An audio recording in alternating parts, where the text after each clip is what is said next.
Good morning, property people, and happy Halloween. I hope you are all doing well out there today.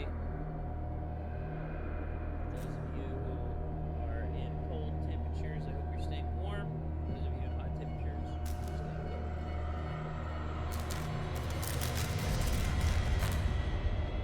Of the three games that I've chosen for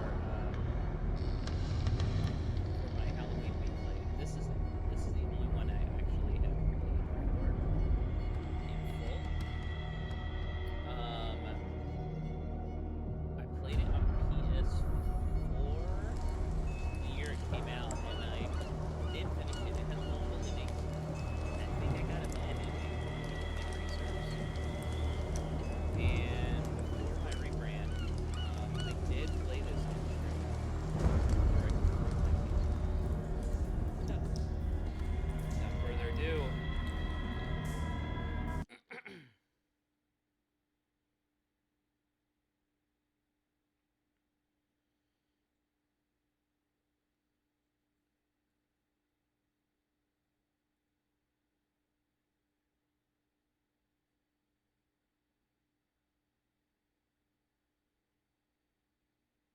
Chapter 1, Pierce Investigations Agency, Boston. Boston, 1924. Edward Pierce, veteran of the First World War, drowns his memories in liquor and sleeping pills. He is now a private detective who has trouble finding a case able to lift him from his torpor. Pierce must find a new case quickly or risk losing his license.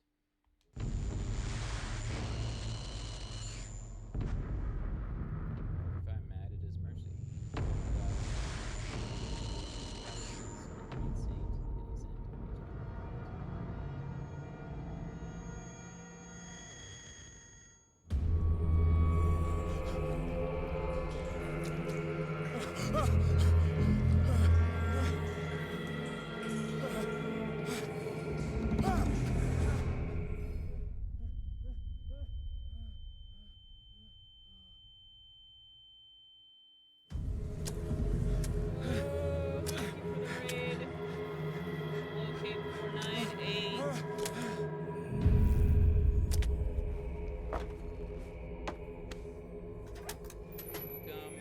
Prophecies foretold.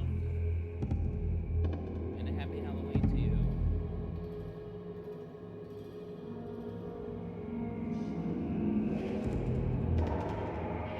Hey, Odie.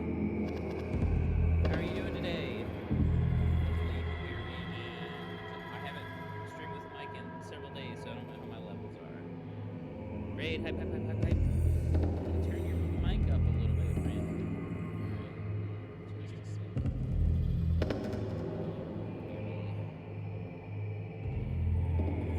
Game's a bit louder. How is this? Any better? Worse?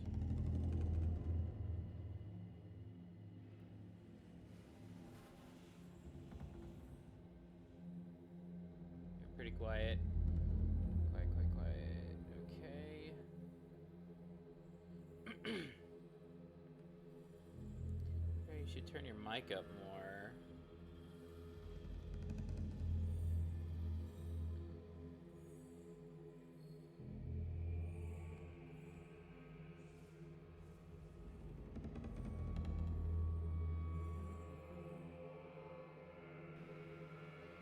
Alright, how about now? Any difference?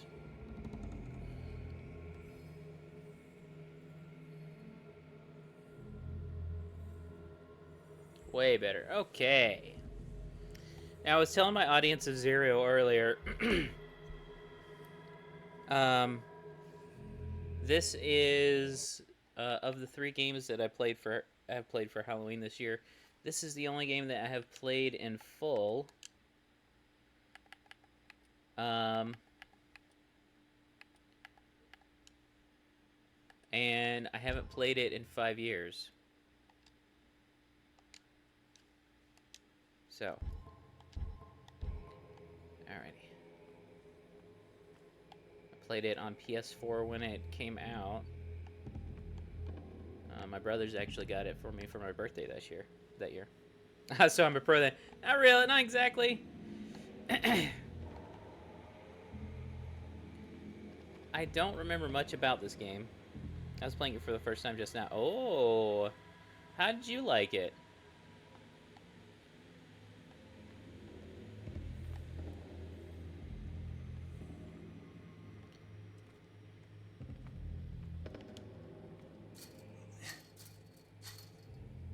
Good, good, good, good.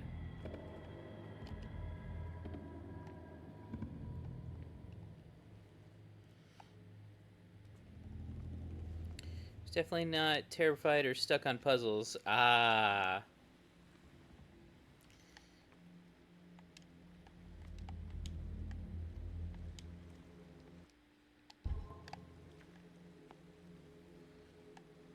You can't see me, but I tapped the side of my nose.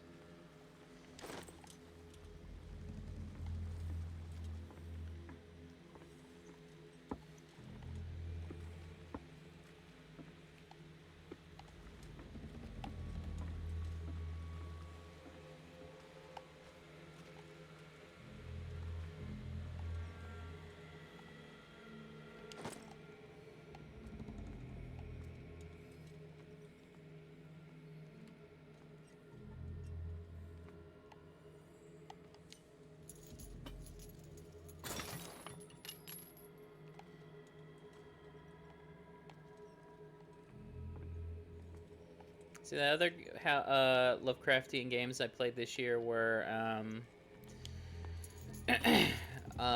Sherlock Holmes: The Awakened, the recent remake of it, and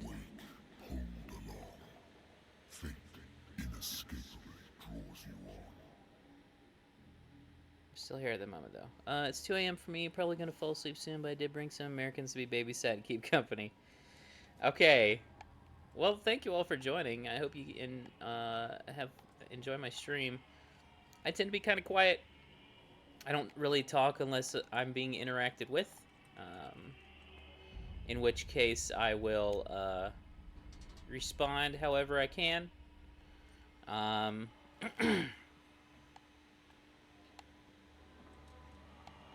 It is only just noon here. And I will be streaming most of the rest of the day. Specifically this game. This is the third of 3 Lovecraftian horror games I decided to play this year for Halloween. Sherlock Holmes: The Awakened, the remake, as I said earlier. I really enjoyed the story on that one. I played that one on Saturday. Just scream and choose the first option, they'll be happy. The fist option. I's baby just said this. Hello, Captain America TV. The second game, which I played Sunday and yesterday, was The Sinking City. I had a little bit tougher time with that game. The puzzles were a little rough for me. And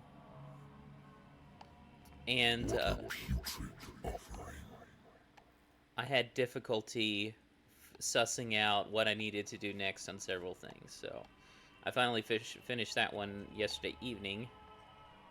Don't fight. You have been chosen. Ooh. Run. Do I have a need to run? Probably not. Oh.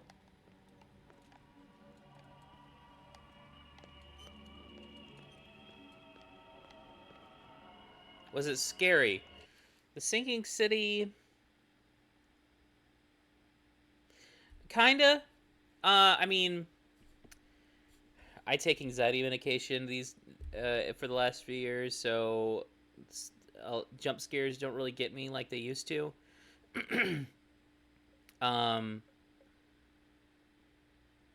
If you're really susceptible to jump scares and things popping up out of nowhere because of a game mechanic like decreased sanity, you might find it scary.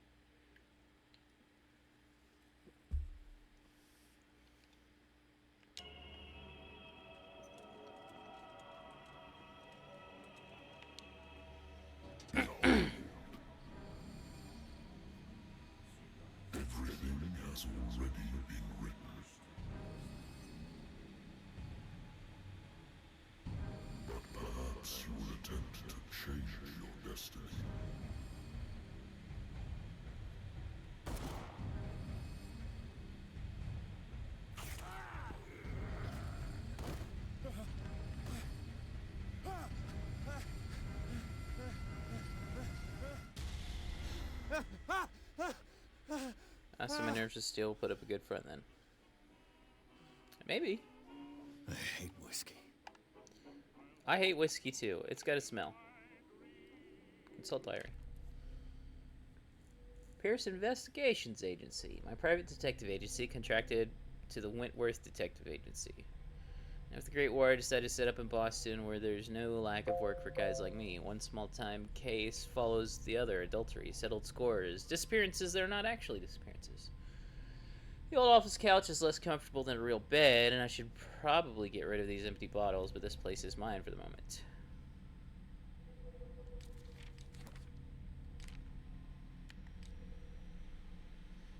Skills.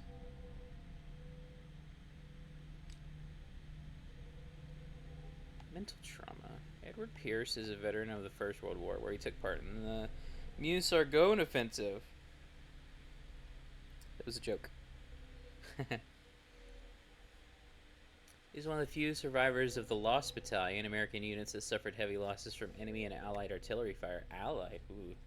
Forced to hold their position for several days, surrounded by the bodies of their fallen comrades. Without food or medical supplies, the soldiers were considered as lost by their fellow countrymen.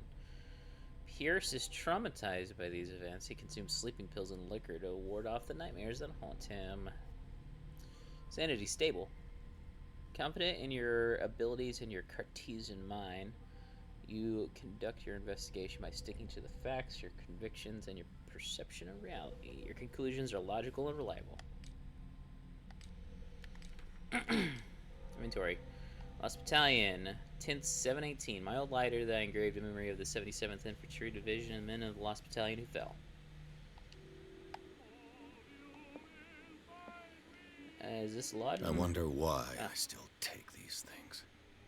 Doctors prescribed them when I returned from the war. They swore they would put an end to the nightmares, but for a while now, their effect has been wearing off. Okay. Been too long since I've slept in a bed.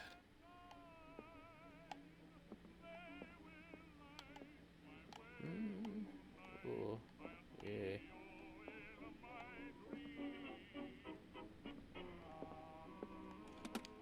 A good old story of blackmail in a speakeasy. Bar owner who hired me didn't like the way I closed his case, but when you're already outside the law, there's not a lot one can do against a private detective who's got proof against you. Natural sciences, linguistics, archaeology.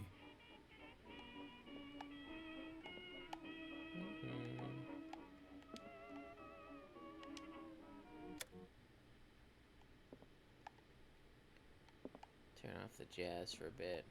Been a while since I jotted down something other than my nightmares.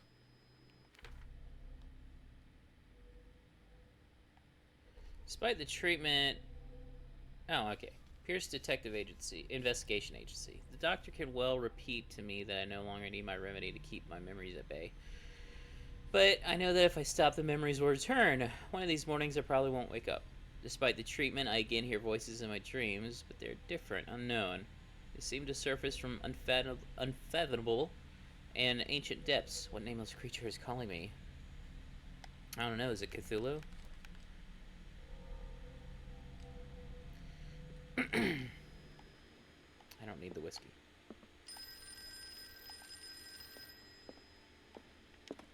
Married woman runs off with her girlfriend. The husband couldn't understand it. Husband never understood that his wife had left him. He kept on calling me weeks after the investigation had closed. I used to be an avid reader. The Wentworth Agency doesn't attract top-notch cases. The Lost Battalion. Alright. Holding your position and obeying orders. That isn't courage. I'm listening. Are you Edward Pierce, private investigator contracted by the Wentworth Detective Agency? That's correct. Hello, Mr. Pierce. I'm Lucy Sherifield, in charge of investigators over at Wentworth. I'm calling because of a problem with your file. A fire has destroyed some of our documents. Is that right? I'm so very sorry, but I have to collect your personal information yet again. Okay. How should I build this? Well, I've got plenty of you watching. What do you think we should spin it in? Let's see. Strength? Eloquence? I just dumped it all into the fist.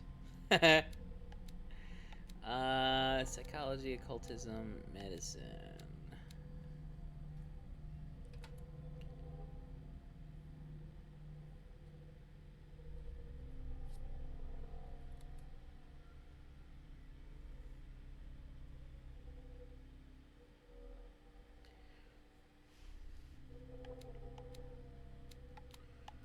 Okay, so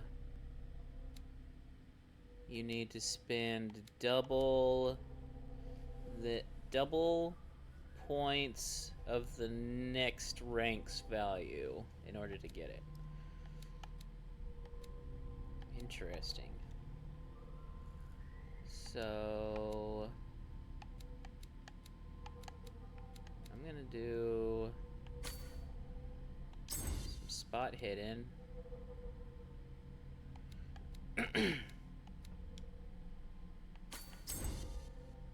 Medicine, and then I'll put the rest in the strength.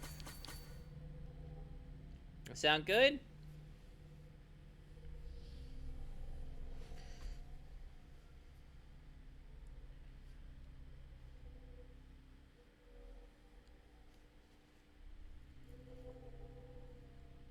No 5 fist? No, no 5 fist for me. Sorry.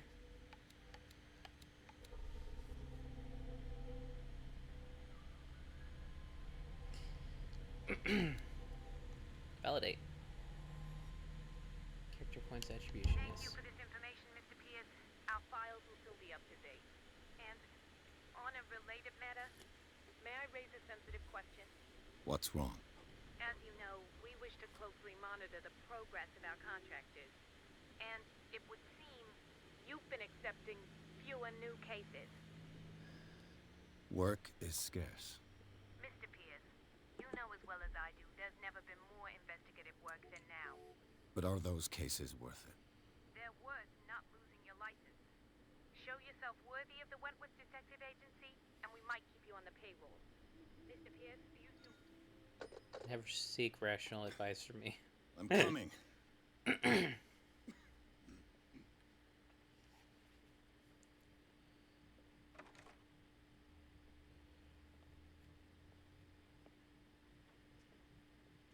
Sir, I came here on the advice of a person whom I hold in high esteem, and I must say that I expected anything but a drunkard's lair.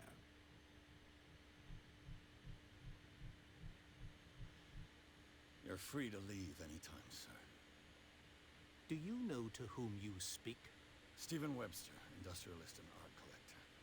All of Boston knows you. Tell me, Mr. Pierce, are you capable of handling a new case, or are you simply a deadbeat inebriate? If you come to me, it means you're desperate. Nobody believes me. They take me for an old fool. Sarah, my little girl, she is dead. Even you must know of her. She was Sarah Hawkins. The painter? Yes. Everyone knows her work. The police accuse her of killing her family. They all died in a fire. Sarah, her husband, and Simon, my grandson. I can't do anything for a woman who is already dead. Find out the truth. They say she was mad, but I know that's a lie. She would never have done such a thing. But if you have no proof... I've brought all that I have. Look. I want you to look carefully at this painting. Tell me all the assumptions that come to mind. I'd rather not.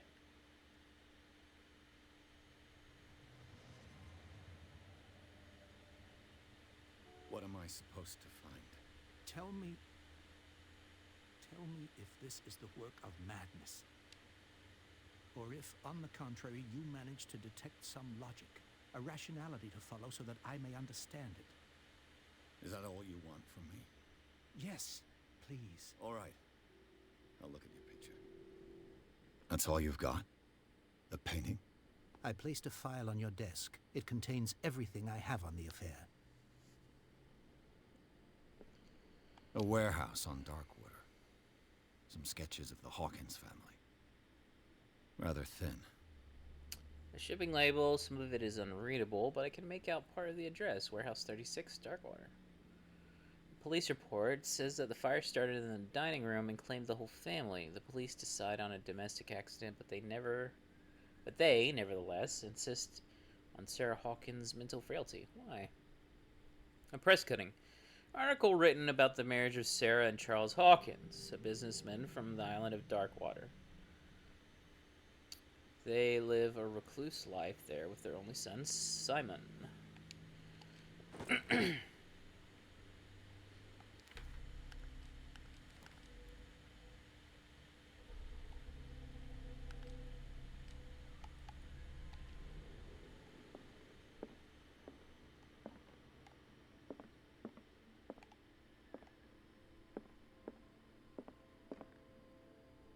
So, Captain America, what brings you to the dentist today?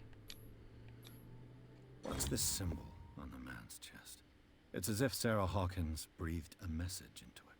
So, Mr. Pierce, what do you make of these elements? Let's see. I've unlocked. You shouldn't take this painting lightly. Read about mental fragility and police report. Something's not right with the story. Where did Sarah Hawkins live?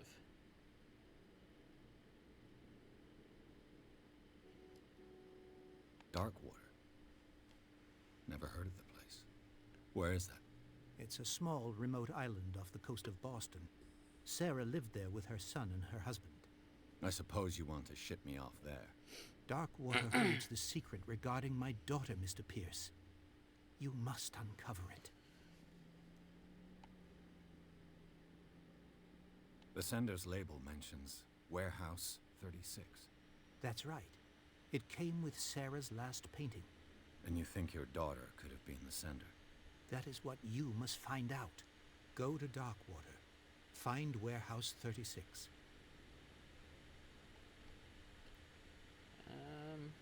The meaning could be exactly as it appears. I think your daughter is sending you a message. That's what I believe, too. It was 3 months ago that I received the call from the police telling me of my daughter's death. And yet a short while after, this painting was delivered to my home. The painting is linked to this case, can't you see? You must find the meaning behind all this.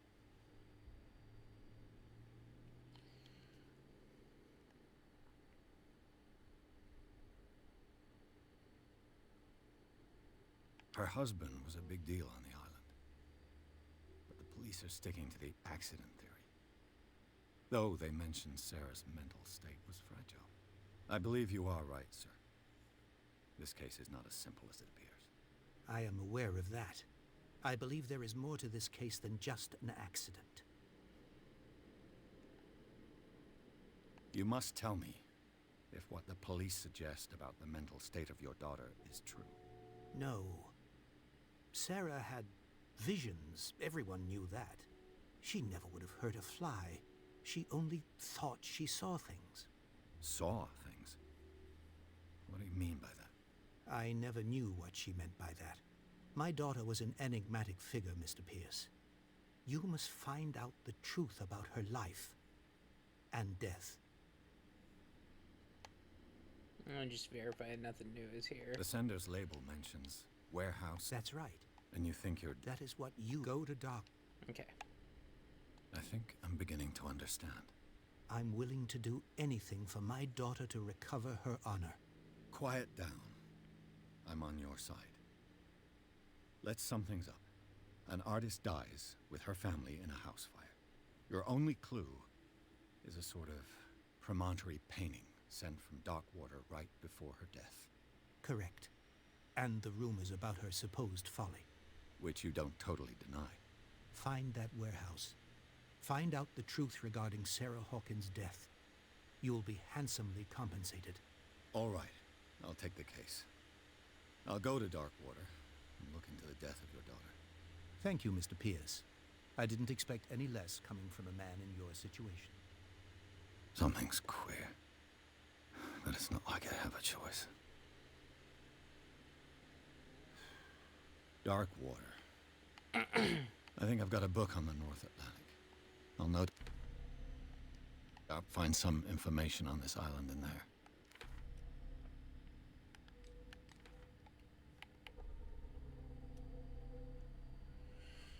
Let's see.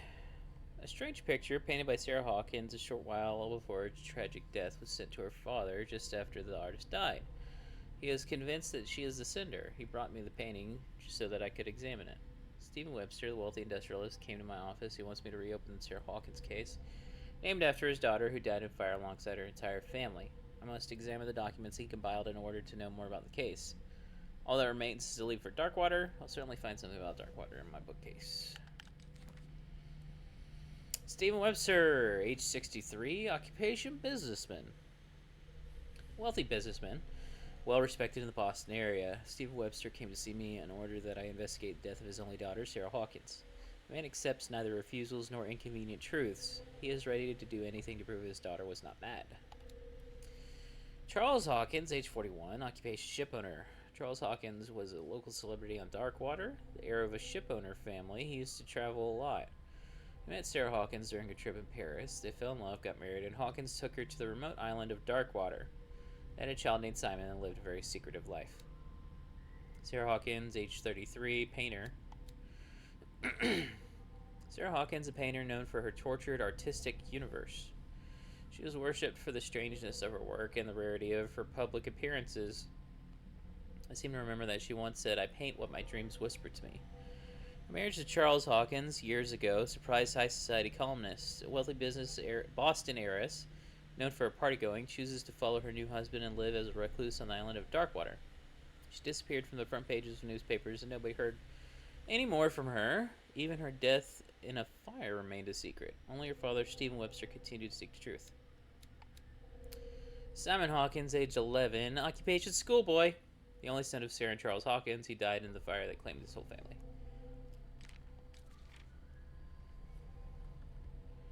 Sarah Hawkins, intuitive and visionary artist for some, overpriced imposter for others. Sarah Hawkins leaves nobody indifferent. This mysterious and reserved painter offers strange images with violent colors and wild strokes to the world.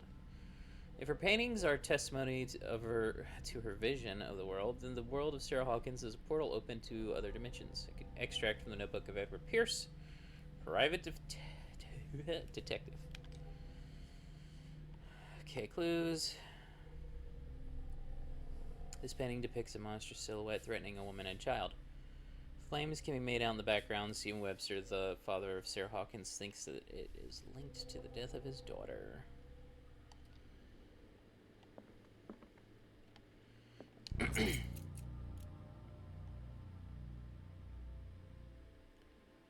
Learning Medicine, Volume 1.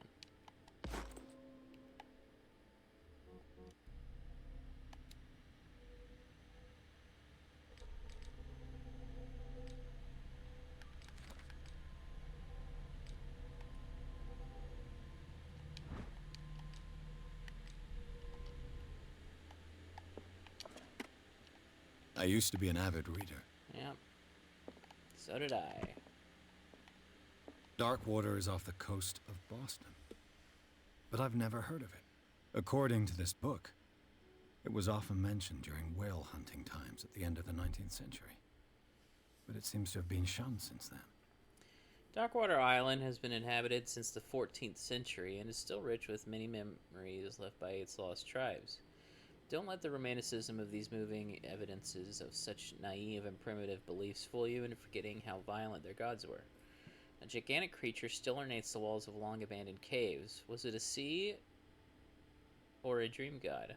No one knows, but today's inhabitants, the sons and daughters of the proud whale hunters, still remember the mysterious and tumultuous story of their small land off the coast of Massachusetts. All I have to do is go to the port. I just hope that I can find a boat able to take me to Darkwater.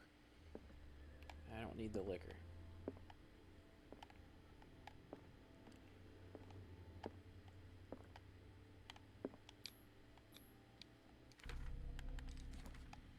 cases.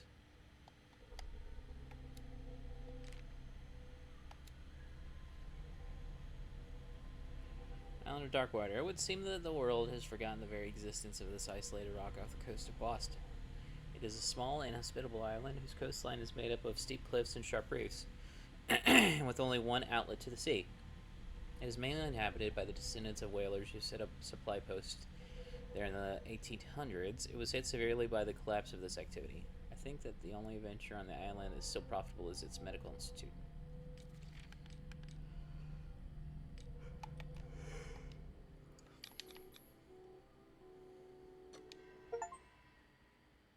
Sarah Hawkins case.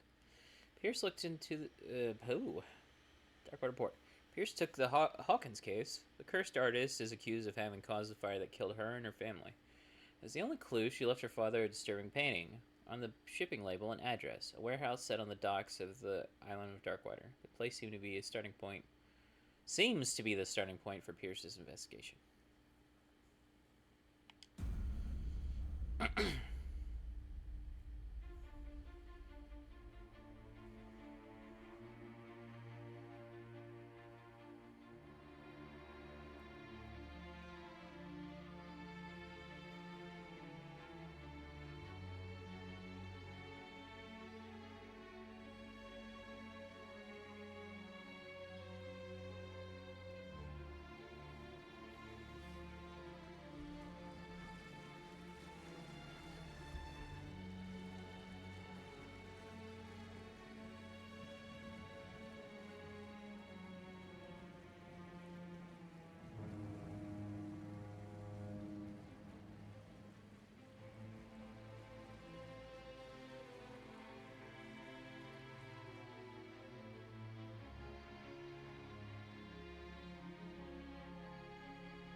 We're almost there.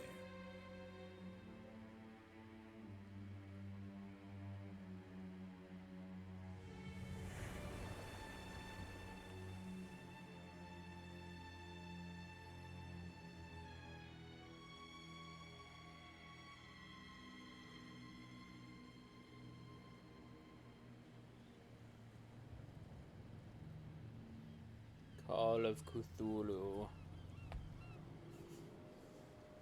Scylla.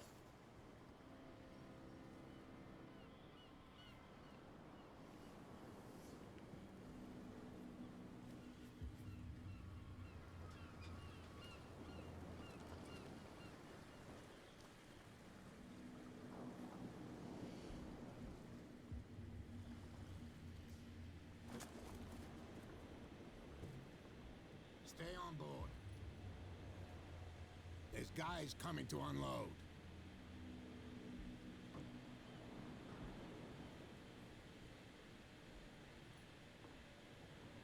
Welcome to Darkwater Island, Mr. Pierce.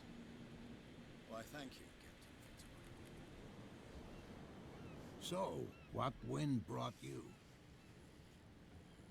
Does the Hawkins case mean anything to you? A sad story that we would all prefer to forget. Charles Hawkins may have been a landlubber, but he was a good man. And his wife, Sarah Hawkins. A nice young woman, and a great painter. What a tragedy. You know what? Go have a drink at the Stranded Whale. What you need is a good pick-me-up. Mitchell may not be very welcoming, but his bar holds a surprise for you. As for me, you'll find me at the Harbor Master's office. If it's the Hawkins family that brings you here, I have a pile of documents that should interest you. Understood.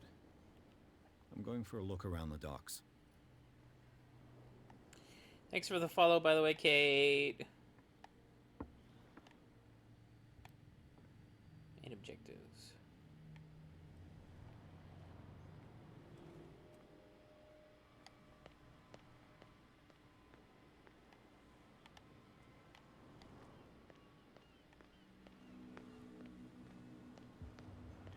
Please move back. Let the police do their work. Hey, Sullivan. Can't you go any faster? You've seen how old this thing is. If we force it too much, we'll break everything. You can't do that. But it's only a fish. A fish? You've got no idea. Don't badmouth what you don't know, or you'll pay for it for sure. Okay, that's enough. Step back and let us do our job. The same goes for you, sir. Move along.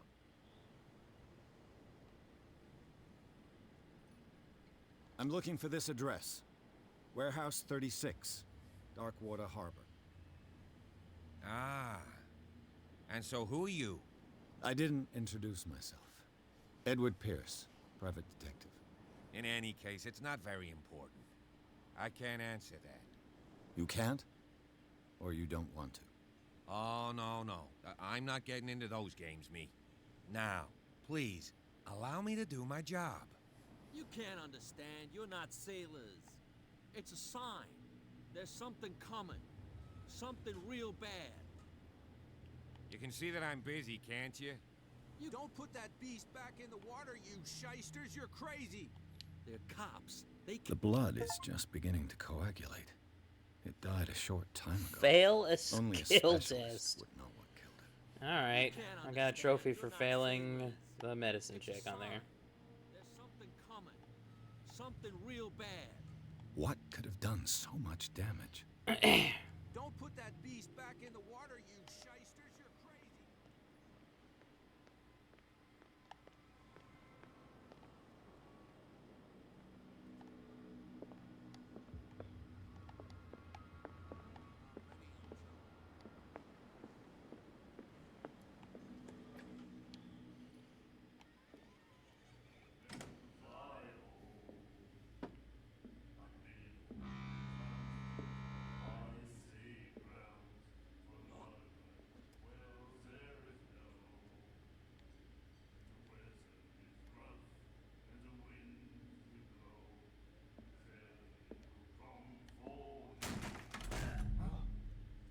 Hey, be careful.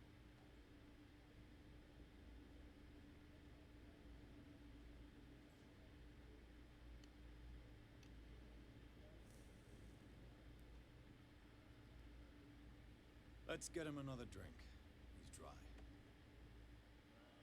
In my bar, we don't serve troublemakers.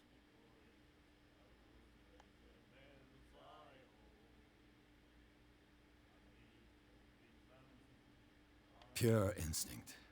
I behaved like a Hun, and I sincerely apologize. Veteran, huh? 307th Infantry Regiment. Oh. Well, that'll be okay for now. But the war is over. Try not to forget it.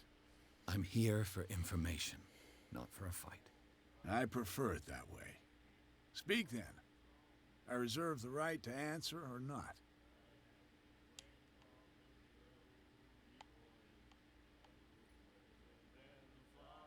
Do you know where this place is? Warehouse 36, Darkwater Harbor. The Hawkins warehouse. I see, yeah. If I were you, I wouldn't hang around there. Why not? First off, there are rumors. Sailors from around here say you can hear noises coming from the warehouse at night. Screams, that sort of thing. Screams. And that's not all. There's the fate of its owners and all the superstitions that go with it. But I'll say no more. Anything else? I didn't expect to find alcohol on this island. What's the source of this miracle? You mean who? Our source of supply wouldn't like me to betray them to the first comer. I'll tell nobody. She'd know it anyway. Anything else?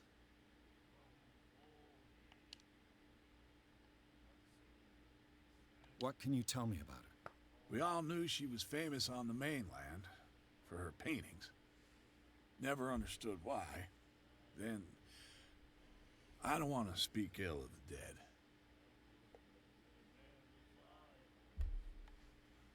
Her vision.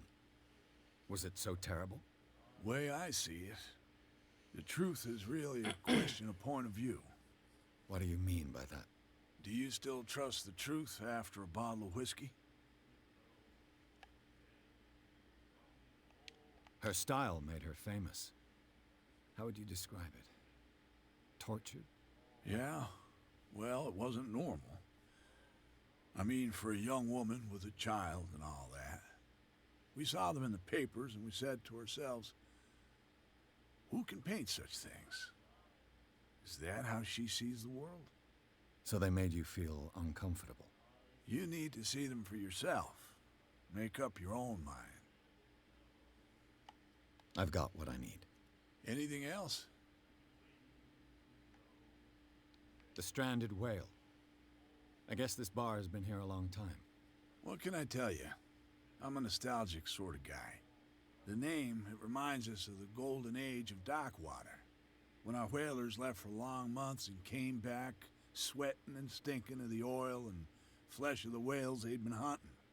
It was a tough time, all the same. Ah, but steeped in glory. We've never known such wealth since then.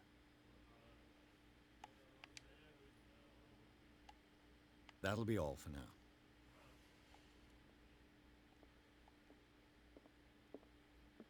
Charles Hawkins was a heavy drinker. And a debtor. Interesting.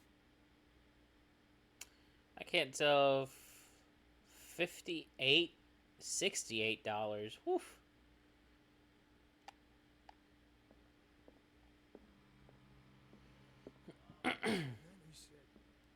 The miraculous catch. Apparently, the most significant event of the last 80 years. Chanty, 21st of May, 1847. Miraculous catch. The Scylla returns to port to save Darkwater from famine. Who had given up hope, the crew of the Scylla, or what remains of it, returned to Darkwater port late on Tuesday afternoon.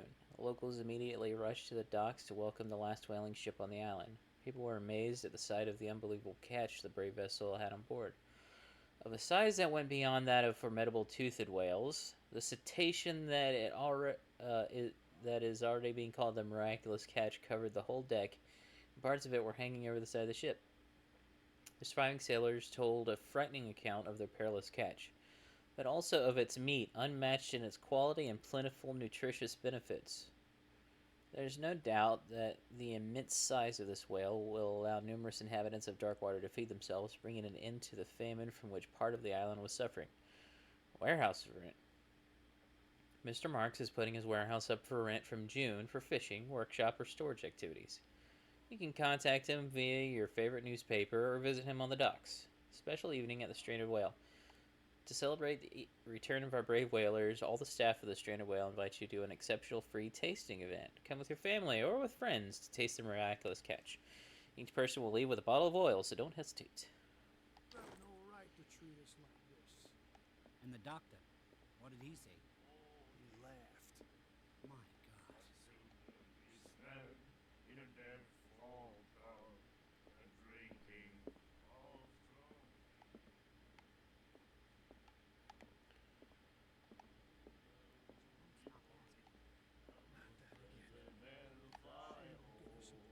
Do you like our song?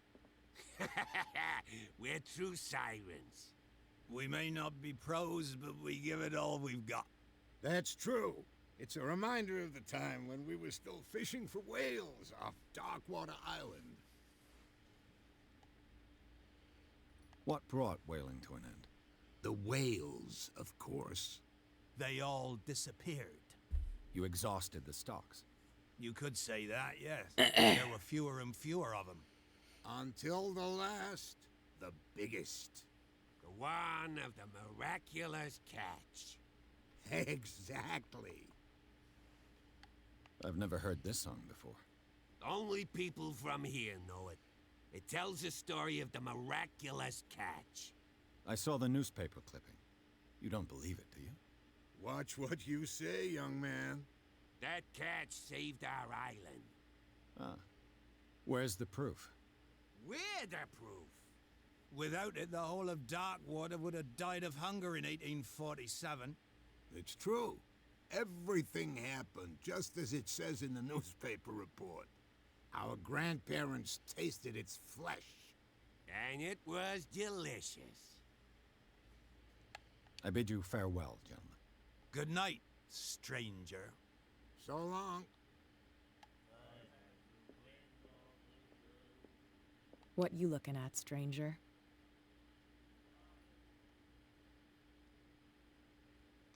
The clientele is predominantly male. Tell me something I don't know.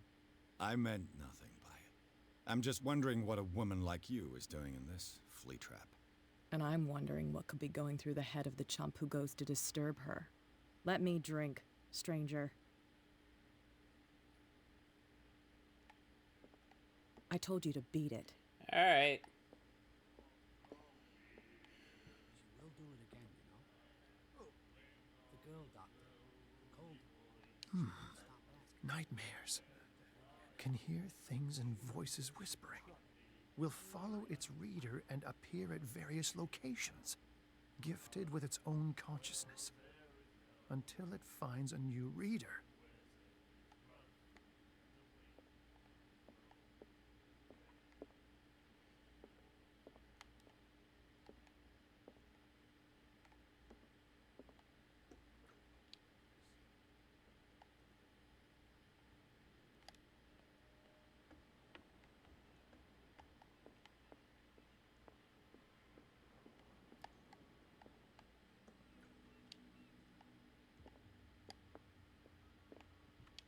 I wonder what Captain Fitzroy has got to say about this woman, Cat. Captain, the terms of our agreement are clear. Keep your men under control. You cannot afford to provoke us. No need to answer this message. Just make your payment to the carrier. Cat.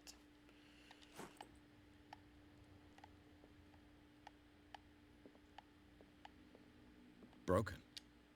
This place seems half abandoned. Fishing equipment. Could do with some rust remover. A souvenir from a more prosperous era. I guess this blackboard hasn't been wiped for more than 70 years. The Scylla. It finished up beached at the entrance to the harbor. Let's see. Darkwater docks. On the approaches to Darkwater, I saw thick clouds masking the sky. They were so low, they seemed intent on impaling themselves on the sharp reefs that circle the island. Fitzroy, the captain of the only tub that manages to float to the mainland, offered to help me. He may have documents that belonged to Charles Hawkins. Fitzroy advised me to visit the port's bar. He mentioned a little pick-me-up. Suppose I could get a lay of the land at the same time. Fishermen have gathered around the carcass of a killer whale. I could have a look and see what the local cops have got to tell me. Captain Fitzroy offered to share with me what he found on the Hawkins in the archives of the Harbor Master's office. I have 1 skill point available to spend.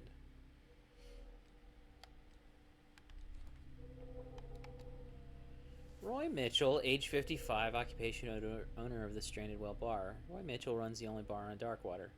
Prohibition has no hold on the Stranded Whale, and the sailors come to seek some comfort in Mitchell's whiskey.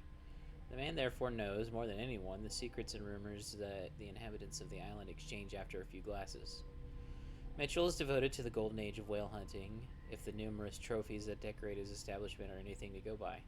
The man will talk freely on this subject on which he is so keen, but he will be far less enthusiastic if one was to inquire about his source of liquor.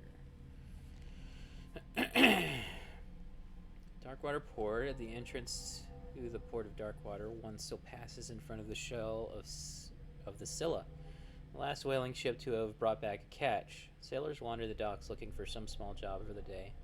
A gang of bootleggers has set itself up there and is gnawing away at the territory of Captain Fitzroy, the last sailor to own a boat capable of making the round trip between the island and mainland. Here, the golden age of whale hunting is but a distant memory. Stranded Whale, a bar where liquor is served with total impunity. It's the last thing I expected to find when I arrived on this island. The Stranded Whale is its name, and it's managed with an iron hand by the owner, a certain Mitchell. He does not tolerate troublemakers, and he fiercely protects the identity of his supplier. All the inhabitants of the area seem to go there, and I even saw what looks to be a truce between the bootleggers and the sailors. Miraculous catch is what the locals call the last catch of their whalers. In 1847, although whales were disappearing from the fishing zone of the Darkwater whalers, the crew of the Scylla made a gigantic and monstrous catch that saved the island from famine. They still celebrate this catch, and an article from the time still decorates the bar. It's strange how the memory seems so alive, as if it was maintained by the survivors. Extract from the notebook of Edward Pierce, private detective.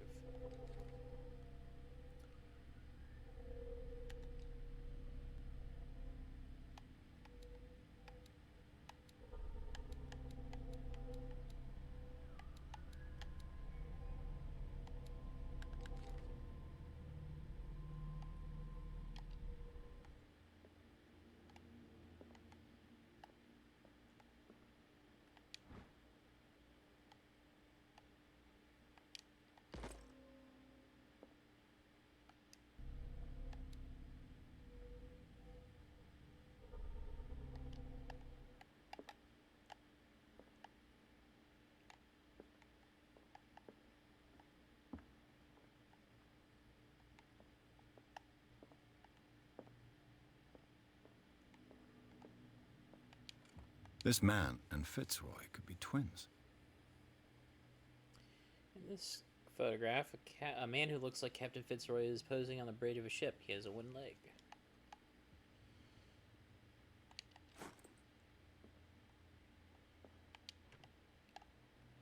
What a macabre souvenir. Well.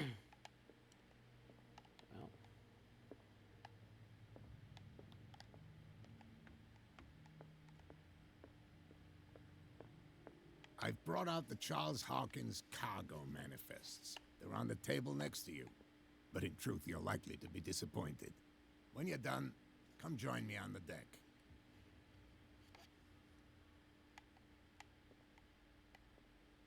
These manifests are signed by Charles Hawkins. That's all I'll get from them. Only a few dates are still legible, 1890, 1907, and a partial date. The rest of the document is blacked out. Who would want this information to be hidden?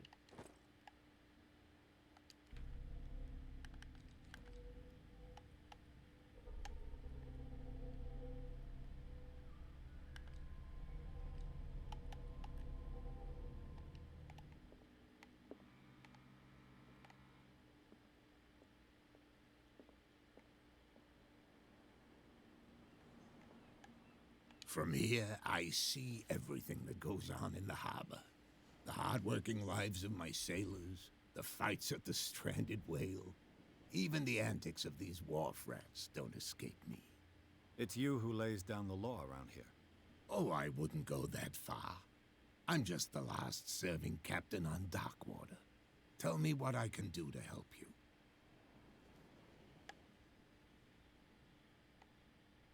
I'm looking for Warehouse 36. Do you know where it is? Look, it's right there. The warehouse is opposite the jetty. You can't miss it. Understood. You know who the building belongs to, don't you? It belonged to the Hawkins family. Precisely. Ship owners from father to son. I think that somebody here wanted me to search this warehouse.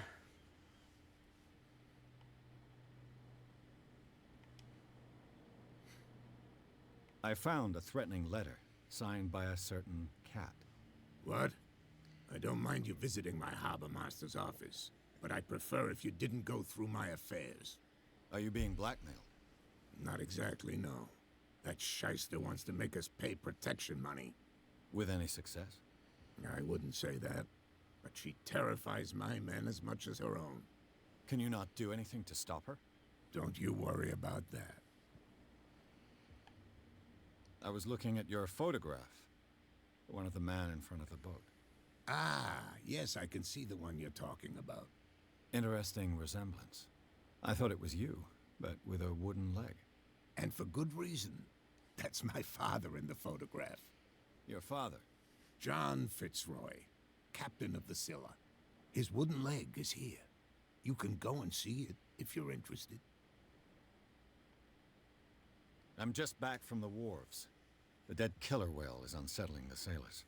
Ah, yes. Us men of the sea are superstitious folk. Killer whales don't have many known predators. That's true. And normally, they're not found around here. But, you're gonna take me for a fool. Give it a try. Have you heard about the depths? Trenches that plunge into the earth and that shelter creatures unlike any other. You're talking about mythology. Indeed, you're right. The police took the decision to put the killer whale back into the sea. You've got to understand them. They didn't know what to do with it. I think that was a mistake.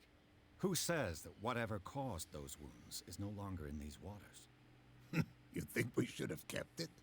To look into the real cause of its death, at least. The miraculous catch. Is it a local legend? Not at all. It's an episode from our glorious past. Go read the story of the sailor's return to Darkwater Harbor. It's displayed on a wall of the stranded whale. Your manifests have been blacked out. They're totally unreadable. Yeah, I saw that. I've got no idea who did it or why. I don't remember having countersigned anything special enough for someone to hide it. And why obliterate the dates, as well as the goods stored in the warehouse? You mean that the dates have some meaning?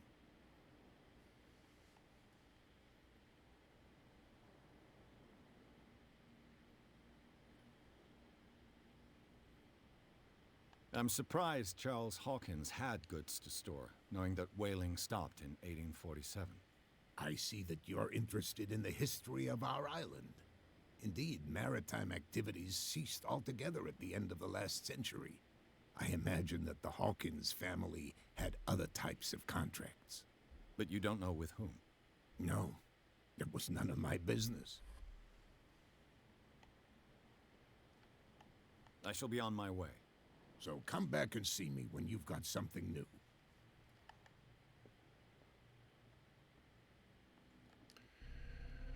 Let's see.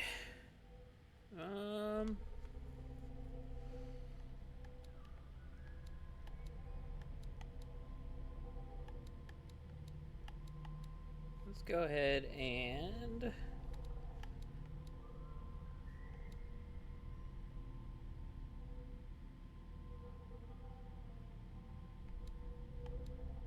interesting. Let's go ahead and boost our spot hidden.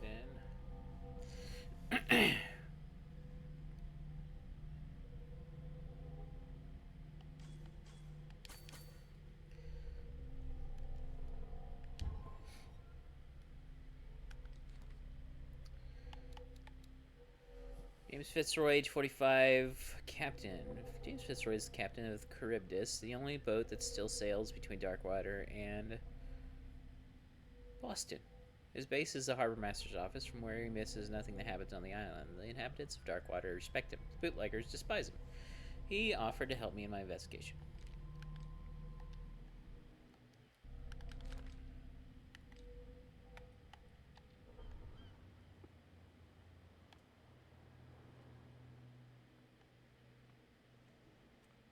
Prohibition is just a joke around here. That suits me fine. You're not sailors. It's a sign. There's something coming. What could have done so much damage? Don't put that beast back in the water, you shysters. You're crazy. You shysters. Where do you think you're going? Who are these others so interested in the warehouse? And why would I tell you?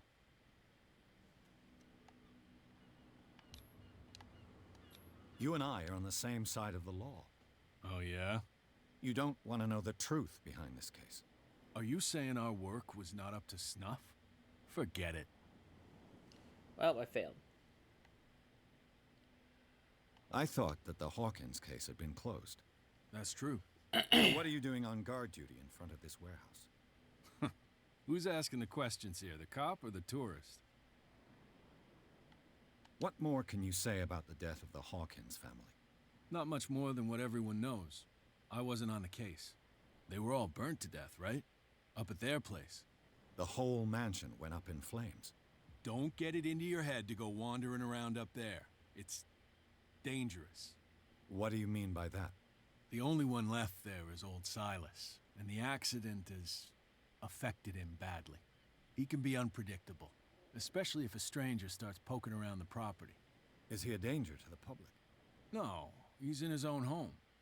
Do yourself a favor. Leave him well alone.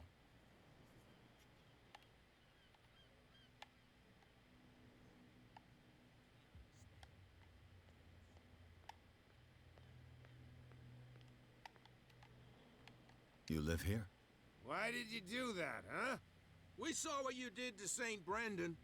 Yeah, we'll teach you to come onto our island and ridicule our protectors.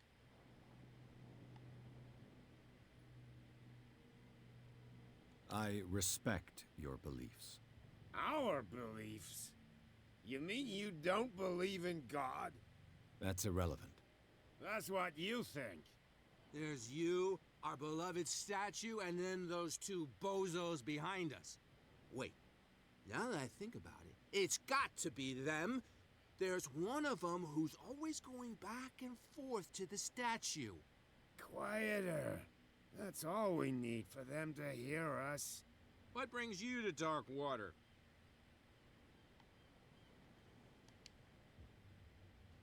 That statue represents your local saint. What do you mean by local, exactly? You wouldn't be looking down at us, like all townspeople do. St. Brendan. He protected whalers and fishermen like us. Until those assholes defaced him. Peculiar house. Yeah, that's where we live. Our boat. It's not because it doesn't float anymore that we're going to abandon it. Isn't it a bit early for alcohol? We got nothing better to do anyway. There's not much work around here. Fitzroy gives us a few chores every now and again, but since the whaling station shut down, ain't a lot of jobs left around here. So we drink. The two guys behind you. What are they guarding? The bootleggers. Scum. They're protecting their territory. From whom, I wonder? They really don't have a choice anyway. They're more scared of Cat than an attack by drunken sailors. If only they would kill each other. Is it Cat who's shaking down Captain Fitzroy? Hold on just a minute. We didn't tell you a thing. Nothing at all. I've taken enough of your time. We'll see you later.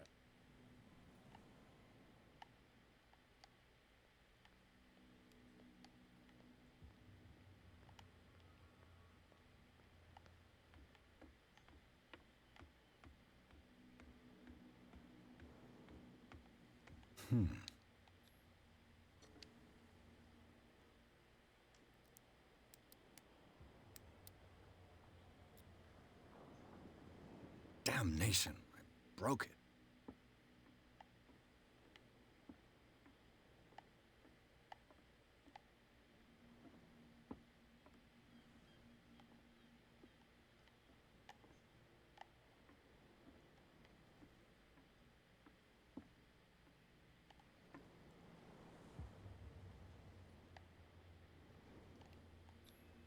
St. Brendan, patron saint of sailors and travelers. Desecrated. I can't even say which language it's written in.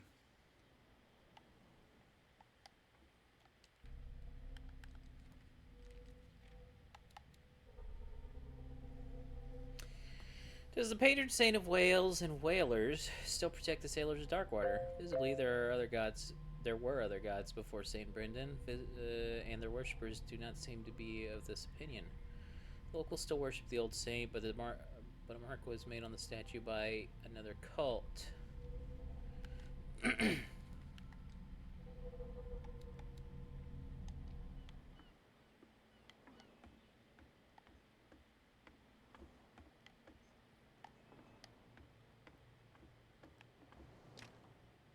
It's no use. The padlock won't give.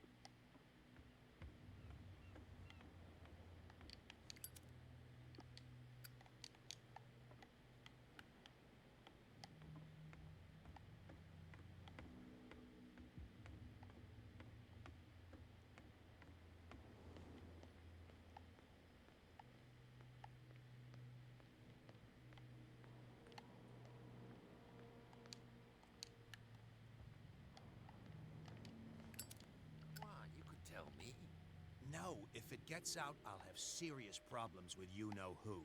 How could you be dumb enough to leave the entrance to the warehouses unguarded? Keep your voice down. Why not go and shout at the cat while you're at it? I don't want to end up with her little knife under my throat. It's a stiletto, you idiot. And with that smell on your breath, I don't give you much chance anyway.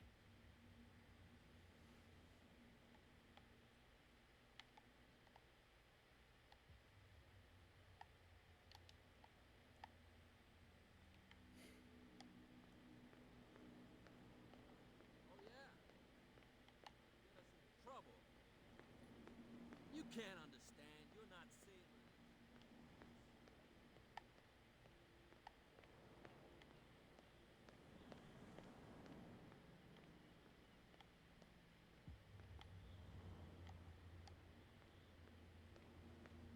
You saw what happened with those sailors.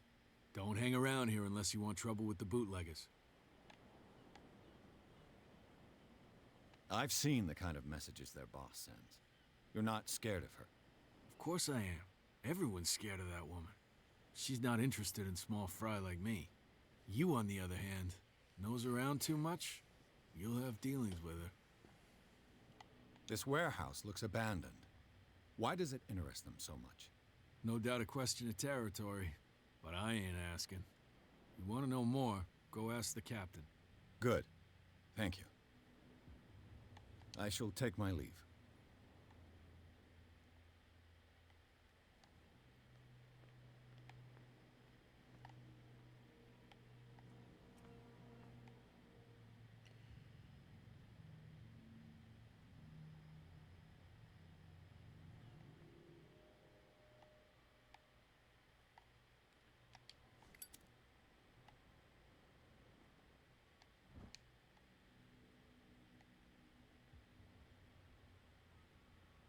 This ratchet device seems to be usable.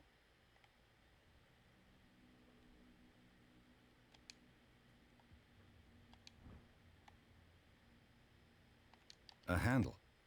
It must come from these old winches.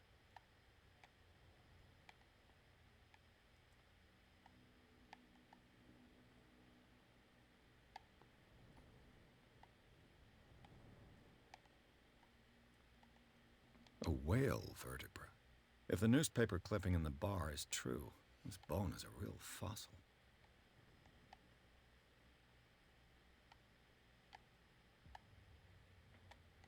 It looks like there's a way in under this grate.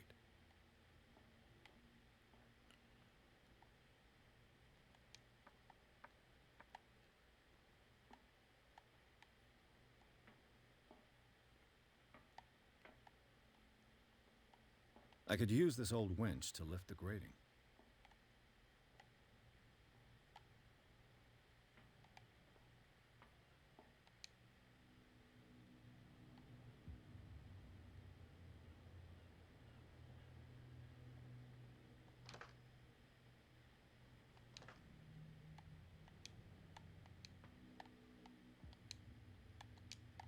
I'm missing a piece still. Well, let's see.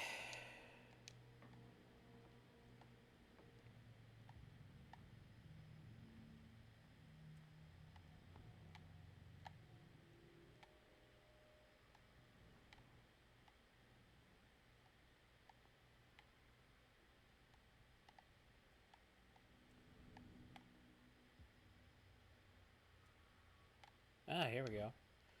It should be possible to mount this cogwheel on the winch.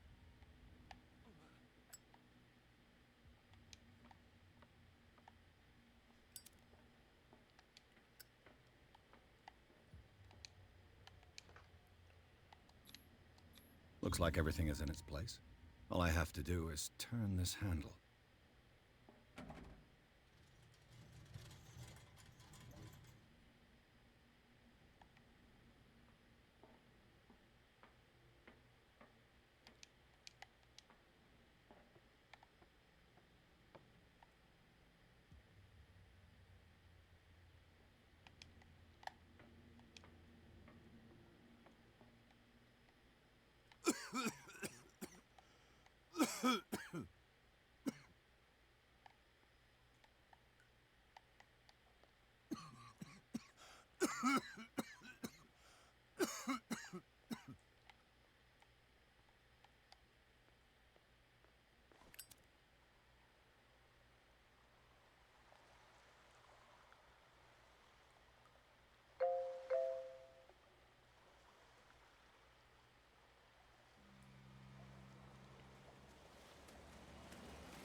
This is primitive.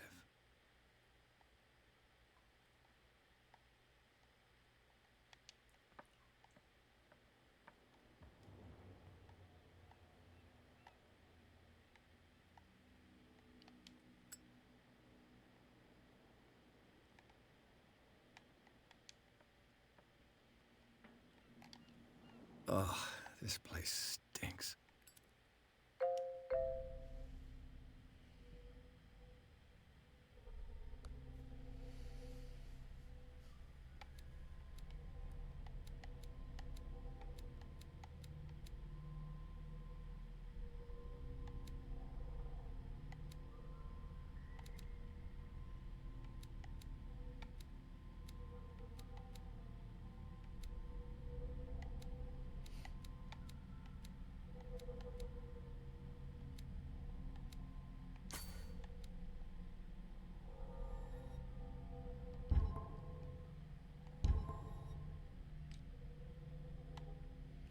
Submerged City. While investigating the Hawkins warehouse, Pierce entered a partly submerged tunnel that ran under the docks. There, something took a hold of his arm and tried to drag him beneath the surface. Drowning, the detective caught glimpses of human and animal bodies, as well as an underground city. Pierce managed to make it back to the surface to discover that, rather than tentacles, it was seaweed that had wrapped itself around his arm. The vision, nevertheless, disturbed him by its clarity and its violence. What is the connection between this place and the Sarah Hawkins case?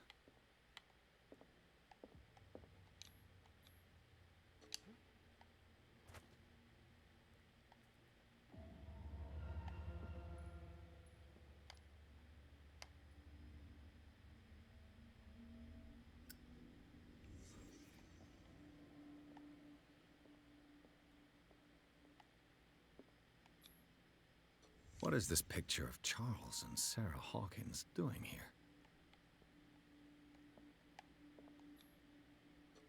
Is this one of Sarah Hawkins' paintings?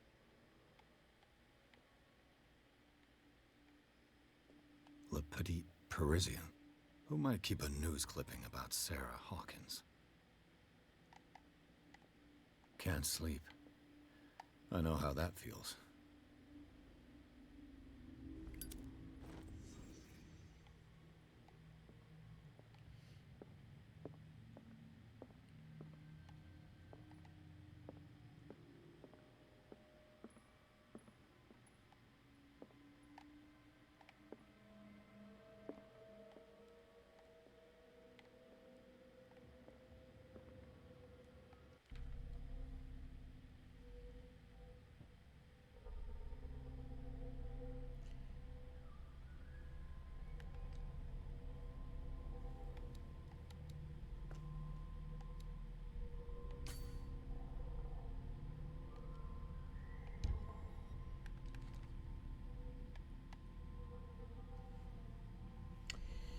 Officially unused since Charles Hawkins' death, this warehouse recently housed a clandestine resident. Signs of life attest to the fact. The presence of blood-stained bandages must also be noted, probably removed from a wound, as well as pills, painkillers, and sleeping pills.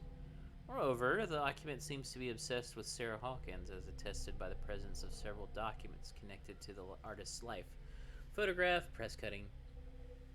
But it is the discovery of a partially charred painting, recognized by Officer Bradley as having come from the Hawkins mansion, that allows all doubts to be lifted as to the link between the contents of this building and the Hawkins case. When did Bradley come by?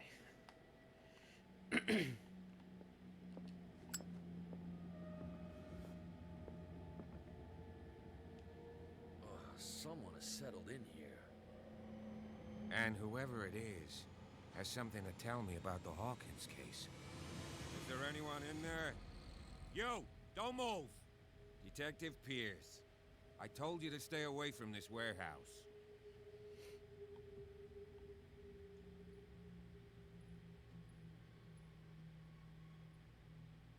Well, you seem like a competent officer. We should help each other. You're trying to manipulate me, Mr. Pierce. I hate to be taken for a fool. All right, Inspector Lestrade. Let me take a more direct approach. Can you explain what this painting is doing here? This strange portrait. Wait, I know it. It was in the Hawkins mansion when we came to investigate the fire. So you confirm that it was removed from the crime scene? Interesting. I'd like to go and see the mansion now. Of course. You want to go back along his trail? I'd like to understand how this painting made it to here. Come on. My car's parked down the way. Andrews, would you please shut the door? And open your eyes, damn it. This guy went right under your nose. God damn it. Her again. This case has nothing to do with you, Baker. Clear the passage or I'll shut you up for obstruction. Officer Bradley, you've finally grown a pair. Too bad you're too fat to see them down there. Why, you... Come on, keep the smile. You don't want to force me to widen it. Okay, I get it. Can we go to the mansion now? Who the hell are you? What were you doing on my turf? I've got my eye on you. We'll meet again. Is it far, this mansion? Look behind you, at the top of the ridge. You see the building? That's the Hawkins mansion. Come on, we got some driving to do.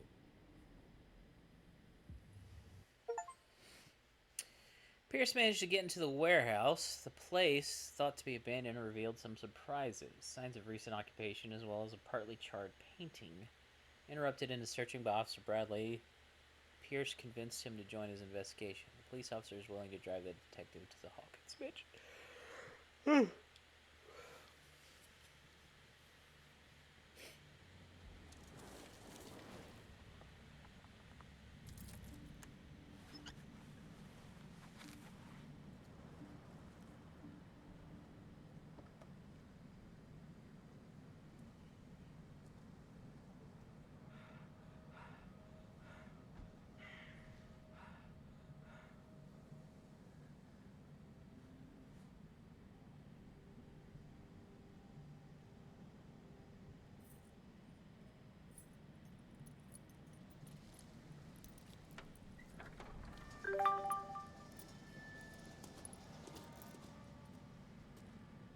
Well, here we are, Hawkins mansion.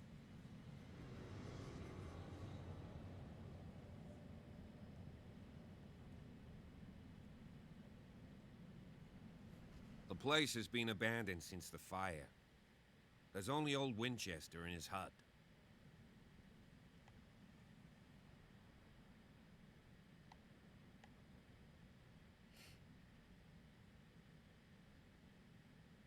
I see no scorched trees or fire damage on the building. You're pretty damn observant, ain't you? The fire was quickly contained. Old Silas acted as soon as he could. Not soon enough to save the Hawkins. They were trapped in the drawing room. And don't go troubling Silas anymore. His guilt torments him enough as it is. Are we gonna take a closer look at this mansion, or do you have other questions? You won't get me to believe that it looked any better 3 months ago. It's a very old building, you know? Its foundations would probably date from the arrival of the first settlers. Huh. It's really that old. Come on, let's leave the stories of the dead alone. They've nothing to do with your case anyhow. Let's go up there. Unless you still have questions.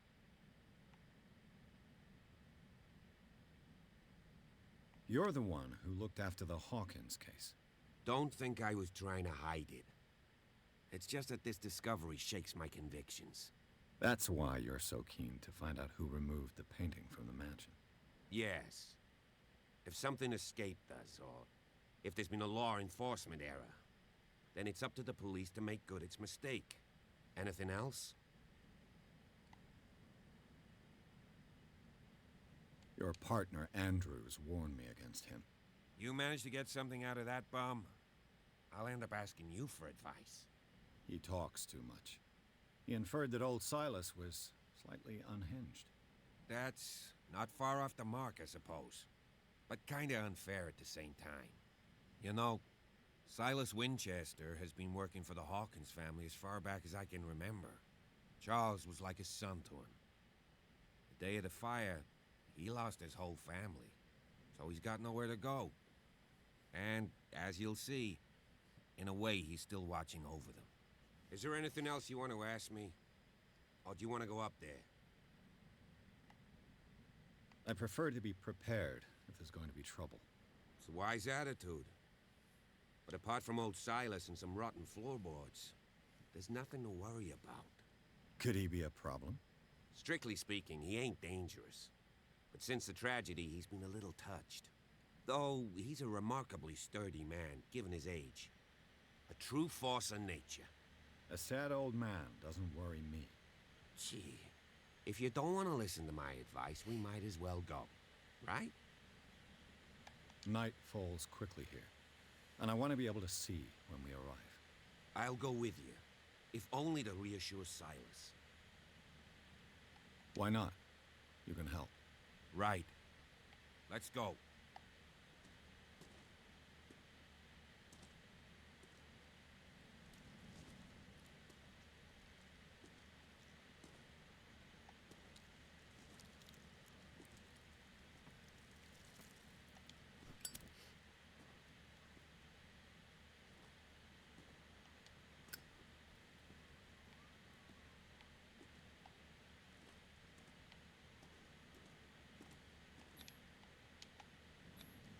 Bradley was right.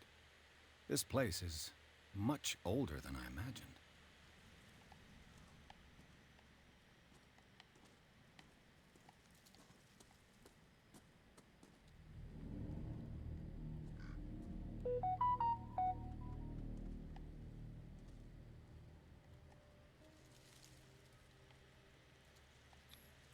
The flowers on Sarah Hawkins' grave are fresh. The caretaker takes great care of these graves.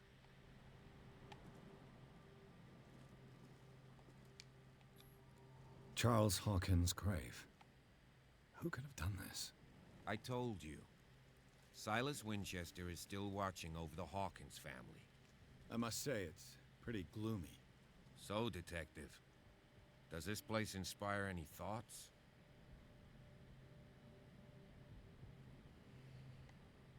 Why were they buried here? I was given to believe that it was Charles Hawkins' wish. Strange idea. I imagine Webster wasn't too pleased. Mrs. Hawkins' father? It's said that he's devastated.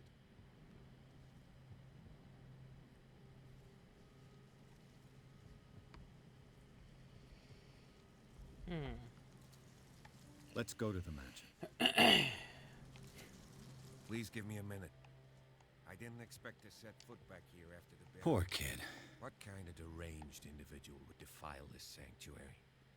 And steal a burnt painting? I don't see Silas doing such a thing. Let alone allowing it. Even that broad baker is above that. Lord, have pity on this poor family. Charles Hawkins' grave. Who could have done this?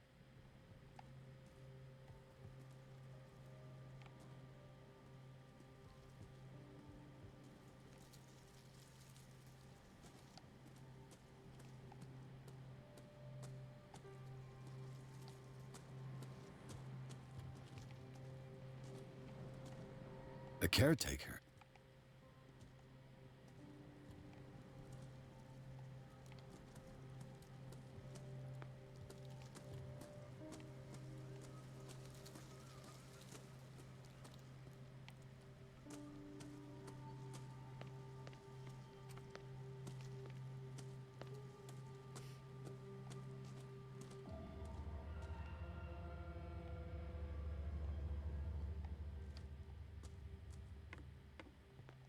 I'll have to find another entrance.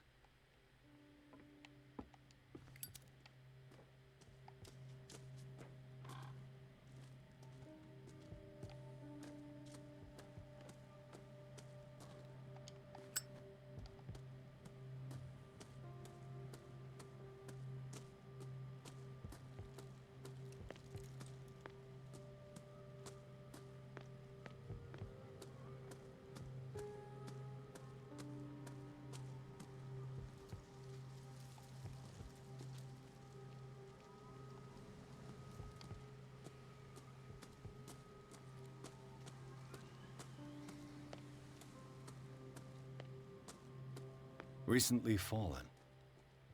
It's as if all life has abandoned the place.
This entrance is still in use.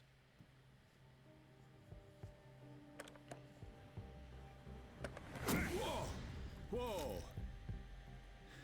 You are trying to force the door, you nosy prick! Easy, sir, all right? Put down the axe. You know what we do with rubble like you? We gut them. Dump them into the ocean. Whoa!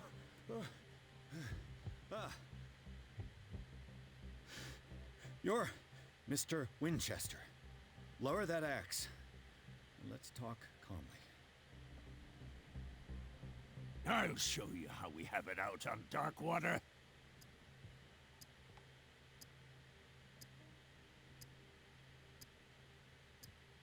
You haven't forgiven yourself. You stay here to honor the memory of the deceased. That's true. I want no more violence. No more tragedy. It's painful to be the last one left. You don't know how right you are. Understood. I'm listening. The police report describes a domestic accident. But Stephen Webster has several reasons to believe that this may not be the case. Webster is as stubborn as an old mule. And I did tell him that we should let the dead rest in peace. He wants to restore the reputation of his daughter. I just need to see where the fire started. No, I can't let you in. The mansion isn't safe. That's why you barricaded the entrance. That's right. And this door? It's locked, and I make sure it stays that way.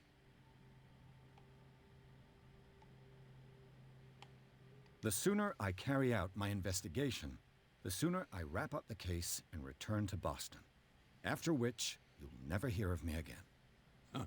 I like the sound of that, but I have a better idea. You leave right now, and you never come back. Silas! Pierce! In God's name, what are you doing?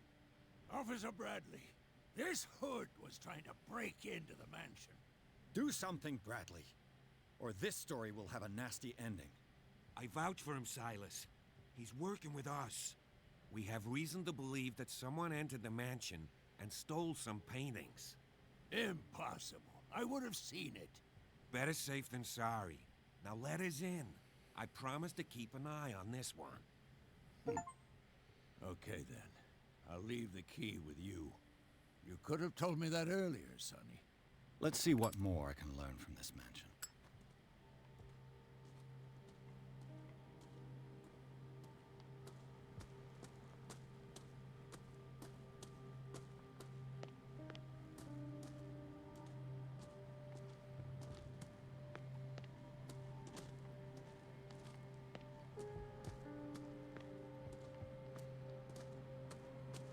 This gate is locked.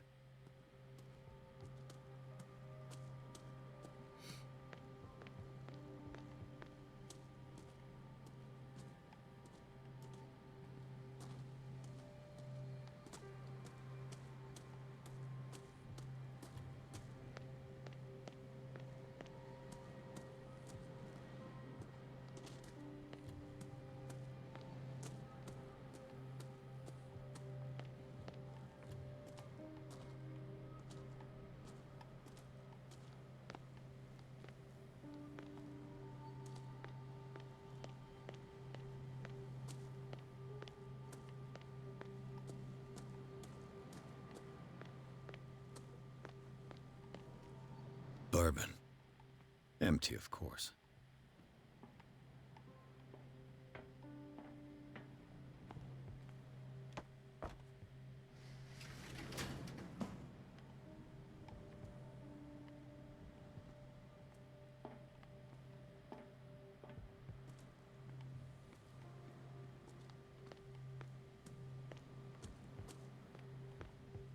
The poor wretch seems to spend the best part of his time isolated from the world.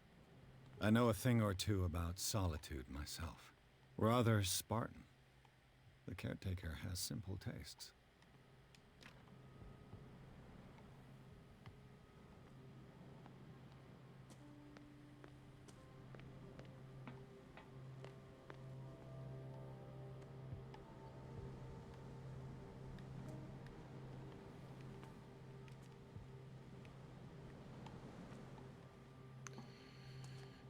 Okie doke.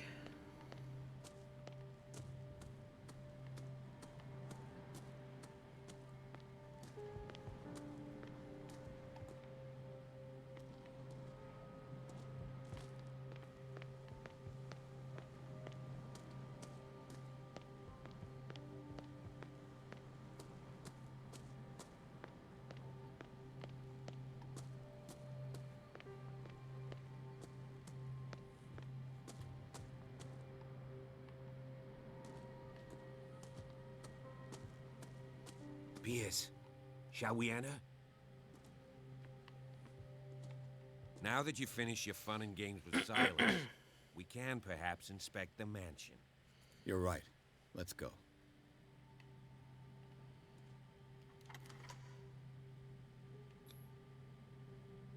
Let's take a look inside. I'm with you. Pierce and Officer Bradley explored the gardens of the Hawkins mansion. The family lies in the graveyard of the property, guarded by Silas Winchester, the old caretaker. Still faithful to his employees, keeps watch on the place armed with his axe. Pierce and Bradley managed to calm him down and finally get a hold of the key to the Hawkins mansion. They enter the building, looking for the scene of the fire. Follow me. I know the place. Who left this light on?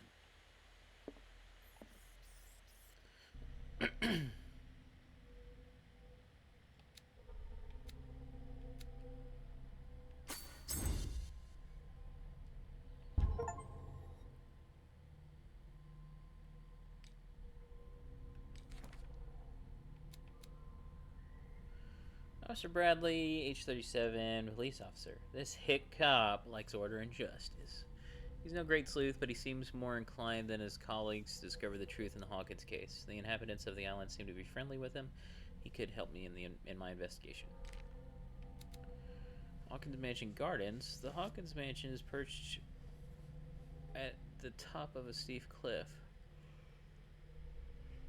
The abandoned garden harbors the graves of the Hawkins family, and the only caretaker, Silas Winchester, still roams this bleak spot. He protects it fiercely and still puts flowers on the graves of his old masters. It's a gloomy place.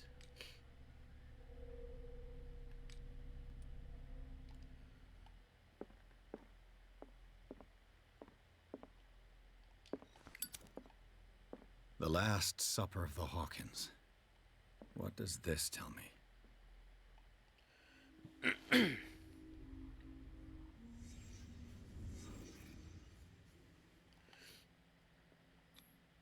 What kind of meat is this?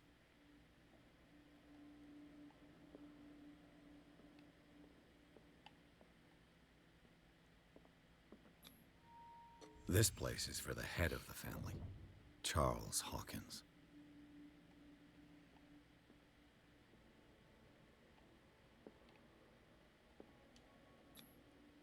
The boy was probably here, smashed his plate on the floor. Sarah Hawkins' plate. Why did she leave it untouched? Something happened at this table. An argument?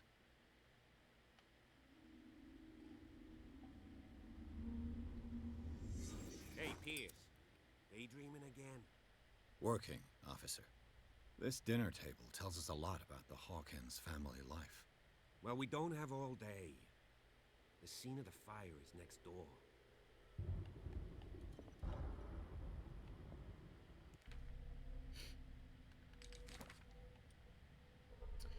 Since the fire in the Hawkins mansion, the dining room has remained intact. The settings allow the places occupied by the family members to be determined. Visibly, etiquette was respected even in private. Charles Hawkins sat at the head of the table with wife and son on either side. The knocked over chair could be due to something that happened after the fire, or it could confirm the theory of a domestic argument. Clearly, the roast was untouched in certain plates. The meat, mysteriously preserved since then, seems to have been the subject of dispute between the Hawkins couple.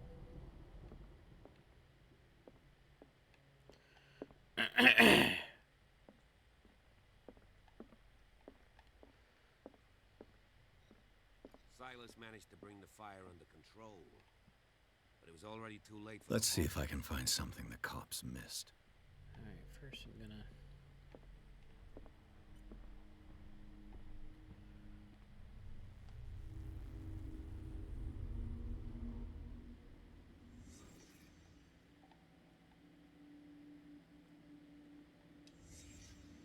The child's corpse left a trace. Where are the others? They had a fight. Why?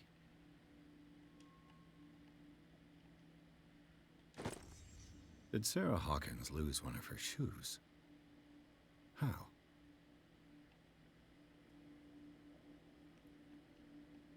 Was Charles Hawkins a heavy drinker? If the painting I found on the docks really came from here, how come it didn't burn?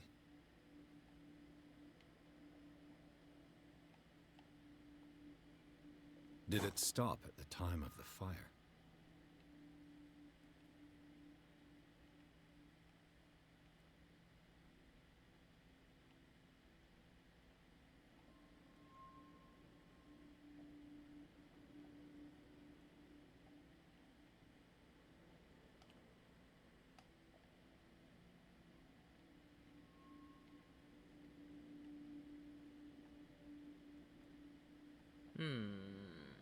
Missing something still.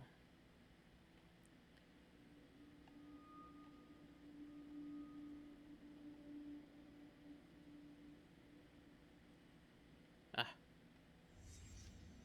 Did someone escape the fire?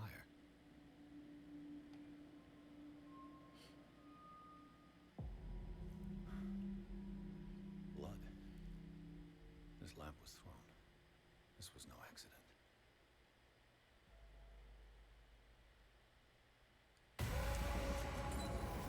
This was a fight.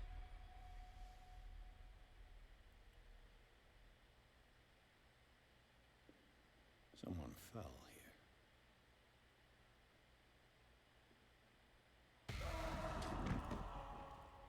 A desperate attempt to flee.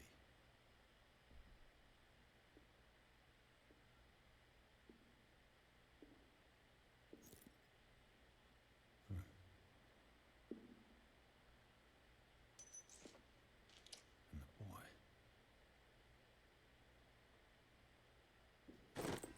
So, Detective, what do you make of it?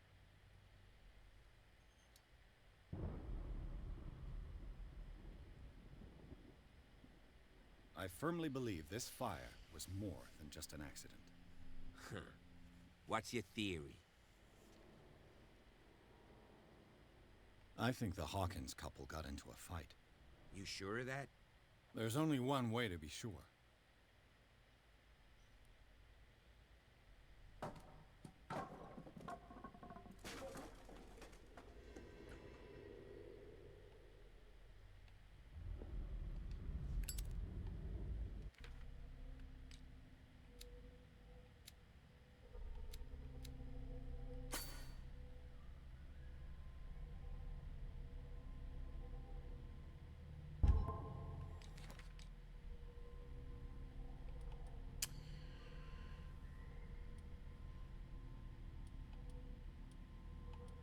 According to police report, this lamp is the cause of the accidental fire that destroyed the mansion. However, bloodstains on the debris tell a very different story. Sarah's shoe, a partially burned shoe. It seems like it belonged to Sarah Hawkins. The glass of this heavy clock is broken, and the hands show 10 o'clock. It could give the time of the fire or have nothing to do with it. Contradicting the police report, the Hawkins drawing room tells a totally different version of the fire that claimed the whole family.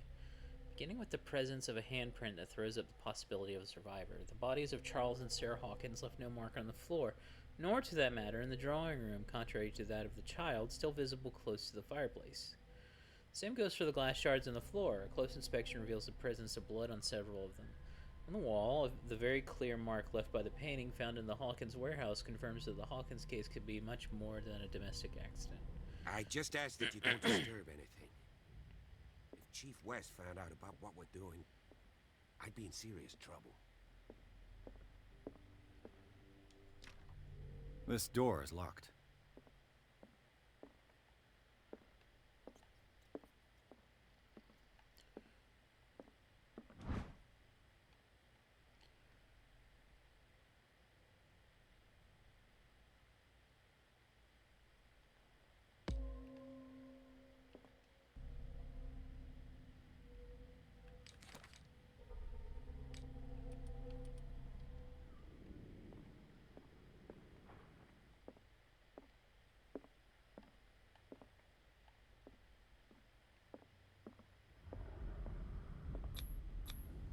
These bandages are covered in dried blood. But whose?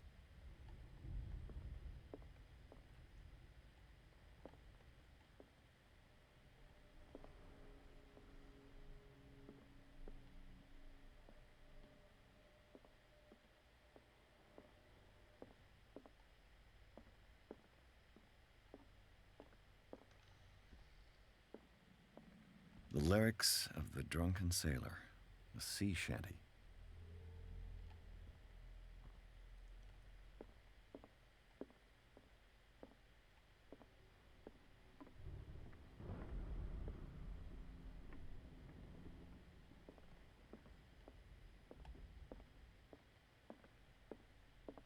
An original edition of Mary Shelley's Frankenstein, dated 1818.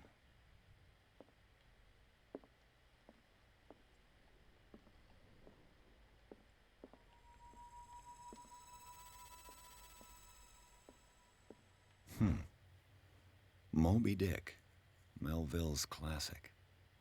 The epic battle between man and whale. Mandatory reading for any whaler, I guess.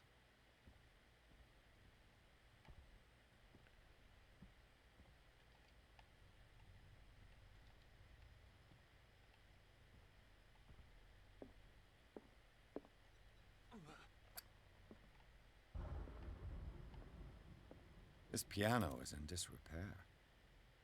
Looks like the Hawkins kept it more for decoration than for music.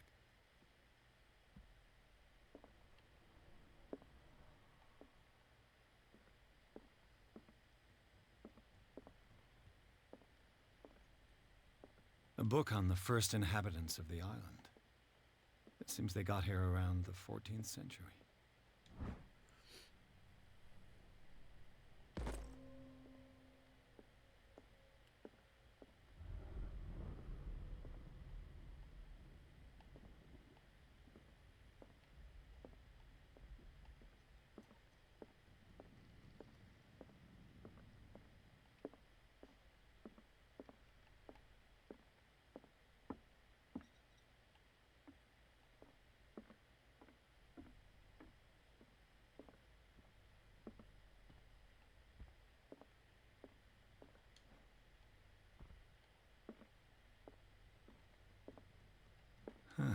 Greek mythology. Hecate, goddess of the dead, daughter of Tartarus, and mother of Scylla.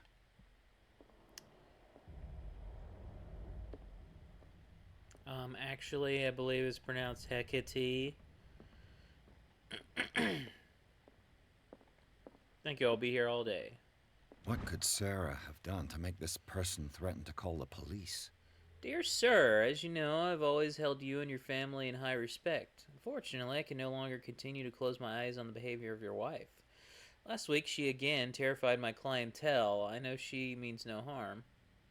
But you should place her in the care of Dr. Fuller. He alone seems able to make her come to her senses. If these disturbances were to recur, believe me that, although it would feel like torture, I would be obligated to involve the police. Respectfully yours, Anton Wellard.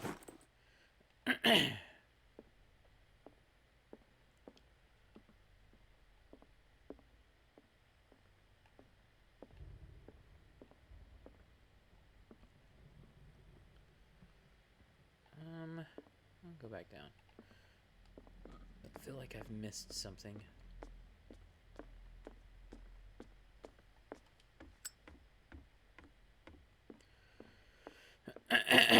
Because I had... An original edition of Mary Shelley's Frankenstein. Yeah, dated I'm missing something. 1818. I've got Spot hidden in this room. Going on.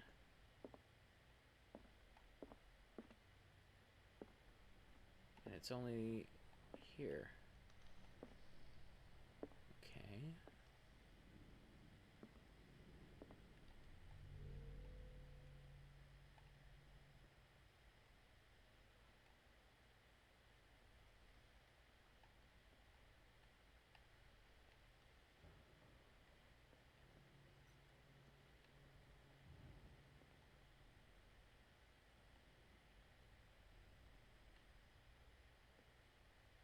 The lyrics of the drunken sailor. I've got that. A sea shanty.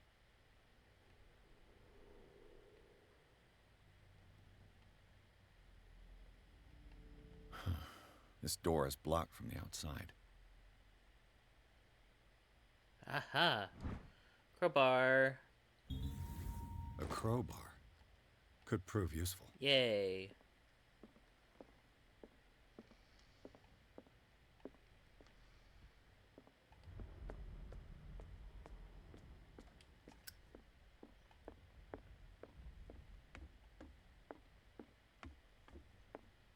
Okay. Darkwater history. This place was settled back in 1692 by two families that seceded from the New England colonies.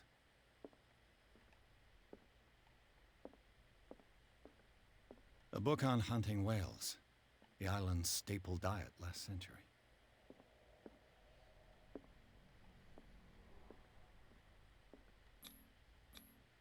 There's something disturbing about this painting.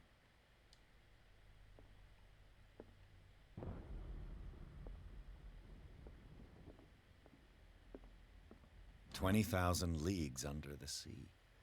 Another story about the mysteries of the deep.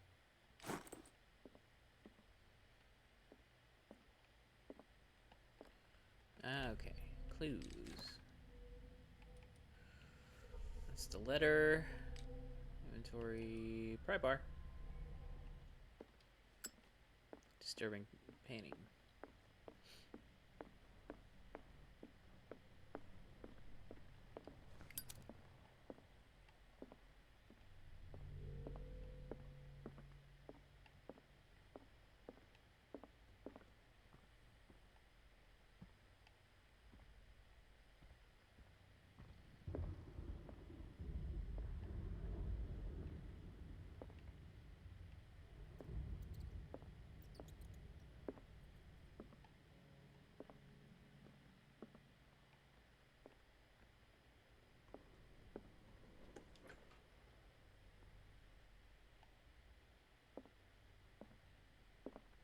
The boys' room.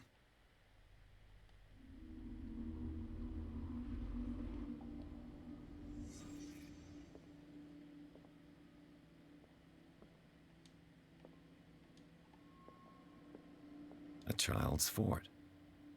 From what threat was Simon protecting his world?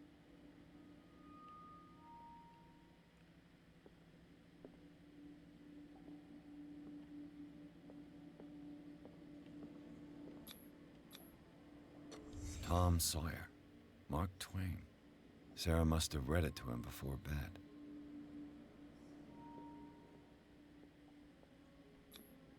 Sleeping pills. Strong for an 11-year-old boy. What was wrong with this family? What nightmarish vision could have inspired them? Simon's troubles went beyond family problems. That kid saw something. Something terrified him.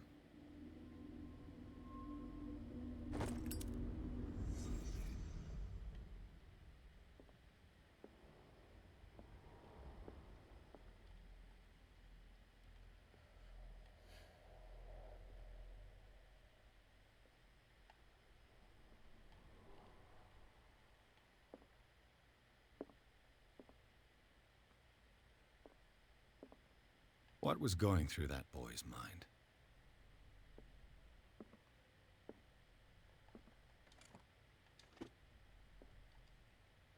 The argument that led to their tragic end seems to have been simmering for some time. Simon's private journal. He seemed worried about his mother and her attacks. Tension also seems to be growing between the Hawkins couple. Could the fire be a result of an argument?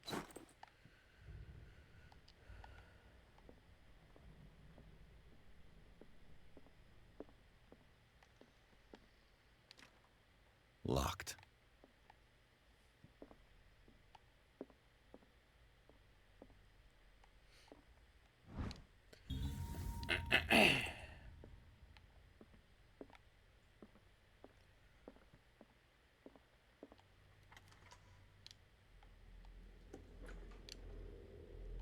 Woo! How do? Let's see. The little boy's room, an abandoned book on the bed, and toys scattered on the ground talk about the everyday life of a normal family. The disturbing drawings and the sleeping pills raise suspicions that even Simon Hawkins may have been suffering from mental illness. Was the boy able to see things like his mother pretended? Wow, there's some grammar going on there.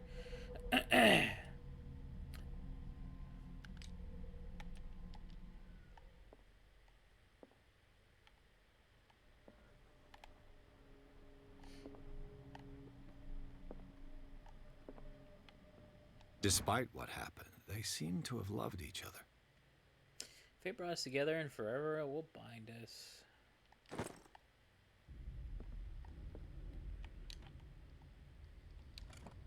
This ledger lists all of the paintings Sarah Hawkins sold. Paying for Boston Client, JF, Boston Client, FS Exhibition, JF, FS Exhibition, Boston Client, FS Exhibition, FS Exhibition, FS Exhibition, Dr. F, AD, Return, FS Exhibition, Dr. F, The Shambler for FS, Gift. Let's see how much money she made. 400, 600, 830, 1180.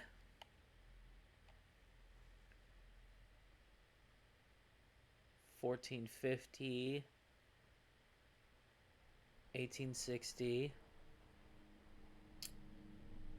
$21.10, $27.10, $35.30, $46.90, $51.20.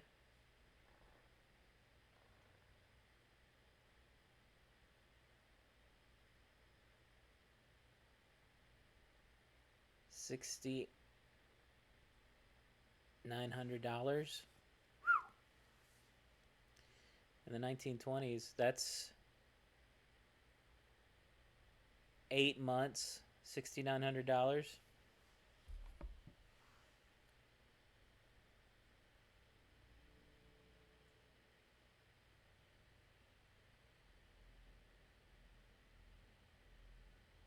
$1924 to now.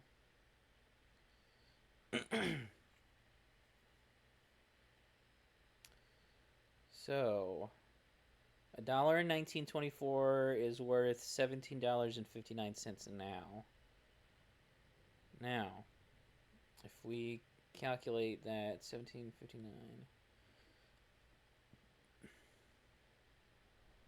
Aren't you glad you're here for this?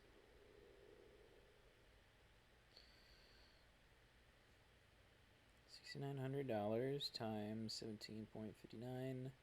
She made $121,371 in today's money from selling paintings for 8 months.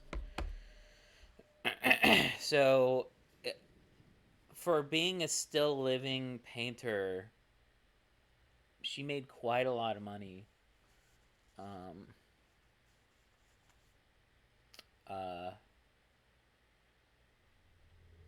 In an 8-month period from painting. And The last one was given for free to a Francis Sanders. I wonder why.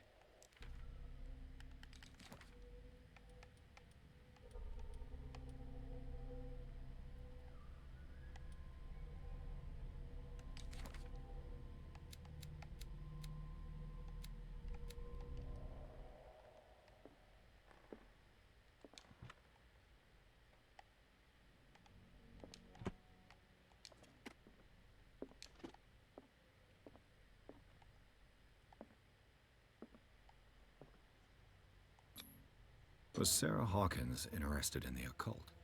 What was she trying to achieve? If the creature is not yet anchored in our dimension, an expulsion ritual might work.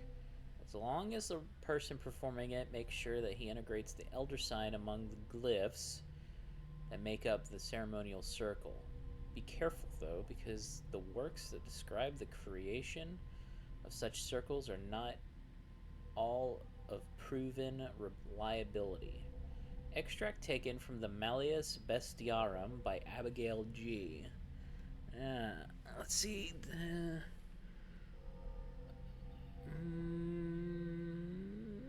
I'm not seeing the elder sign among these symbols.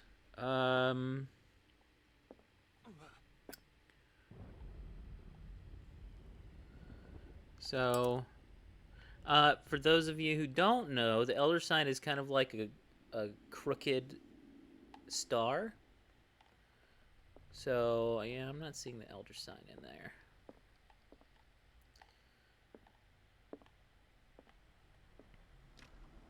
The door is blocked on the other side. Bradley? Is that you? What will her room reveal about her? See if I can pick this lock. Nope. This padlock is too complicated for me. Ugh. A barbiturate prescription from a certain Dr. Fuller. Dr. Thomas Fuller, Riverside Institute, Darkwater, Massachusetts, date 7/21/24. 75 milligrams of armobarbital sodium to be taken every 4 to 6 hours as required. If attacks become too violent, add 25 milligrams of phenobarbital up to 3 times a day. Do not consume alcohol or any other medication during the period of treatment. Dr. Thomas Fuller, take to Darkwater General Store. Such an excessive dose. Either this man is a charlatan, or Sarah's condition is unlike anything I've ever seen. Barbiturates. Sarah Hawkins must have been extremely agitated resorting to such a treatment. They act as a depressant of the nervous system, but once you begin, you can never live without them. Of that I know something.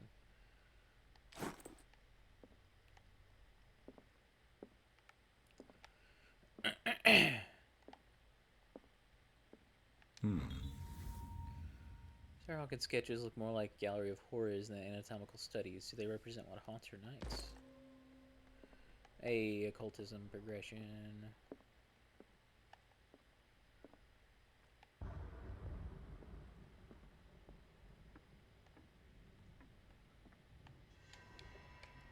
Is anyone there?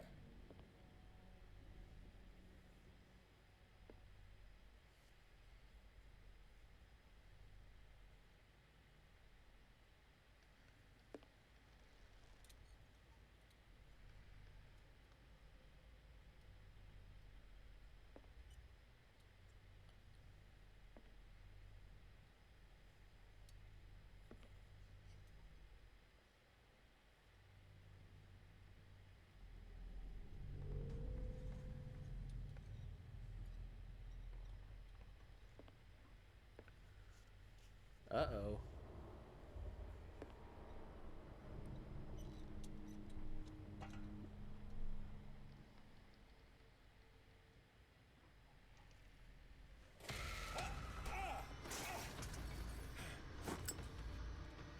You! Stop!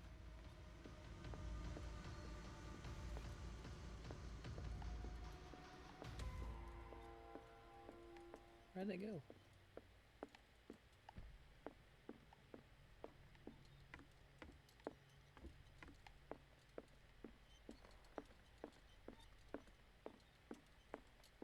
it's you. I heard running in this corridor. There's an intruder in the house. It was him.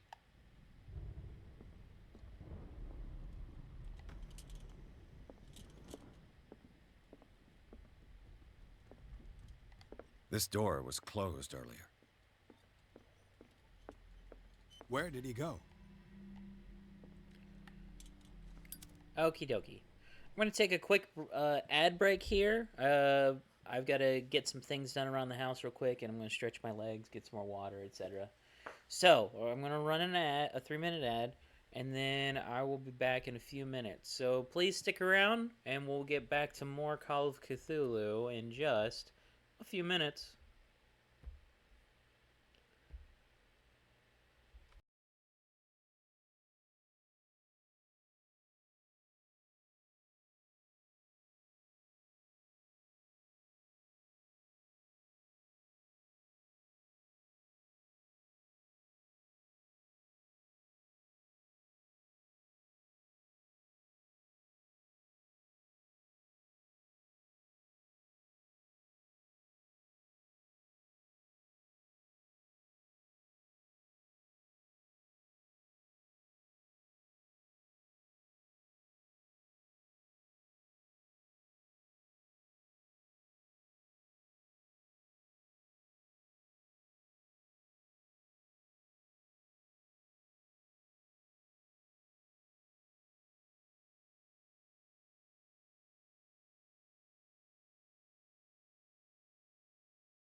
And we're back. I apologize for the long wait. Thank you everyone for waiting.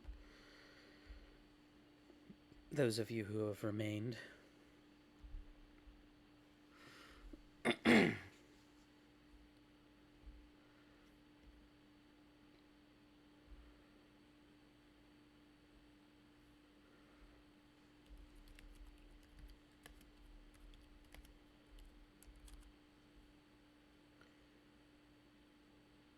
Let's get back to it, shall we?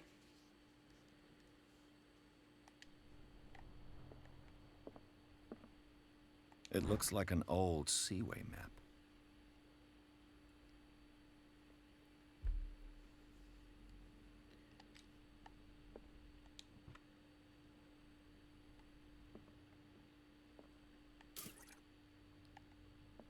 Do you really think that your fugitive came in here? Charles Hawkins was keeping her father's letters from her. These letters have been opened but visibly have not left Charles Hawkins' office. They're tied together by carefully knotted braid. Why did Hawkins intercept his wife's mail? I don't see any way out. They look like Celtic runes. Charles must have brought them back from one of his foreign trips.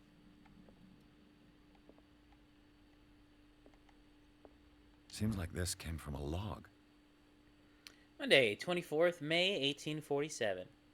42 degrees north, 70 degrees west. Darkwater Island. We sailed north all morning.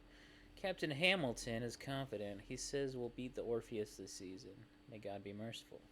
Sunday, 30th May, 1847. 47 degrees north. Ah! Thank you for the hydrate redeemed Furin. 55 degrees west. I preferred it when the whales disappeared without trace. With these carcasses, we can no longer ignore their sad fate. What is eating these huge beasts? I told Hamilton that it was a bad omen. He doesn't care. Tuesday, 1st June, 1847. 49 degrees north, 61 degrees west. We dropped anchor near a village. The inhabitants say that the waters are red with the blood of the sacred beasts, and to follow them is to defy the gods. I told them they only feared God Almighty, but in the loneliness of the hold, I'm scared. Friday, 4th June, 1847. 57 degrees north, 51 degrees west. We have sighted a huge whale in the distance. Its size seems to be beyond anything known to man. It sends out an infernal song. Hamilton wants it. Wednesday, 23rd June, 1847. 33 degrees north, 53 degrees west. We've caught it. It's the most grotesque whale I've ever laid eyes upon. It will go into memory as the biggest catch ever. Men have died, but we have gained glory. This day will be celebrated for years to come. Tuesday, 29th June, 1847. Darkwater. We have beaten the Orpheus, returned with empty hands. The Scylla, and Hamilton are only memories. Huh.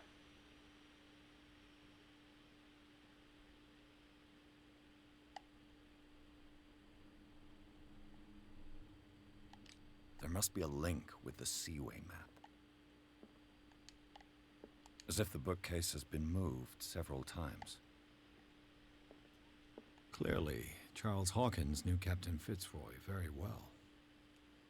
In this photograph, Charles Hawkins and Captain Fitzroy are posing with a third man. They seem close. I wonder who the man with the glasses is in the photograph. Probably another friend of Hawkins. It looks like a freehand map of Darkwater. Certain areas have been highlighted. I wonder why. The Scylla. It's the boat that was stranded at the entrance to the harbor. This panel is movable. Ta-da. Cogwheels. They must be linked to an opening mechanism. Probably a secret passage. I must find a way to activate the opening mechanism.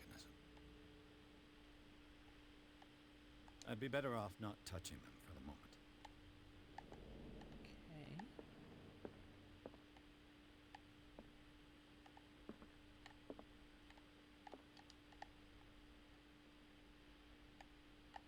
I'm still missing a hidden clue.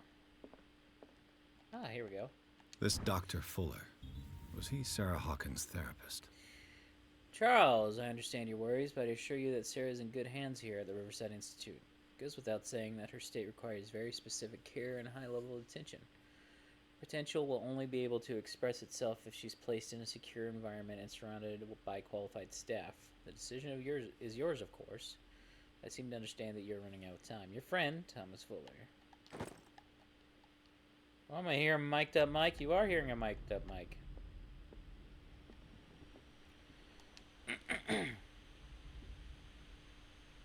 This globe seems to have been part of some mechanism. Posture check. Thank you for the posture check. Ah.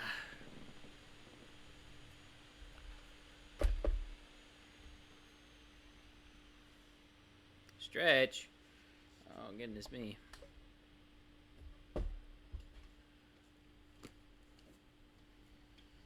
Oh.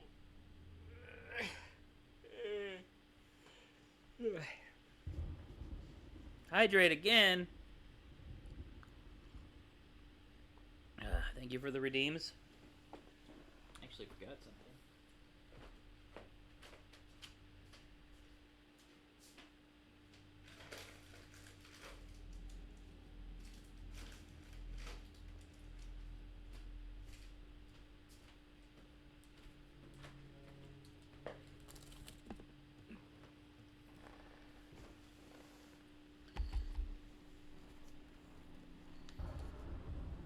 Thank you for the redeems, good sir.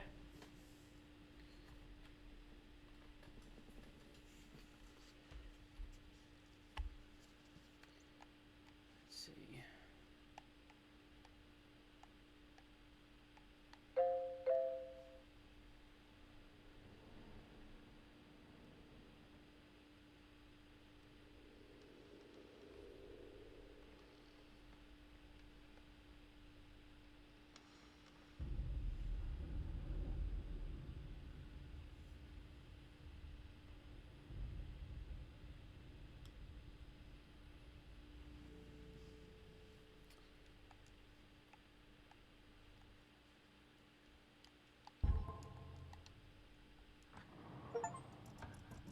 Looks like it worked. Oh, well. Well done, Pierce. Hawkins' mansion was falling into ruin well before the fire that claimed its residence. The building, once luxurious, today lies witness to the ruin of the Hawkins family. Paintings of Sarah Hawkins are spread throughout the corridors. Moisture eats away at the books of the imposing library, and the windows are broken and condemned. The drawing room, where the fire started, revealed it to be more than just a domestic accident. Sarah Hawkins' office bears the signs of an occult practice and, no doubt, huge creature. No doubt huge creature left its mark on the walls of the corridor that leads to his workshop. As for Charles Hawkins' office, it revealed a passage into a network of underground caves.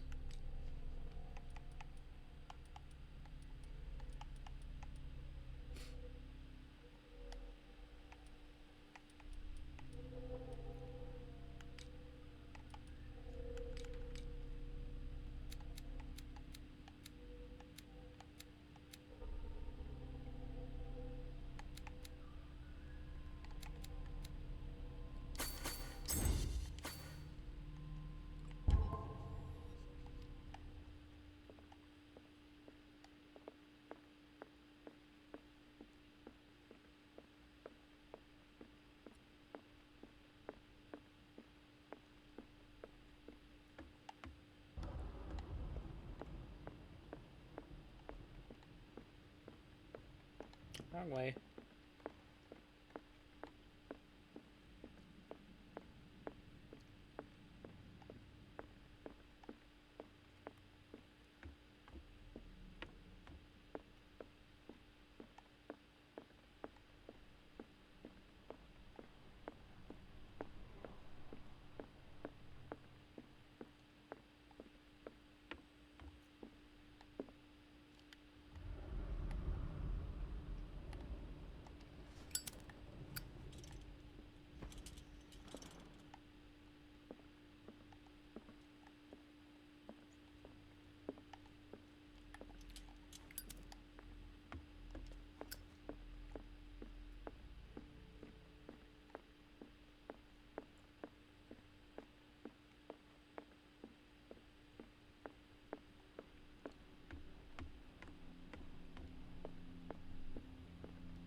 Inside the Hawkins mansion, the scene of the fire revealed its secrets.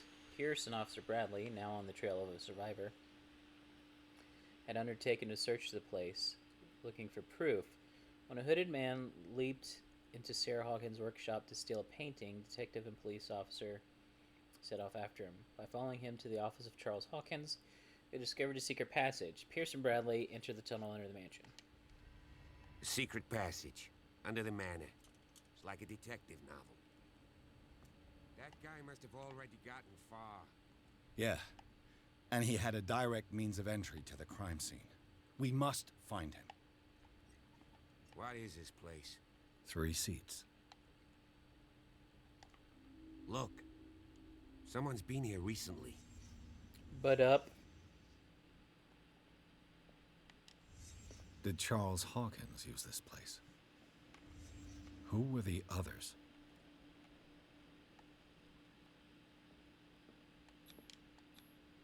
Whatever Charles Hawkins hid here, he didn't want it in his house. The bearer of the mask must have been the leader. What kind of secret society is this?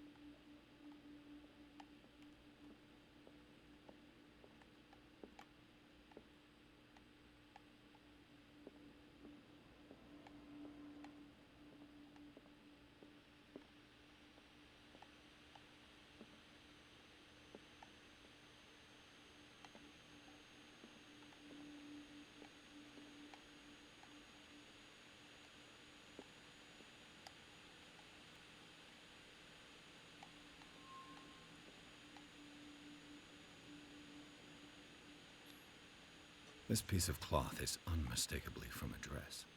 Was Sarah Hawkins here?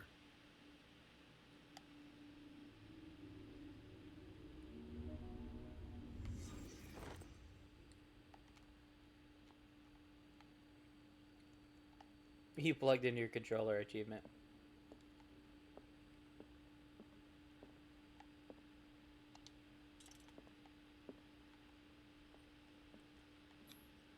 This symbol, what does it mean?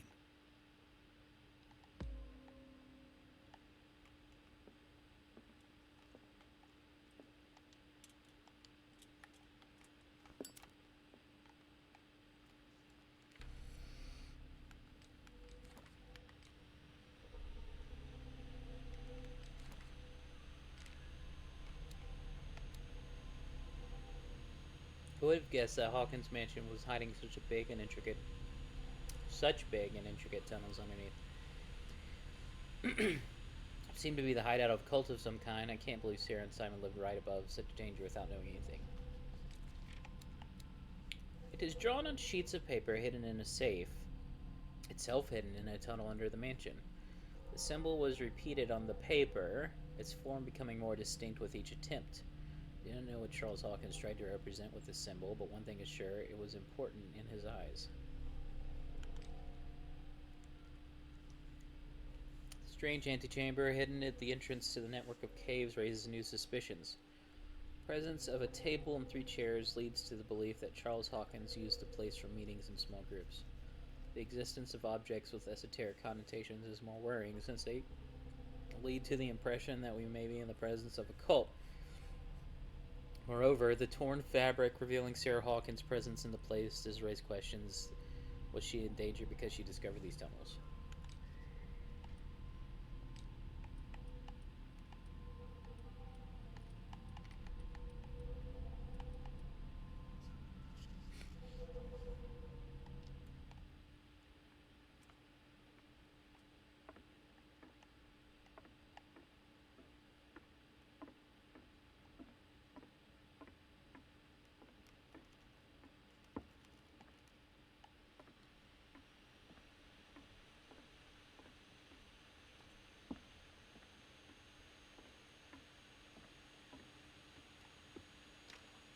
Of course. And something tells me that the key is climbing these steps. There's tunnels all over this island. Given the size of this cave, there's gotta be other entrances. The passage continues further down. Might as well start with that. Furion, I ain't gonna squeeze in there. I'll find another way. If possible, I prefer not to ruin my uniform. Fine, fine. Go look for another entrance. I'll try my luck down below. Furion, are you and Blick staying warm up there?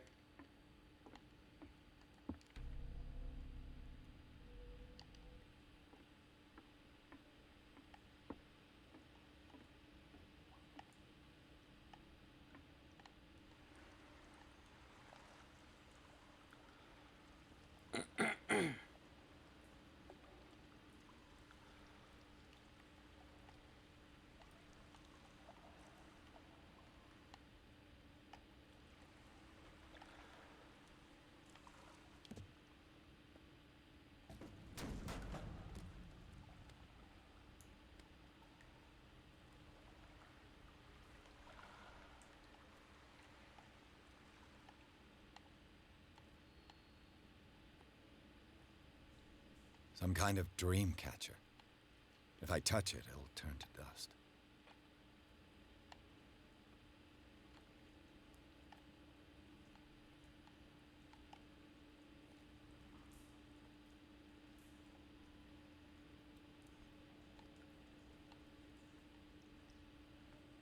An old diary.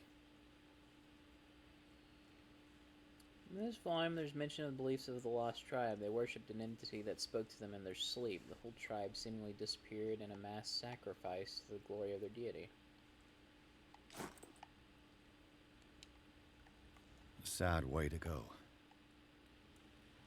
These paintings must be several centuries old.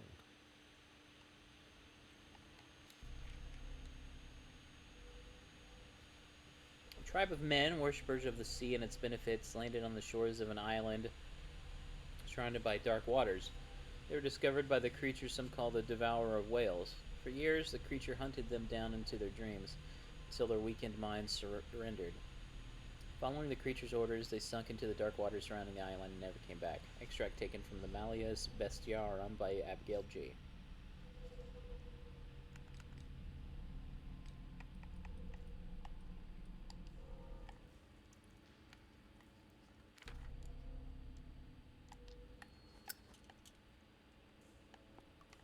This monstrous creature must be an allegory.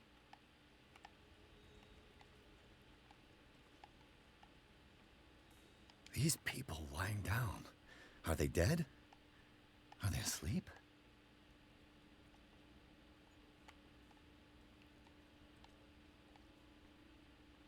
These buildings seem to have come out of the water.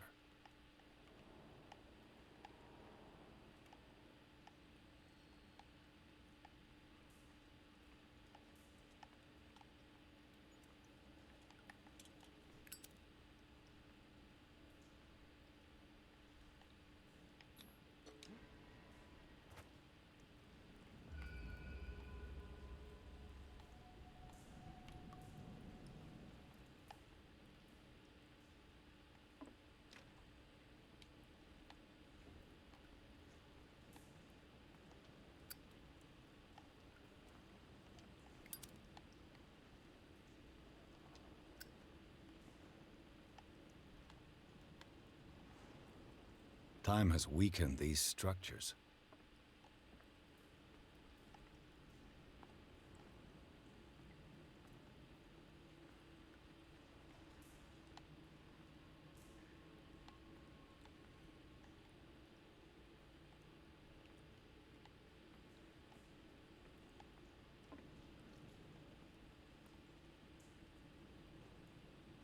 I don't have time to search them all.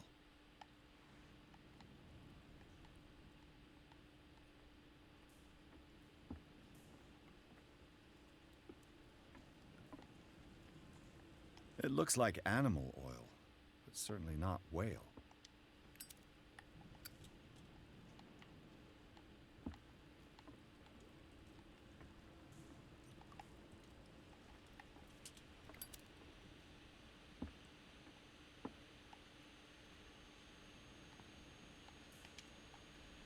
I don't have time to search them all.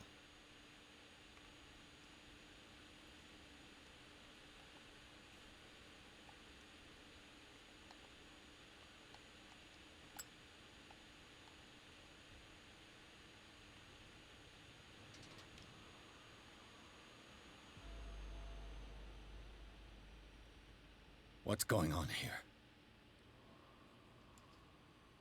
Pierce. Keep your voice down. We're not alone. Good God. What have you got me into? We'll see. I'll go on. Try to go down on your side. Yeah, there's a passage. I'll meet you at the bottom.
A mass grave. A table for sacrifice?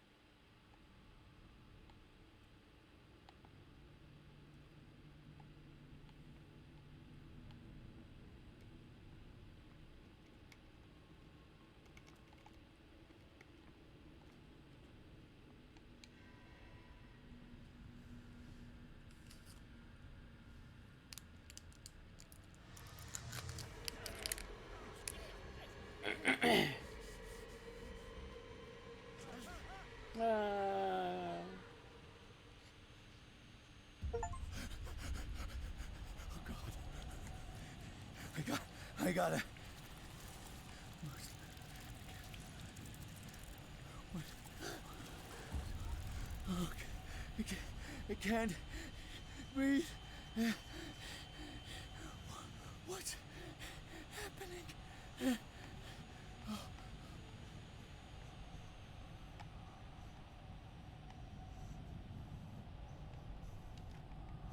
No, damn it!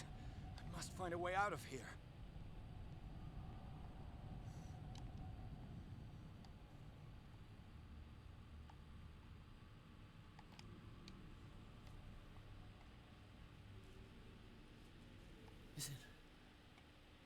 Is it my turn? Yes, it is time. You will soon be one of us, if your body and mind are ready. I dream of it every night. I have constant visions. I am ready. Good enough. Prove it to us. It's like in my dream.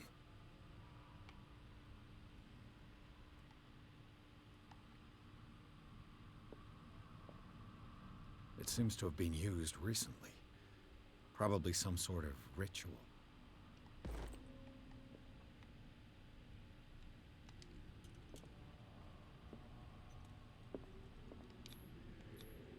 I can't read Latin. Right.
You who sleep, accept this dream under your immortal wing.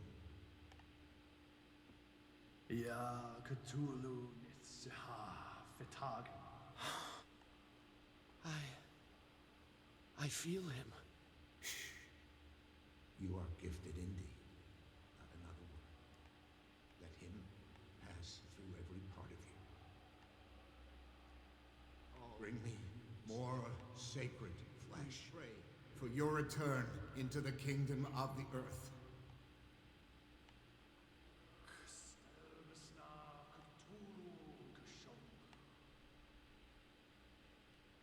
Again, this primitive writing.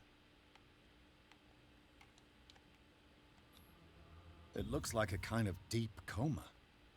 What could this ritual have done to them? We are ready for the ceremony. What about your protege? His awakening is complete. He will join you shortly.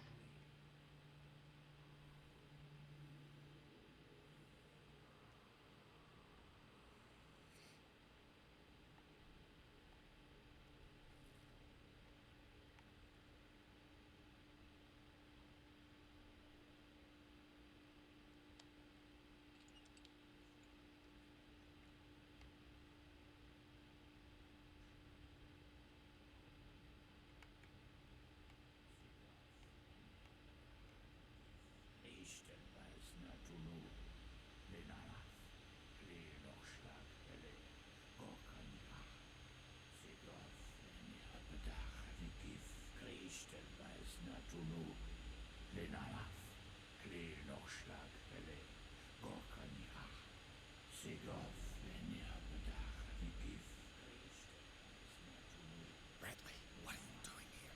I saw two odd-looking guys coming down. Seemed up to no good. What in the world is this? An intruder! Oh, shit! Don't move! Police! Don't move!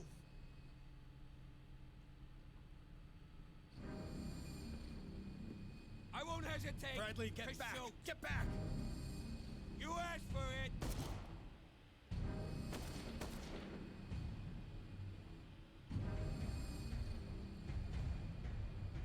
Charles, you shouldn't have seen this.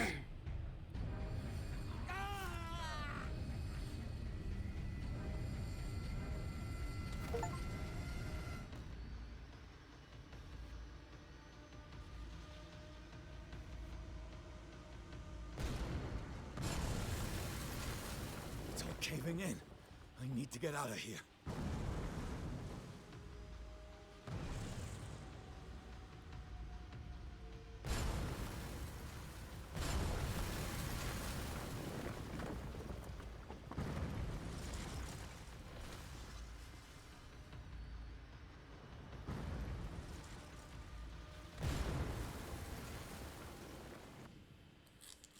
Well,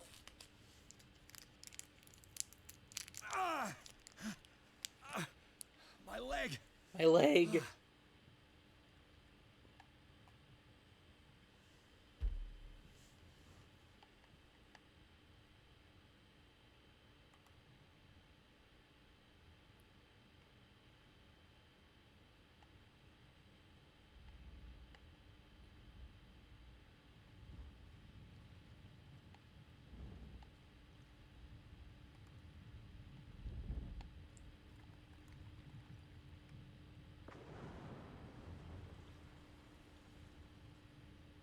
Light.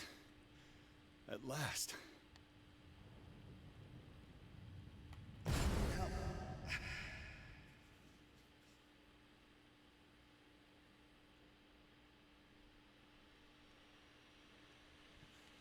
Pierce and Officer Bradley followed the intruder to the secret meeting place of a cult set in a network of underground caves right under the Hawkins Manor. They witnessed a strange ceremony led by a Charles Hawkins, very much alive. Bradley tried to arrest him, but Hawkins, whose body displayed various mutations, disemboweled the police officer. As he tried to escape from him, Pierce found himself prisoner of a rock fall. Rushed to the Riverside Institute.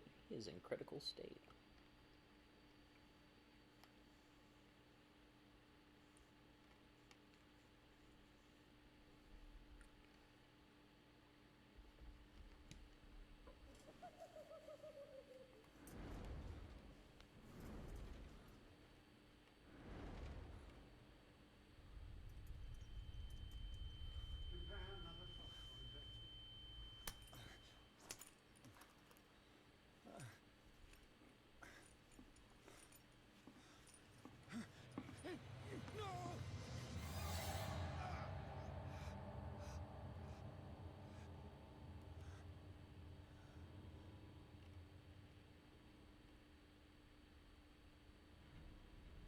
He's having a seizure. He will survive. Strong subject.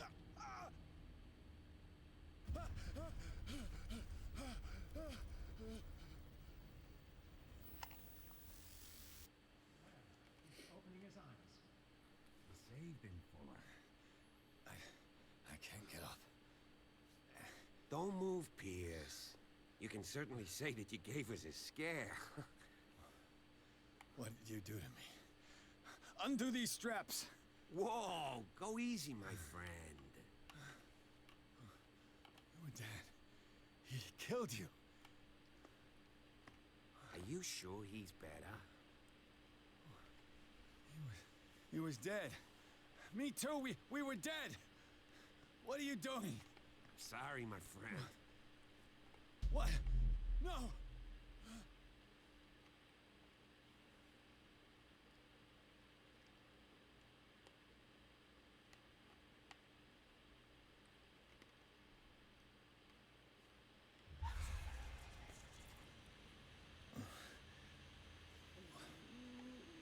What happened to me?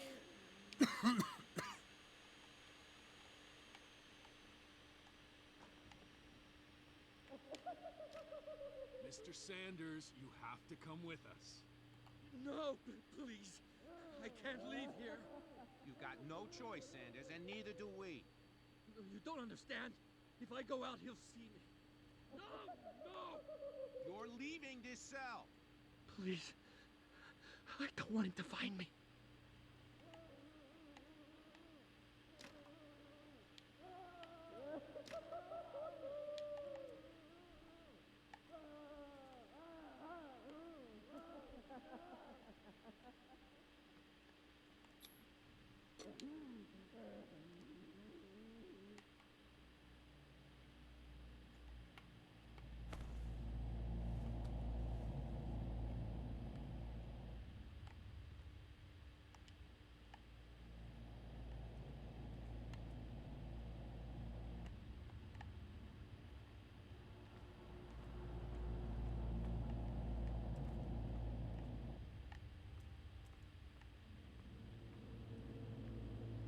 They tracked and hunted me, pursued me right into their dreams. They swooped over their nuts in the wake of my lonely wanderings.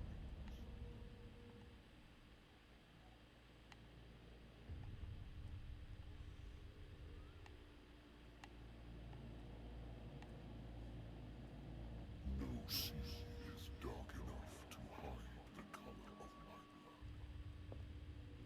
No wind strong enough to scatter my dreams.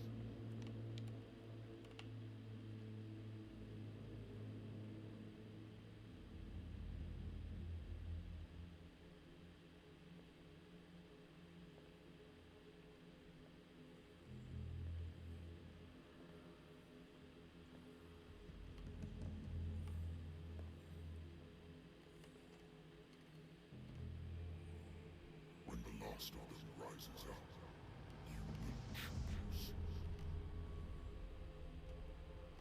I will not be here to bear witness to it, because you will have released me.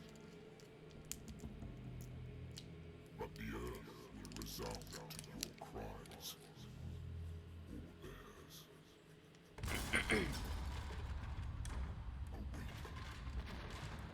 and free me.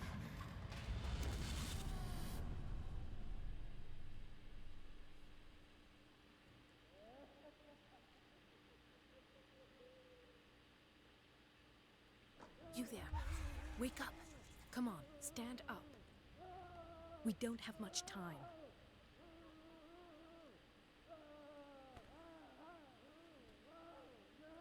Can you stand up? Who are you? A friend of Ethan Bradley. It was he who told me that you had been interned here. Wait.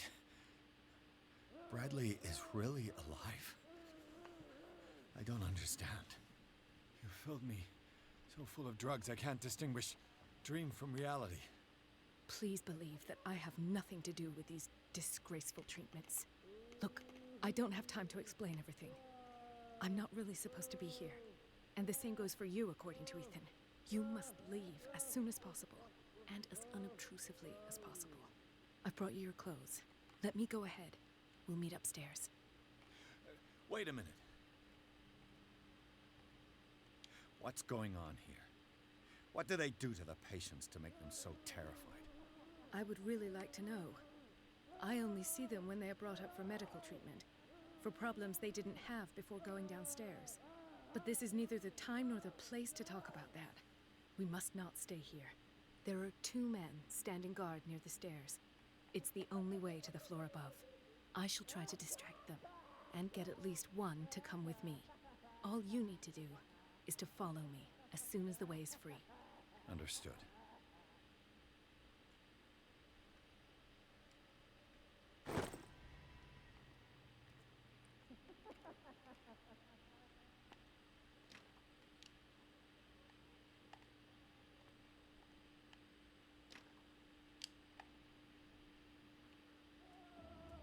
What does this mean?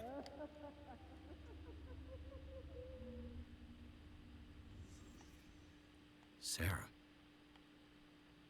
Am I in an asylum? What did he write about the painting? Why the strange symbol repeated over and over?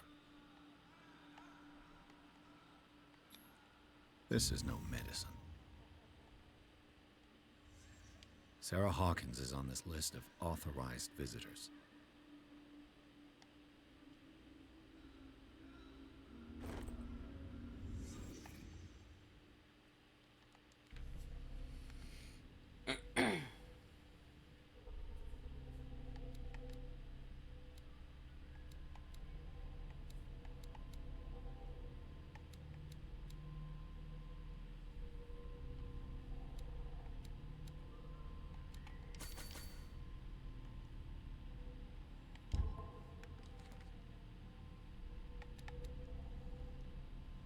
Charles Hawkins.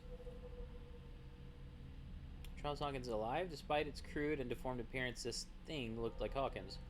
He attacked Bradley after he recognized him. What could have happened to Charles on the night of the fire? I've never seen major burn victims in such a state. Something's not right. Marie Colden, age 32, occupation doctor. Officer Bradley's female friend works as a general practitioner at the Riverside Institute. She had figured out long before I arrived that Fuller was involved in illegal activities. She wants to shed light on the nature of his experiments and believes that helping me to solve the Hawkins case could advance her own investigation.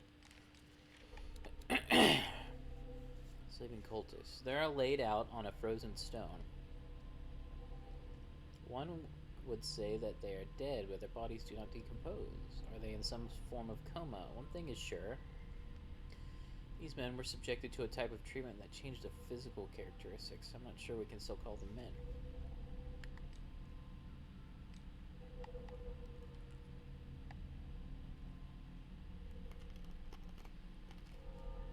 And the tunnels under the Hawkins Mansion.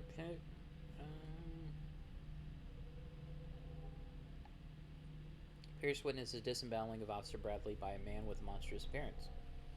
The men in gowns and the rituals had not succeeded in affecting the veteran. However, beans.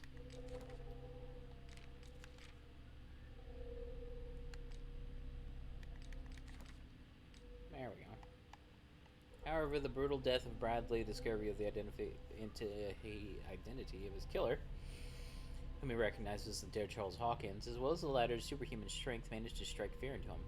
Pierce still does not know if he should believe what he saw. He may even put these visions of horror to the shock caused by the death of Bradley. Or you may put it down to lack of oxygen provoked by the rockfall.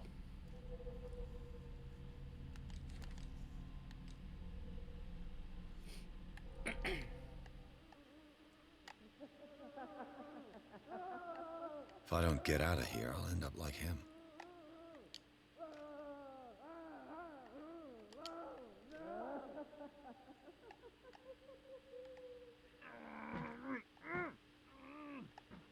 Poor wretch.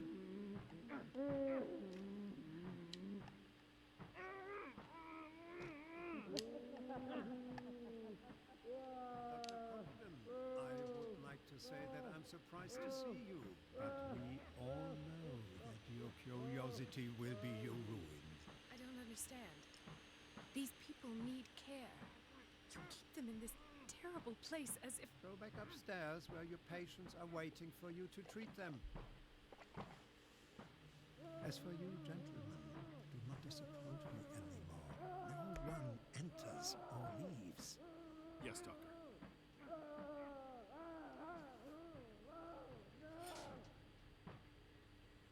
Damn it. I'll have to find a way of getting rid of those two myself. I told you. Oh. I know.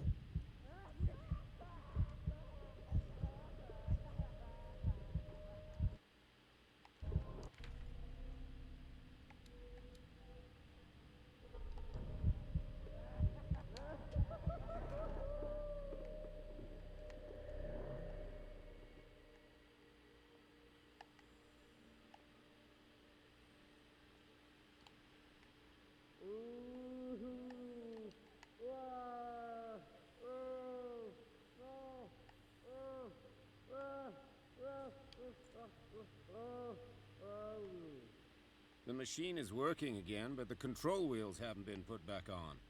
I was just going to the storage room. I can bring them to you. No, Dr. Fuller doesn't want us touching the pressure valves. As you want. I'm gonna see if there's sleeping pills left. They've run out again upstairs. Put a few aside for me, will you?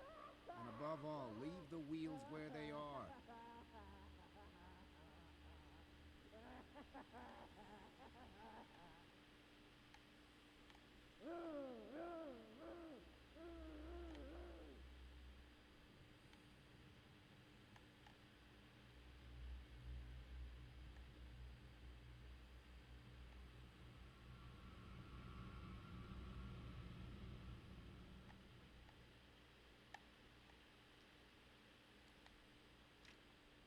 It's locked.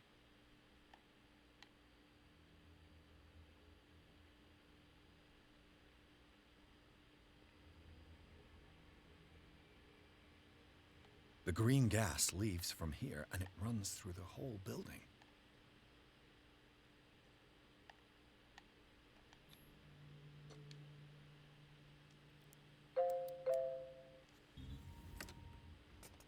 Perfect. Oh, this is the first time I've had a lockpick successful so far.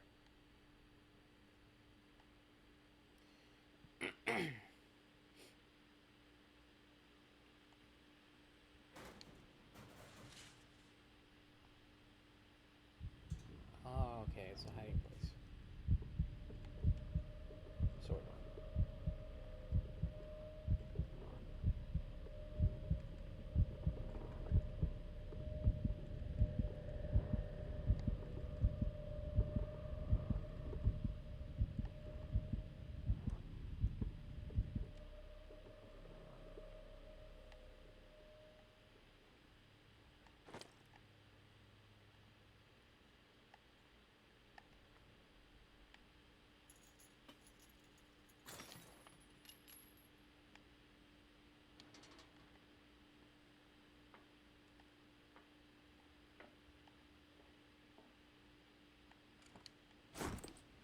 Dr. Fuller, I've repaired your machine as best I can. However, the piping has been damaged, and I fear the gas is escaping.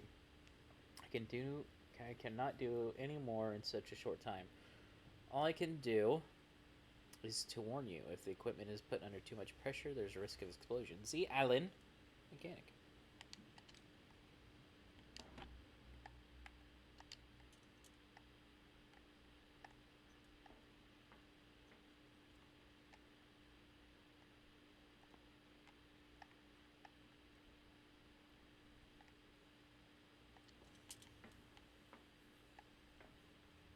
Ooh. This valve controls the pressure.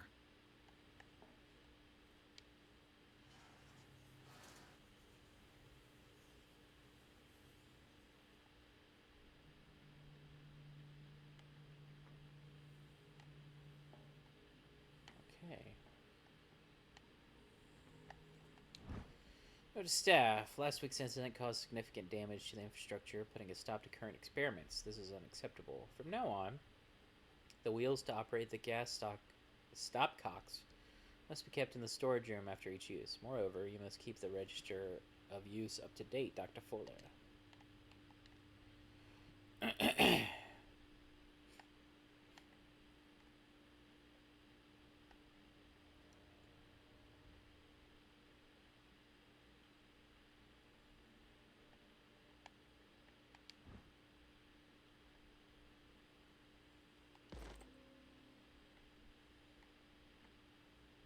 A control wheel to mount on a plumbing system.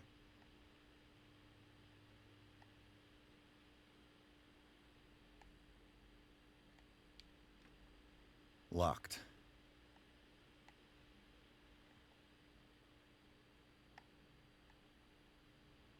If I walk, I do not stop. If I do not stop, he does not catch me. If he does not catch me, I do not sleep.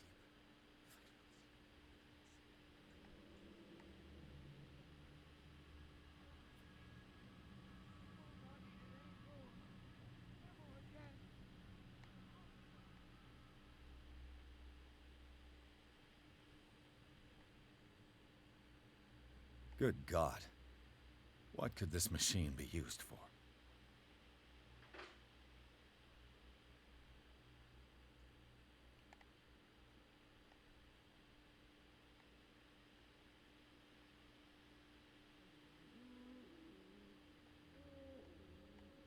Worse and worse. Vats of rotten flesh? An elaborate electrical system? Like a dumb pulp novel.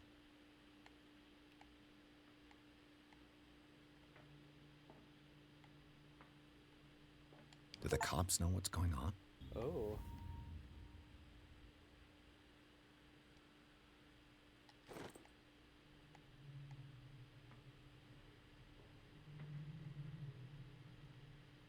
This machine seems to consume a great deal of electricity. What will happen if I increase the current to the limit?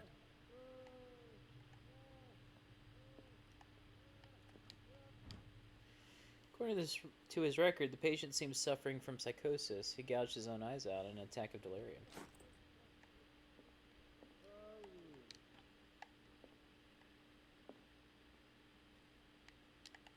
Is there a connection between this corpse and the machine?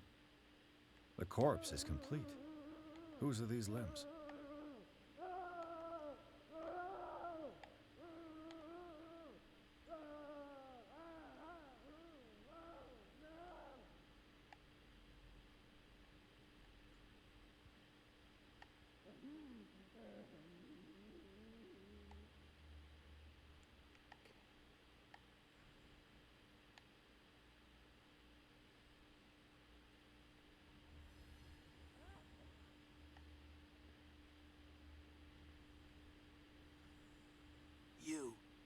You there, come here. I don't know what you're doing there, but you don't seem to be friends with the nurses. What do you want? Sleep. That's all. Sleep? You don't want to leave? No. Have you seen the storm that's brewing? I'm fine here, except for one problem. You want sleeping pills, right? Yeah, and in exchange I can make noise. Lots of noise. You'll draw the guards to your cell to allow me to escape. So, you in? Find something to make me sleep, and I'll take care of the guards for you. Is it the noise that disturbs you? No, it's the nightmares. We all have them here. That's what wakes us up. And afterwards, there's no way to get back to sleep. I'll find you some pills. Go look in the storage room. There must be sleeping pills there.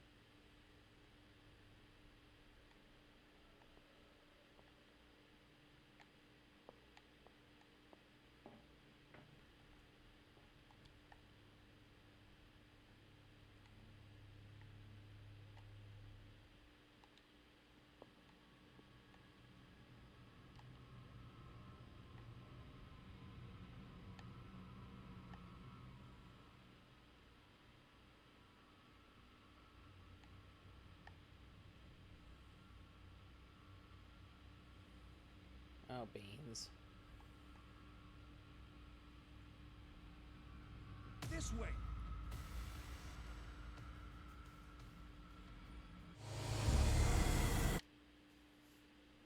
This machine seems to consume a great deal of electricity.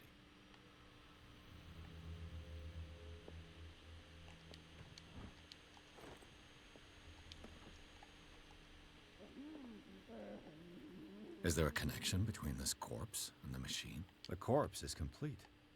Whose are these limbs?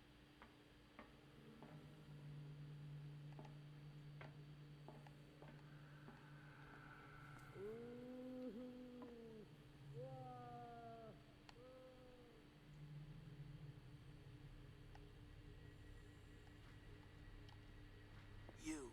Yeah, you there. Come here. What do you... Sleep. Sleep? No. You want... Yeah. You'll... So. Is it the... No. And I'll find... Go look at...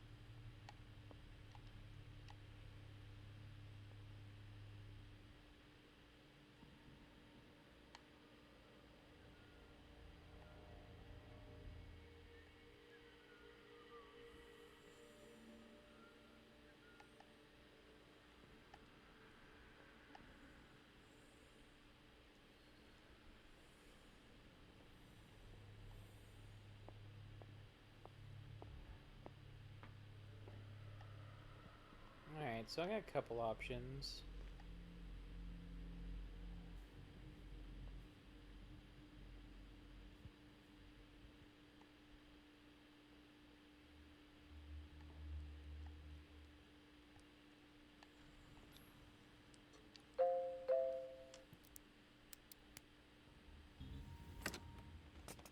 Perfect.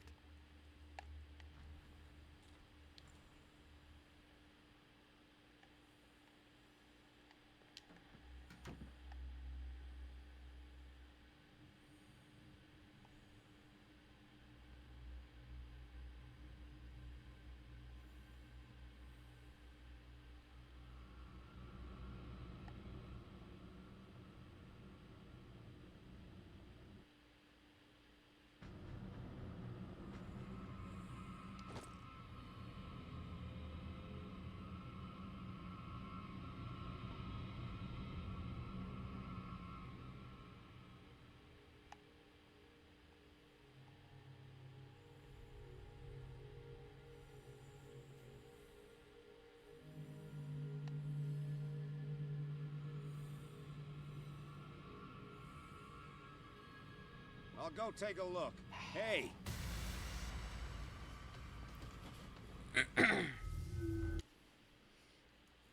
Alright, so I have a couple options.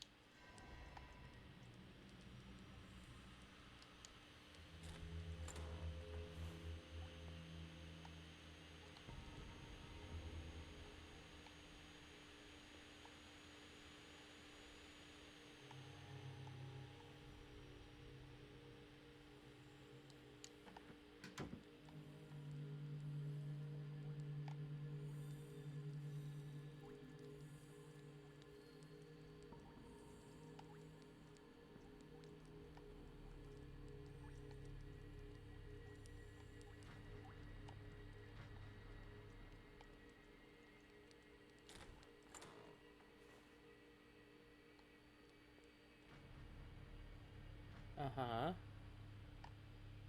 So the options I've got are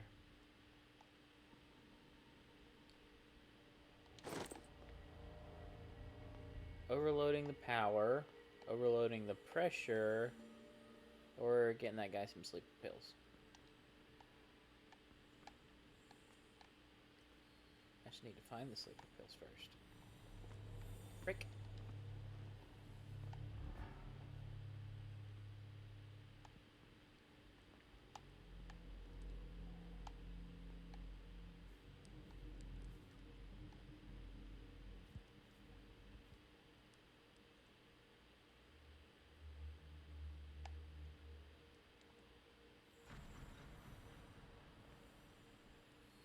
And they should be in this room somewhere.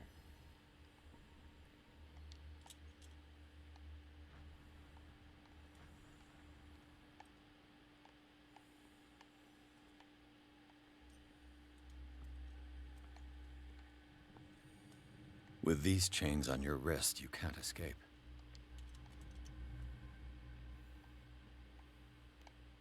I'm gonna go with overloading the pressure.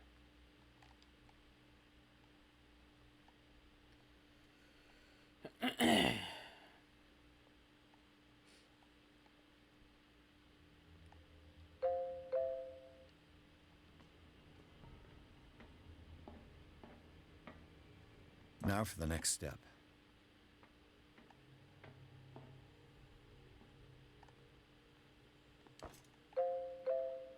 Alright, so.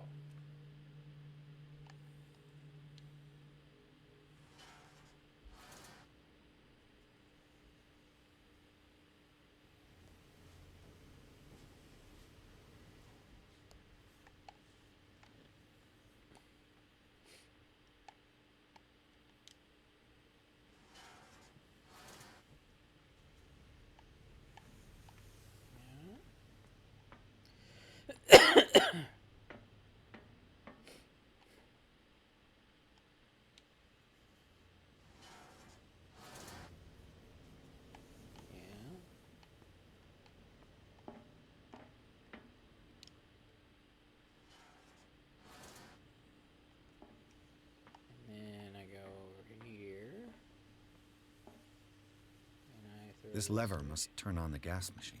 Yep. Alright. I've got to hide before the guards see me. It's called going this way, buddy.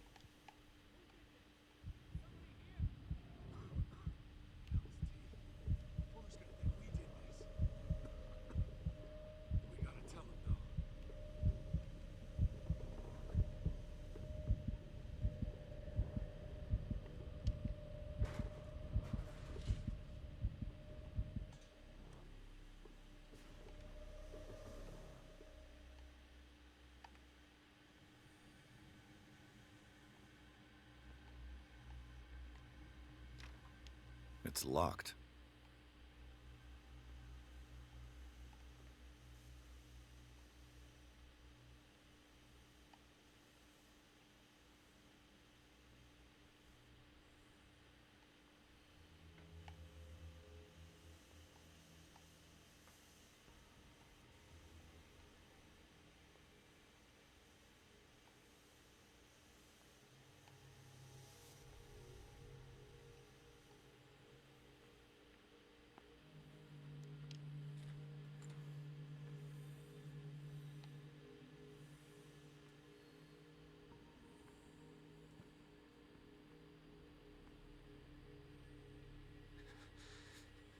Doctor, is that you?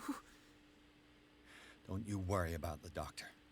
Right now, he'll have plenty to keep him busy with his precious machine. It gives us time to get away. I'll undo you. Get away? Get away where? I can't go anywhere. It'll find me, like it found me here. You're mistaken about the beast. Don't stay with me, or you'll end up the same way.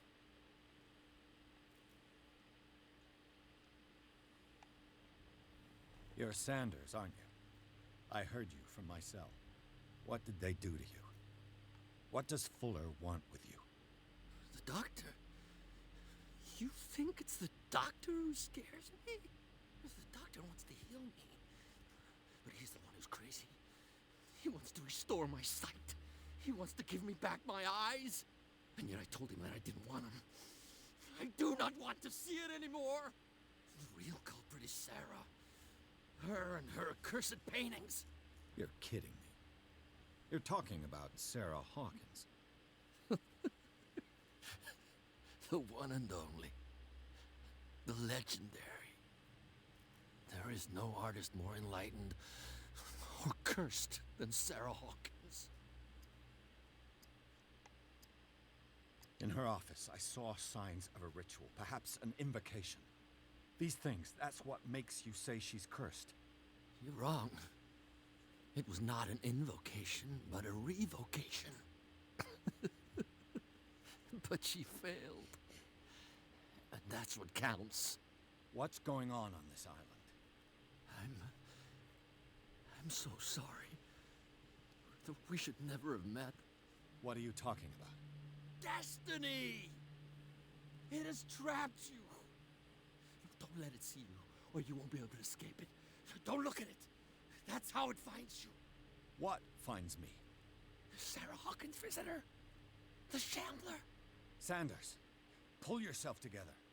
Without her, it's no longer possible to save me.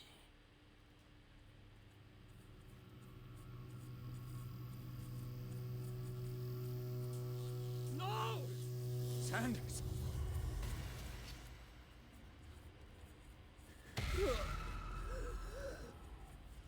What the hell?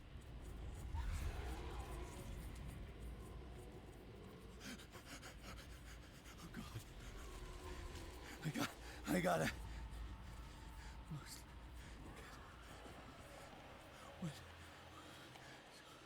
Okay. This is insane. What killed him?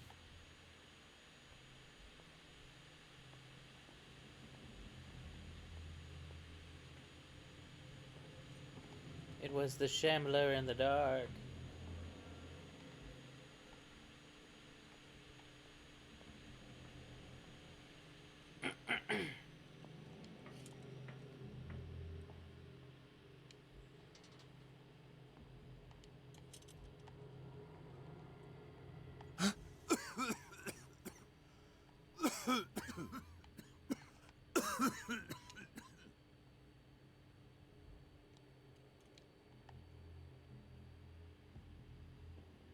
Damn! The gas!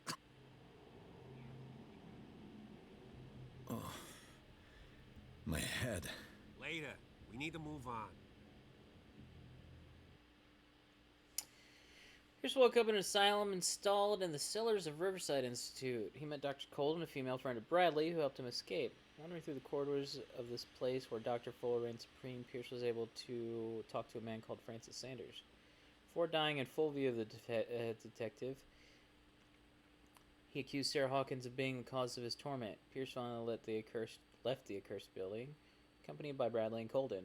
The companions in misfortune decide to use the Hawkins mansion as a hideout. We're around and ragdoll.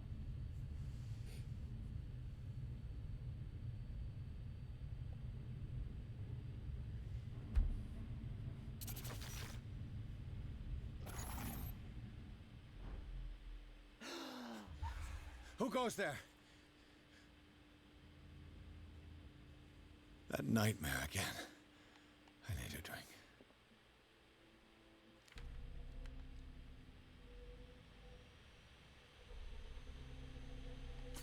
Nope. Reset. Yay.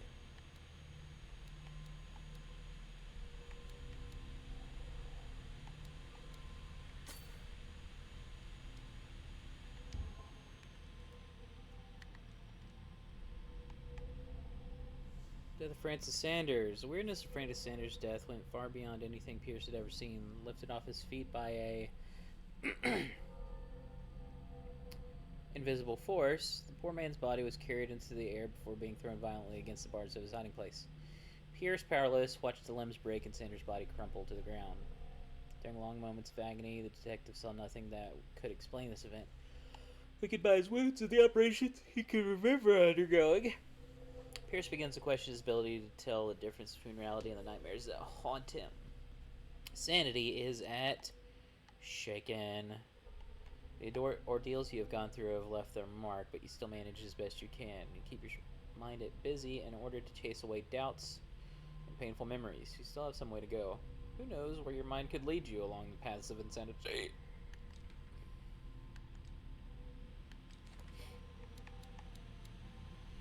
Francis Sanders, 47, occupation, art dealer. Francis Sanders knew Sarah Hawkins so well that he accused her of being the source of his suffering. The man gouged his eyes out with his own hands and smeared the walls of his cell with esoteric symbols. He seemed to be obsessed with a shambler linked to Sarah Hawkins. He died before my eyes in circumstances I cannot explain. Souls of the Riverside Institute. Strictly speaking, I didn't spend much time in the hospital. When I woke, I was immediately transferred into the cellars of the Institute, a sort of clandestine asylum where Dr. Fuller carried out his experiments on patients without being troubled. Unknown machines sit beside anatomical drawings that are disturbing, to say the least. I just managed to escape from this place. I might not have as much luck next time.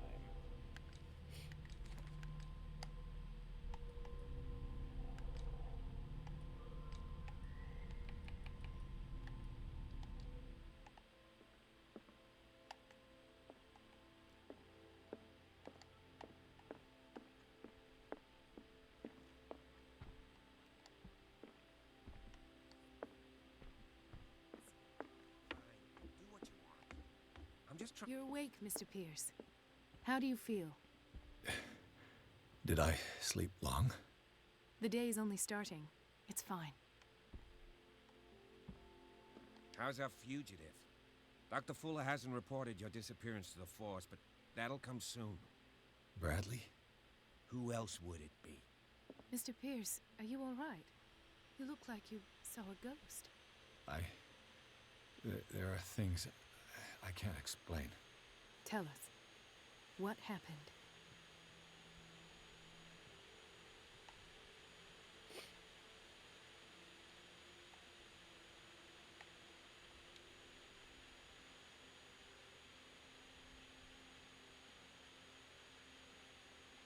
I found a Darkwater PD badge. Lost a colleague recently? What the? Bradley. Ethan? I'm all right. I just had a... It's gone. You're sure? If it's important, it'll come back. But I can't explain why Dr. Fuller would have that badge. The man's a danger, believe me. What can we do, Pierce? What I'm sure of now is that the Hawkins case isn't just an accident. And what brings you to that conclusion? The fact that Charles Hawkins survived the fire. I don't understand. Mr. Hawkins was buried. That's what he would have you believe. I have a hard time believing you. You were there, Bradley. You even opened fire on him. I'd remember that. Why would he fake his own death? Do you think he covered up his wife's murder? That's possible. Seems hard to swallow. Don't you have anything more concrete, Pierce?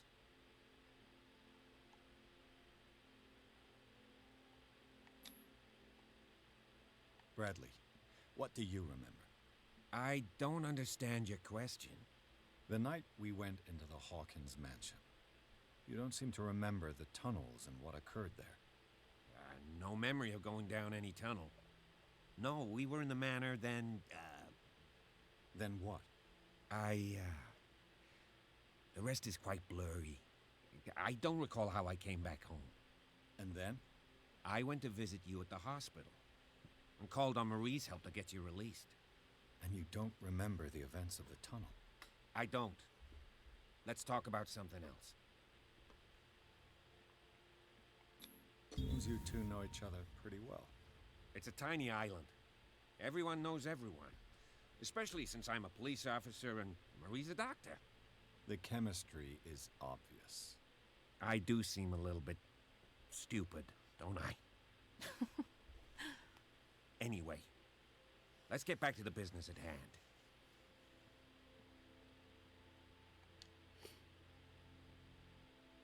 I have flashbacks.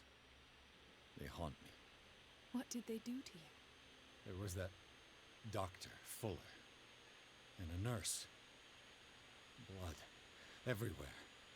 My legs, the pain, I couldn't bear it. I was screaming. They injected me with something. I woke up at the Institute.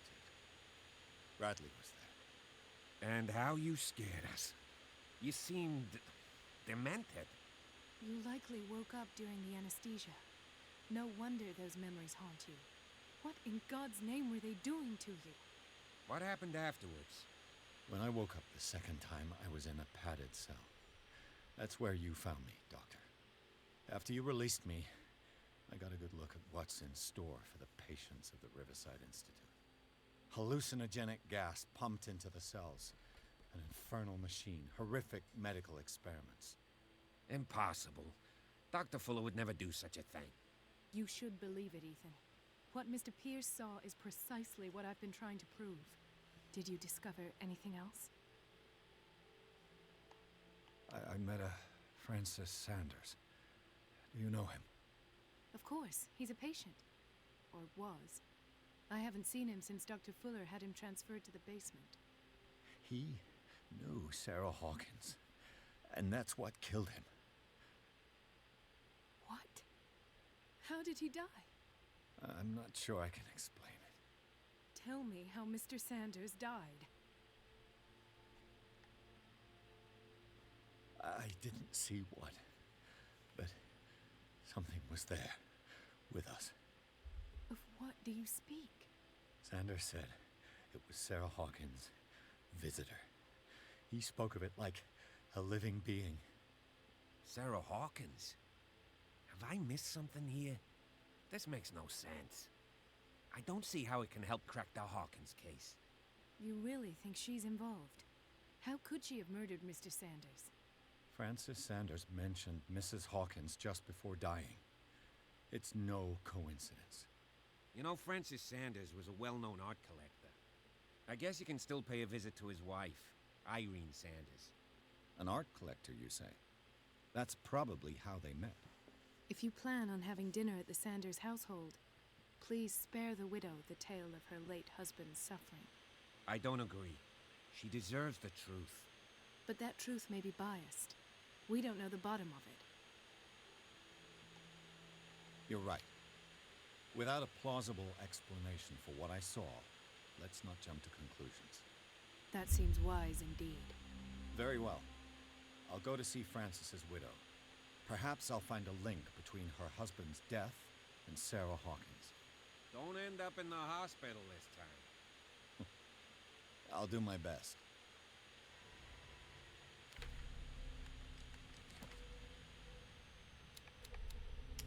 Dr. Fuller, age 52, Riverside senior physician. Dr. Fuller reigns as the undisputed master of the Riverside Institute and of its cellars, in which he carries out illegal experiments on his patients. I don't know what he's done to me, but I shouldn't be back on my feet so soon after my fall when the tunnels under the Hawkins mansion caved in. This man is dangerous, and I'd swear he knows more about all this business than he's willing to tell. Let us go now and learn the truth about what's happening on this island. The other night's events are still confused in my head.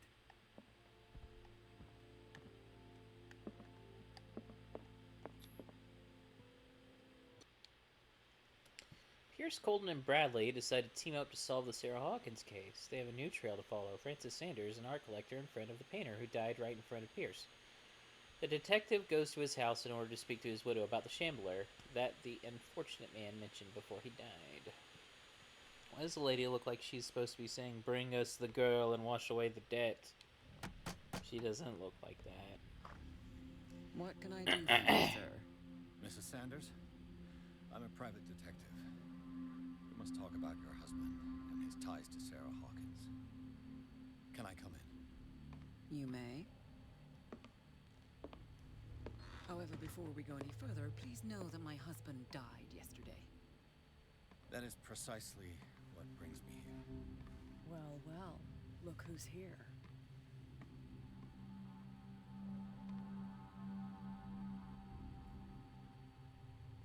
You know each other. Our paths crossed, briefly. The brave detective has a talent for sticking his nose into my business. I bump into her every time I'm investigating someone's death. It's a small island, Detective. My island. It's better that it's you bumping into me. You're investigating Francis' death. Why? Who hired you?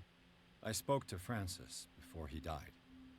His story suggests a link to a case I'm working on. Well, since this business has got nothing to do with me, I'll be in your husband's office, Irene.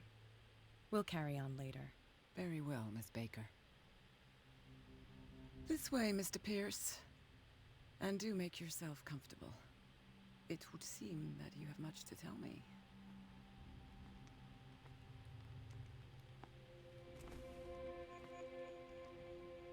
May I inquire as to when you had the opportunity to talk to my husband?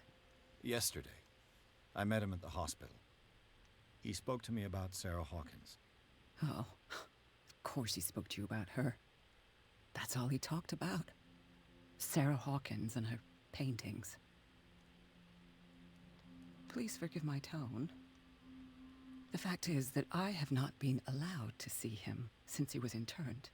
You, on the other hand, a perfect stranger, were able to see him and even talk with him the day he died. How was he? Were you present when he had this attack? What happened?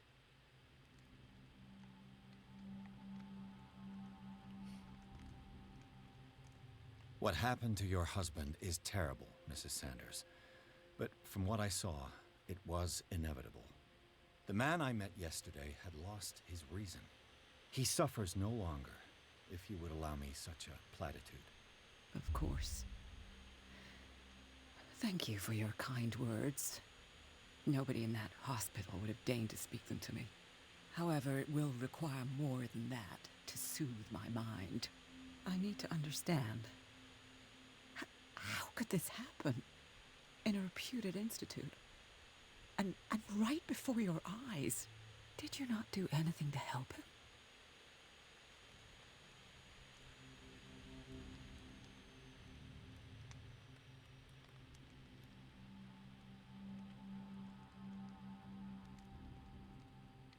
So ask Fuller. He's the eminent doctor. But I would caution you, you'll find his treatments more terrifying than the illnesses he sets out to cure. That churl no longer takes the trouble to receive me. He sends his secretary to tell me that I cannot see Francis. Me. His own widow. He must think that I am a terrible wife for having abandoned him in such a way. But I only wanted what was best for him. I'm not here to condemn you, Mrs. Sanders. Oh, I'm tired, Mr. Pierce. I would be grateful if you could tell me what you expect of me, and then leave.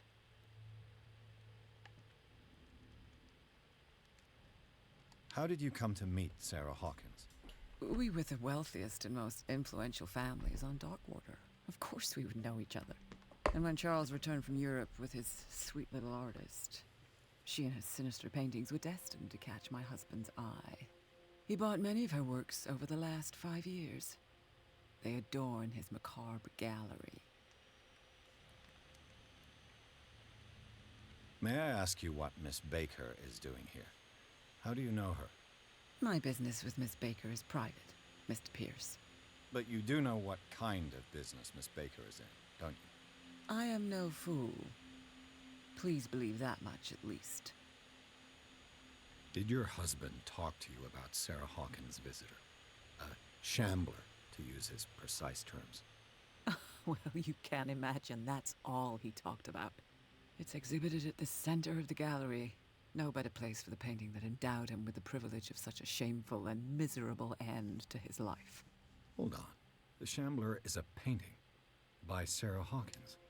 Who else to paint such horrors? Take a look for yourself, if you feel so inclined. It is my only lead at this stage. I suppose I have nothing to lose. Then you have paid no heed. For my part, I refuse to set foot in that gallery again.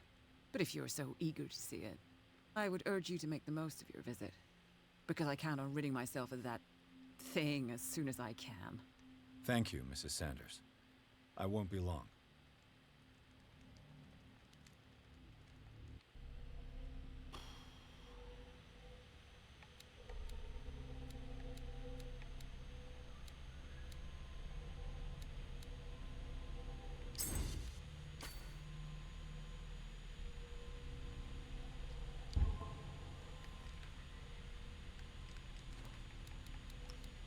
Irene Sanders, age 41, no occupation. It's clear that she holds Sarah Hawkins responsible for the death of her husband. But what I don't understand about Irene Sanders is this mix of sadness and insensitivity. Looks like she had given up on her husband long before his horrid death in the cellars of the Riverside Institute. Did she really care for him, after all? Dear Madam, I acknowledge the receipt of the letter in which you demand the body of your deceased husband. I am sorry to inform you that I cannot agree to return his body to you. At the moment of his interment, you signed a discharge allowing me to dispose of his body as I see fit. I extend my deepest condolences with you, Thomas Fuller. Oof.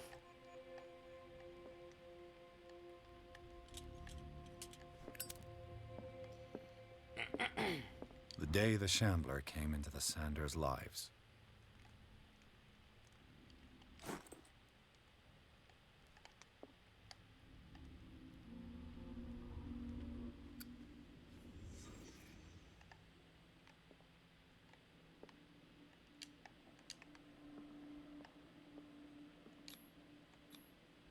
Francis Sanders and Sarah Hawkins were close.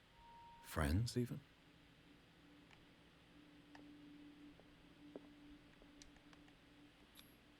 Sanders' accession register. He wrote beside the Shambler, "Finally." What did Sarah Hawkins fear so much that she didn't want to sell the painting?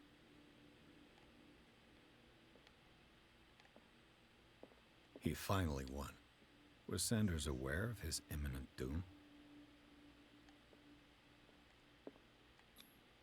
Was she jealous of Sarah Hawkins? She didn't want Sanders to have the painting. She must have felt devastated.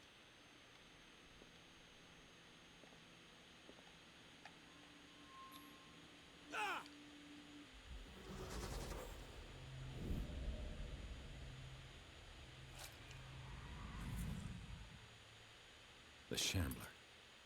I need to see it.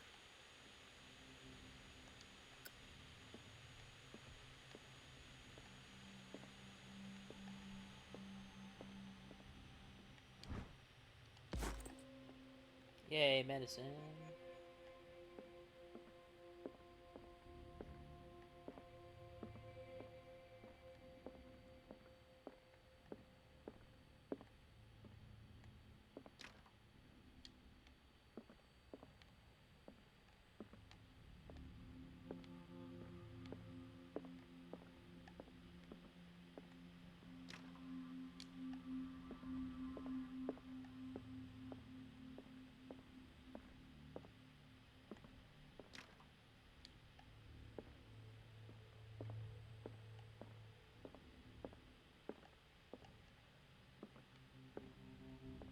A strange Amerindian pendant.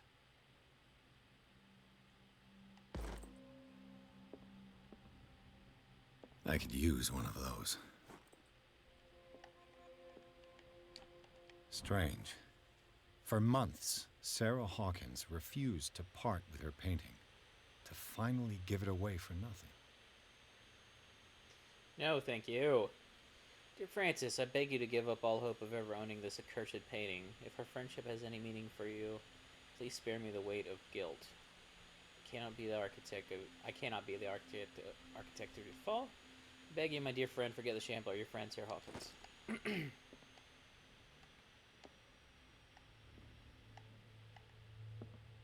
Another volume of the Reverend's wife's diary.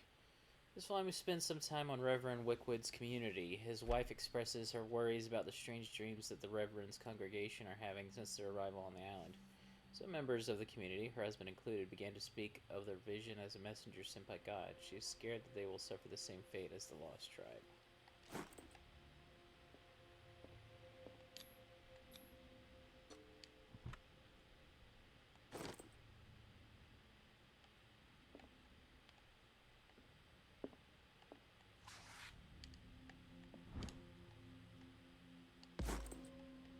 Yay, more medicine.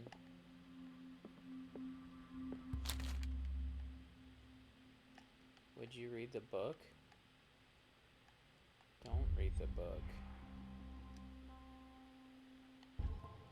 This will affect your destiny. That's twice you've stepped on my toes, Detective. Try not to make a habit of it. I've got a lot of bad habits. Some can be more fatal than others. What have you come looking for in this gallery? I have a well-off client in Boston who heard about the death of Francis Sanders and wanted me to size up his estate before making an offer to his widow. Perfect, Detective. The pretext, the body language, I would have bought it if it was the first time I'd seen your face.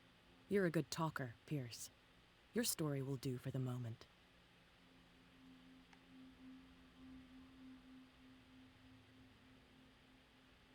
There's more than that, Miss Baker.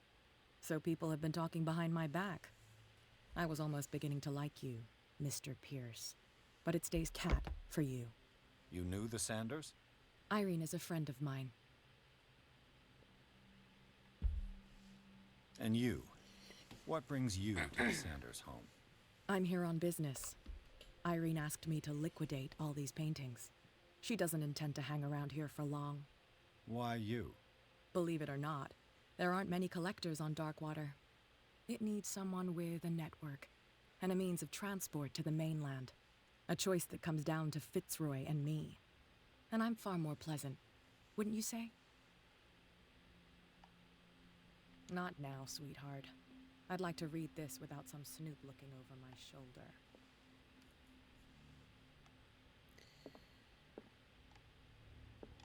Yeah, what book is this?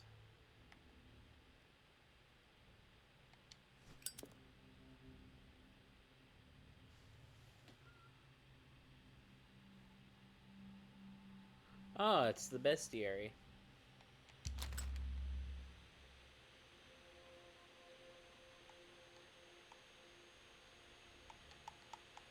Should I read the book, yes or no? Answer in chat.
Yes. Okay.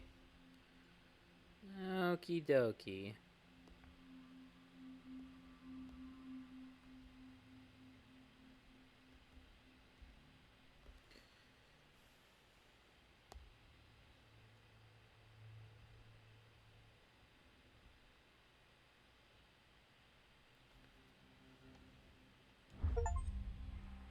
Uh-oh. Except to read in an holy book. It's kind of encyclopedia of monstrous and unknown creatures. I'm beginning to believe that they exist. Oh no, my sanity.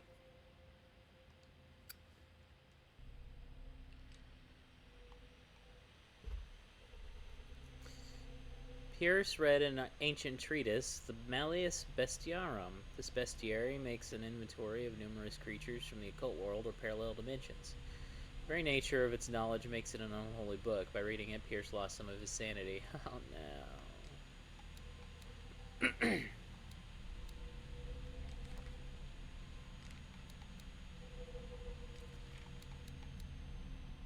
Dimensional Shambler comes from a dark and inhospitable dimension, where the rarity of food sources keeps it in a state of permanent starvation. This is why it is a constant state of readiness to travel to other dimensions in order to feed on its inhabitants. Make sure you never weaken the veils of your dimension, otherwise you risk attracting this very dangerous creature. Should this happen, you just have to lay eyes upon it for its being to anchor itself in your dimension and allow it to rip you open with its claws. Extract taken from the Malleus Bestiarum by Abigail G. Oh my, there's like a 3-minute delay. Try refreshing your feed.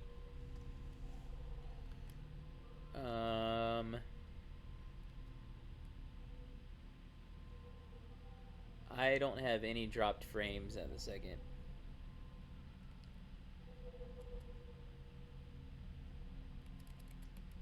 I had to refresh my Twitch app in order to catch up.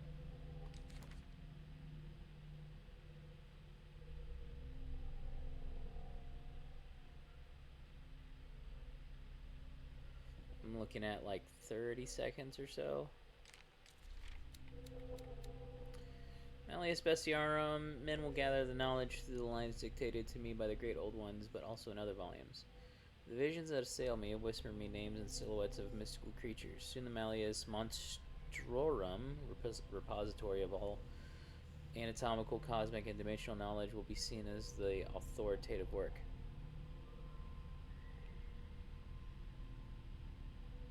This book, unholy among the most cursed books, will one day be the final rampart between men and the predators that are waiting to devour him, hidden behind the veils of parallel dimension. Extract taken from the Malleus Bestiarum by Abigail G.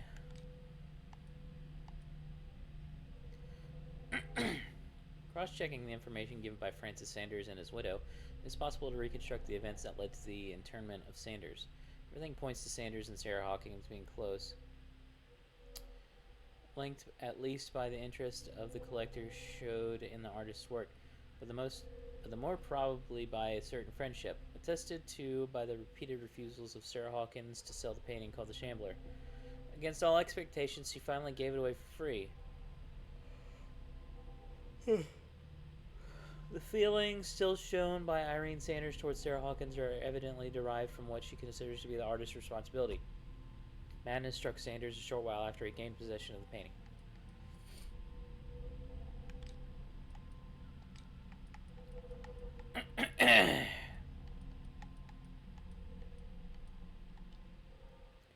Alrighty, here we go.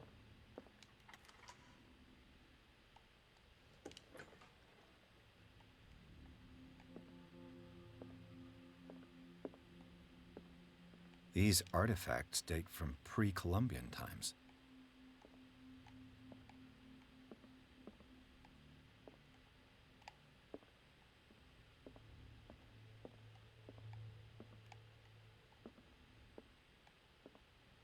Eyes down. Eyes down. Don't look at the painting. I remember this part from my original playthrough distinctly, and it was awful. It was terrible. I hated it.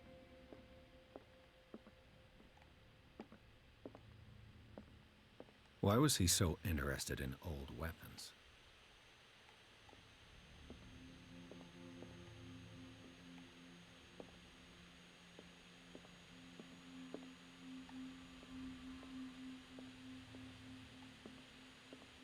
Well, hopefully it's not a big of a delay now. Hopefully.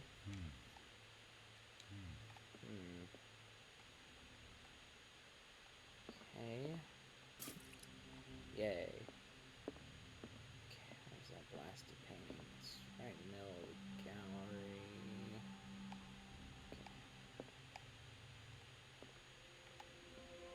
The man transforms an entire wing of his manor into an art gallery.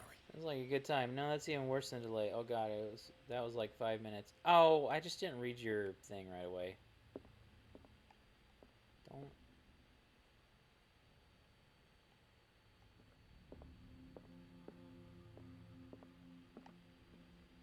Okay. Yeah. Don't blame me being lazy on your delay. 35 to 50 second delay.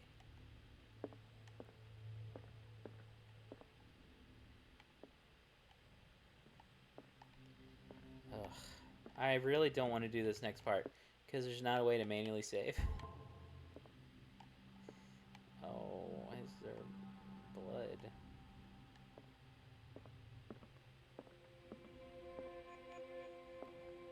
Is that oil? Yeah, that's oil.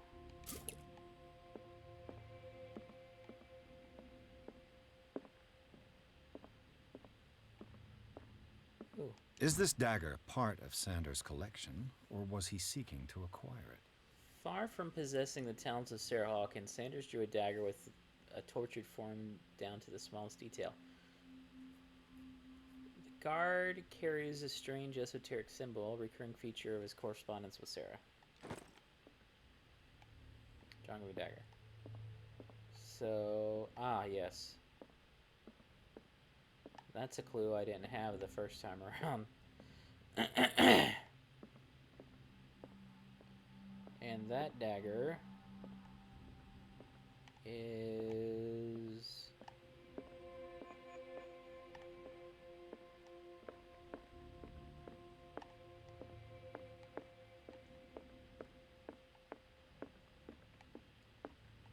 here. Why was he so interested in old weapons? Alright, so...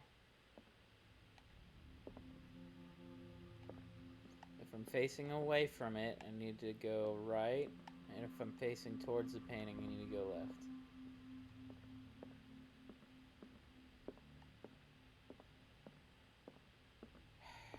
There we go.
Don't look up at it, Pierce.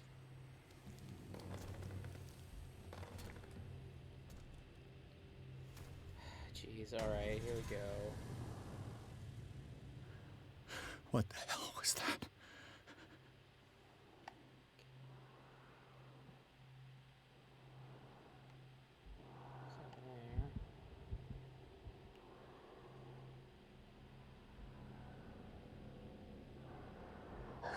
Frick.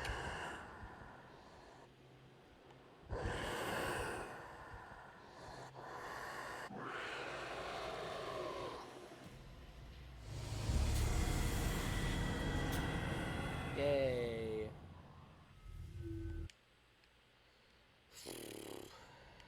Skip.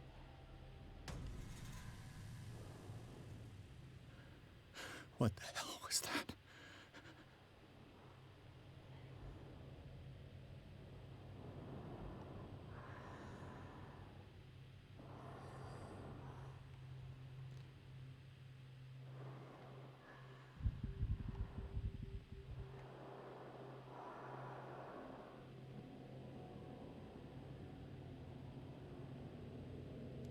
Okay.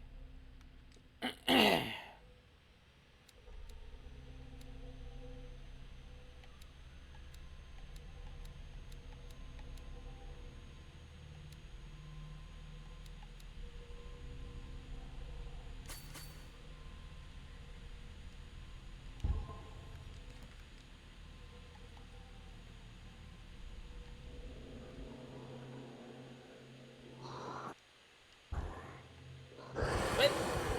Oh.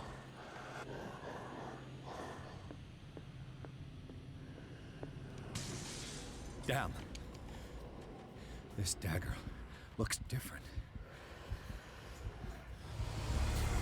Oh, no. How come I couldn't kill him?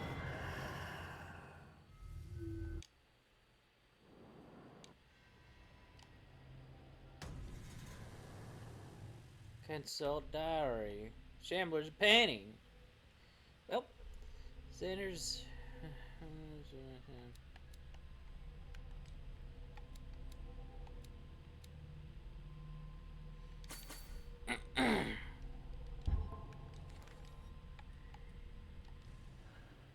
What the hell was that? It was the Shambler, buddy.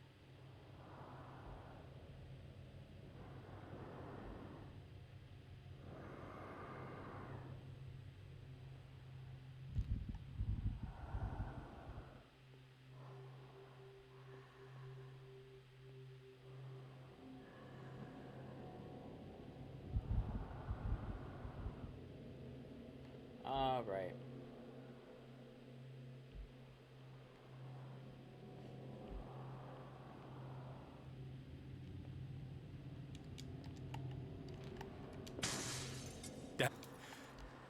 This dagger looks different. Frick!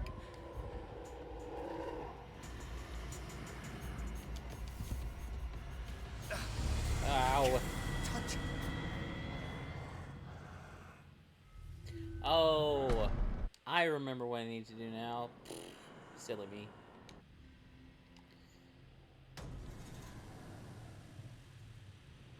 Silly. What the hell was that? Silly me. I gotta destroy the painting.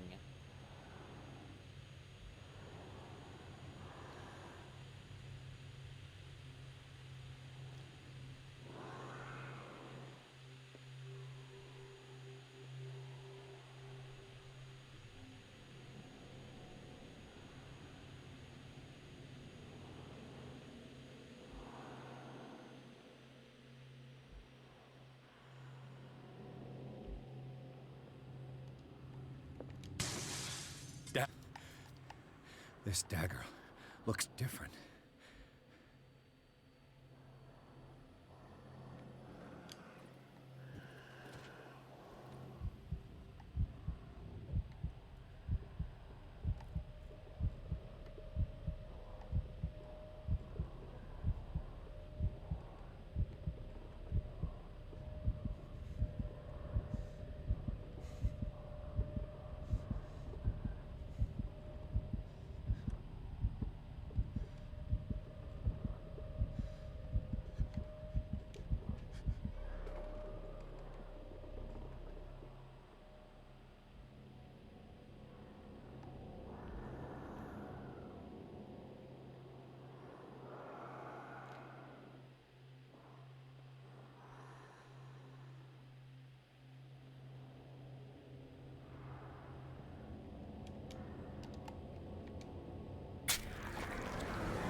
What's the matter with you?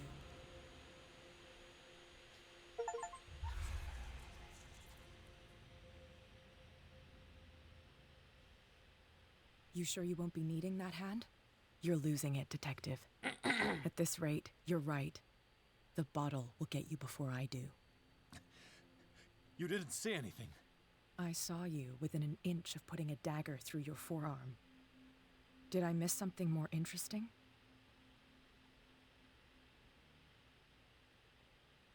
I was attacked by a creature. I pushed it back, I think. I think so too. You knew. You knew about the beast. What are you talking about? Think yourself lucky that I saved your hand, even if it was to save my goods. You mean me? Don't flatter yourself, sweetheart. I'm talking about the contents of this gallery.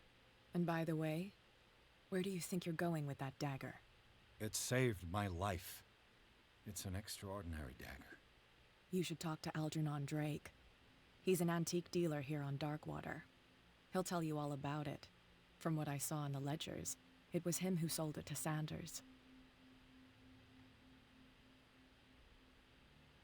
It's not your style to give me free information like that. Take it as payment for being my canary. A simple trade-off. Now go see your antique seller. I still got things to settle with Irene.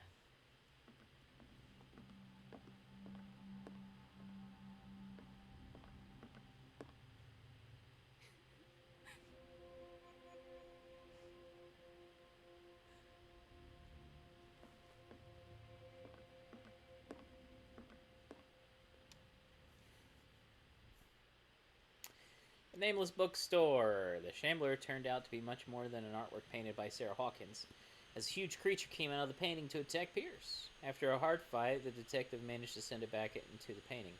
He later discovered that the dagger he used to repel the creature had been sold to Sanders by a man named Algernon Drake, owner of the nameless bookstore. Pierce decides to pay the library a visit. Who'd have thunk? Uh-oh.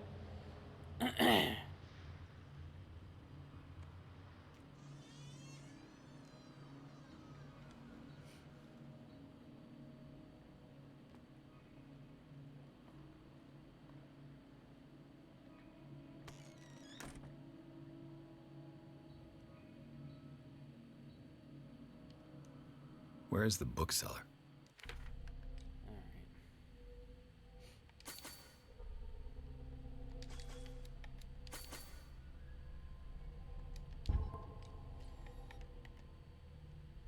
It is in Francis Sanders' private gallery that Pierce discovers the identity of the Shambler. A huge artwork painted by Sarah Hawkins. When Pierce approached it, a creature burst forth from the painting and immediately chased after him. The beast from another dimension has such a hold on the mind of a person who finds himself in its presence that a simple glance in its direction is enough for Pierce to lose some sanity.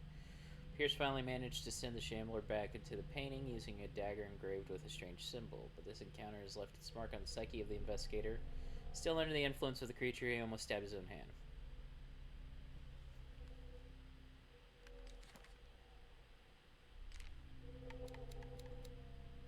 Sanders' house, all in shades of red and in gold, is impressive, but nothing matches the private gallery of Francis Sanders. The place is huge and entirely dedicated to his passion for troubling and macabre works, defaced figures of virgins, sacrificial daggers, statues of monsters.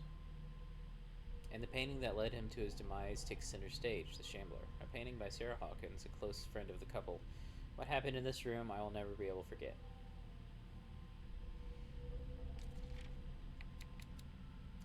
Dagger of the Ancients, this exceptional dagger of Ottoman origin, probably dates from the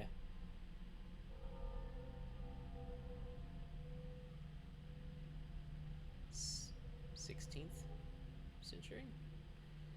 It bears the Elder Sign on its hilt.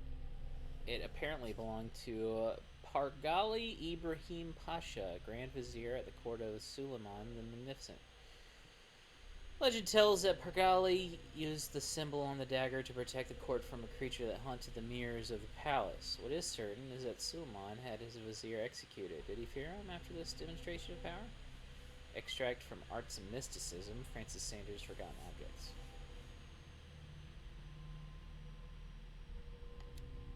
Painting of the Shambler. The painting was exposed in Francis Sanders' gallery, but I think the creature no longer requires it for movement. It went to hunt down Sanders in the cellars of Riverside Institute. I didn't know where it comes from, but one thing is sure, it's starving. Did it succeed in sending it back to its world? I'm not sure.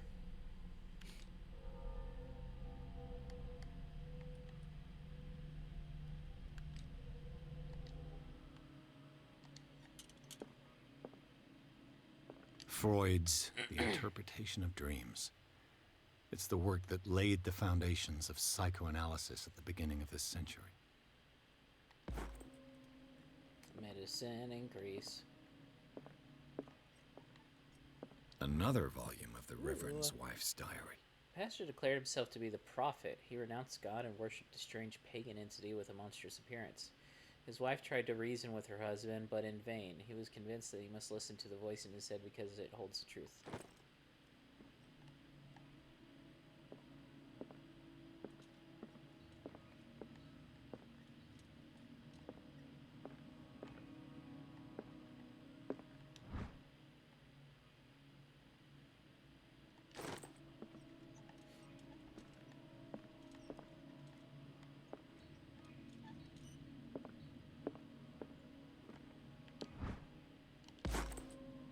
Medicine. The Book of Zion is the foundational work behind Helena Blavatsky's Theosophical movement. Its followers place truth on the same footing as a religion. Occult increase.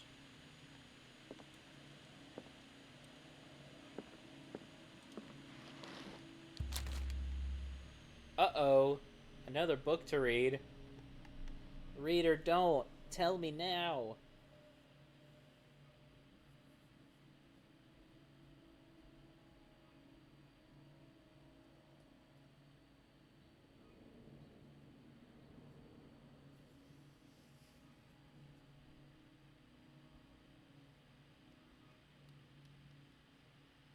Read it! What does this strange book contain? This book contains unholy knowledge. Oh, is this the first volume of Malleus Bestiarum? This collection catalogs and classifies creatures that I've never heard of, divinities from the stars, creatures capable of traveling from one dimension to another. It presents itself as the reference work on the bestiary of the myth. Without giving details on the mythology to which it refers, its pages are covered with phantasmagorical illustrations. Yay.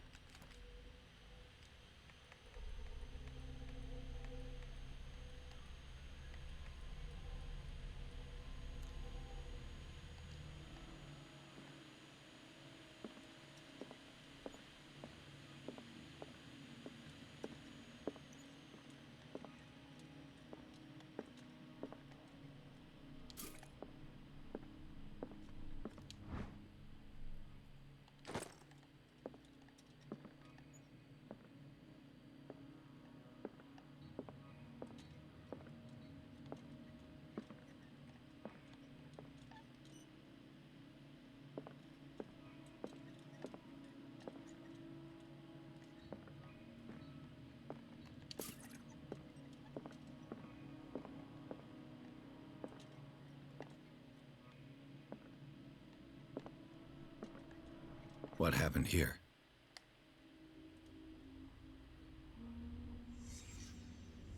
Let's start over. Where did they break in from? Blood. Seems like amateur work.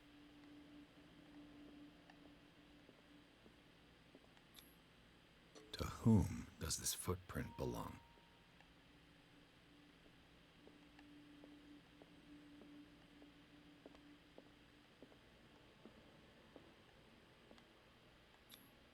No sign of struggle.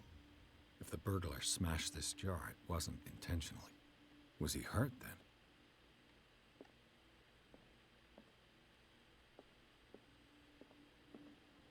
What killed all these animals? What sort of thief leaves his tools at the crime scene? What happened that made the burglar flee before finishing his work? Oh.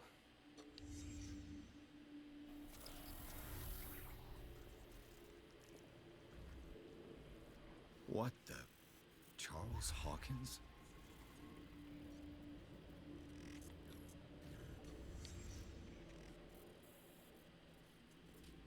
What sort of power did Sarah Hawkins' painting possess?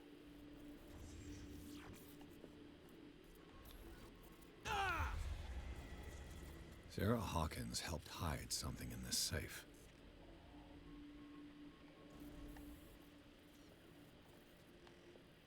Drake put in a great deal of effort to hide whatever is in here. Everything is linked to the Sarah Hawkins case.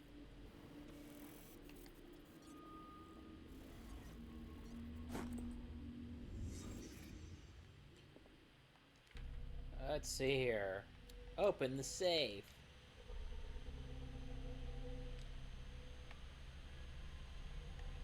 My sanity went down again.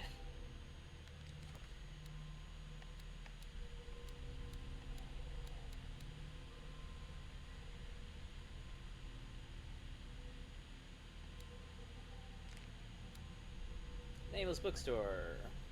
I've never seen such a collection on the works of works on magic and occultism. Algernon Drake, the owner, prides himself on being a luminary in the study of esoteric phenomena. The library was ransacked during an attempted burglary. It holds numerous rare forbidden works. Its back room houses a safe protected by an ancient symbol.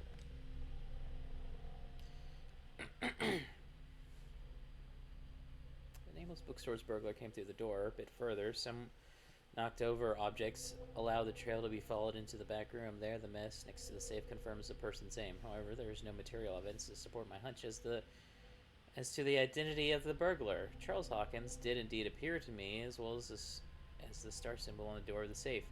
I cannot determine if the presence of Sarah Hawkins in my projections is a result of a conscious work of my mind, or whether it proves the case obsesses me.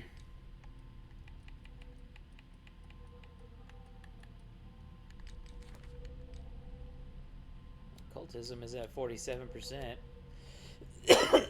Excuse me. Is everyone on this island taking sleeping pills? Oh, jeez. What link did he find between Charles Hawkins and an old amulet?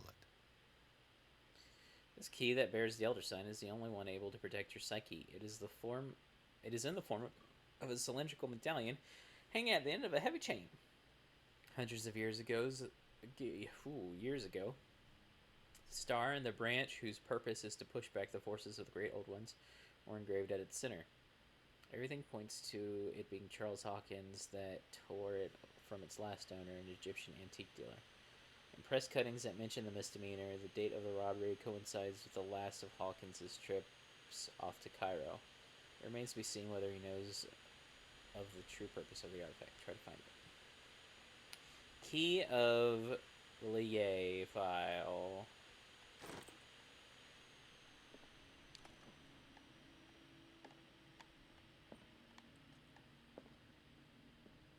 Look at all these dead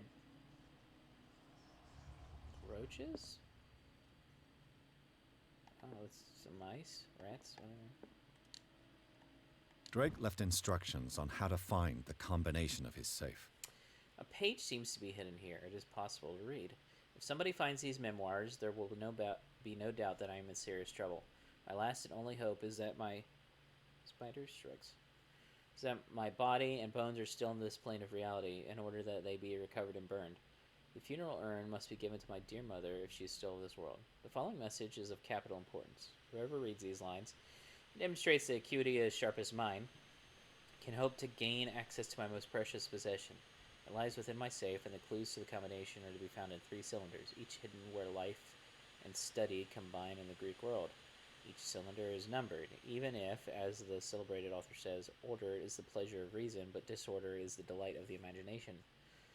Indeed, despite my preference for organized chaos, I must admit that reason usually prevails in the end. If by chance a person, or should I say genius, was to match my intellect and find the combination of the safe, I would ask that they deliver its content into the safekeeping of my friend and colleague, Professor Armitage of Miskatonic University. The content of the safe is not only a vast digest of knowledge, but also a weapon that is far too dangerous for it to fall into the wrong hands. I hope that you will be able to appreciate the danger that this represents and that you will act accordingly. In any event, I will neither be there to guide you nor to suffer from your actions.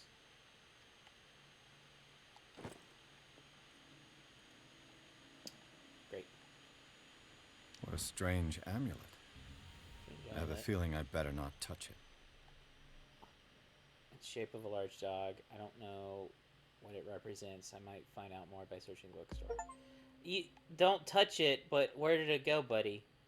Where did it go?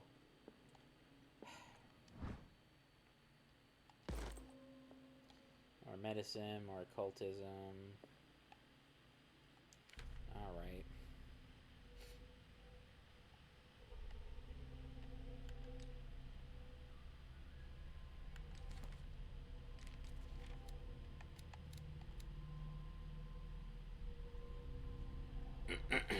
Do not mistake mistake of taking this jewel for an inanimate object. Yeah, dog, you know those beasts with wings.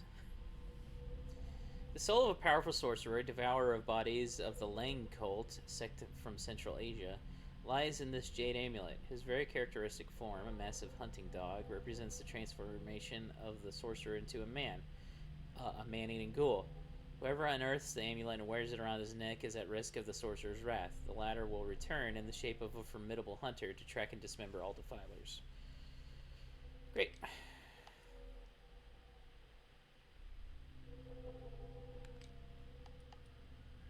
Okay. Cylinders hidden. For life and study combined in the Greek world.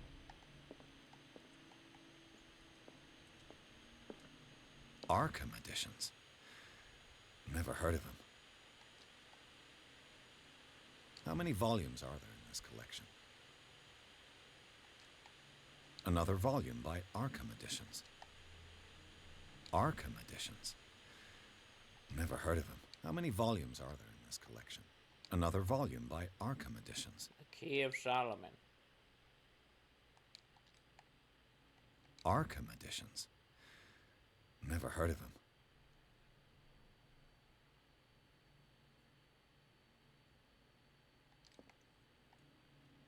How many volumes are there in this collection? A lot.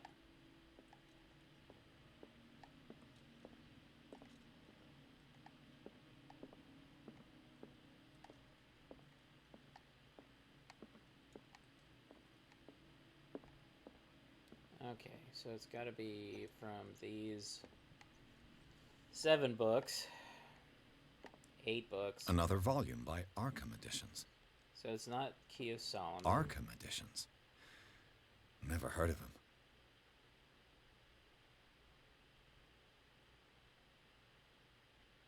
Two. How many volumes are there in this collection?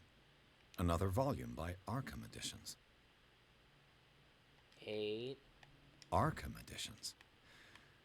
Never. How many volumes are there in this collection? Another volume by Arkham Editions. Arkham Editions. Never heard of him.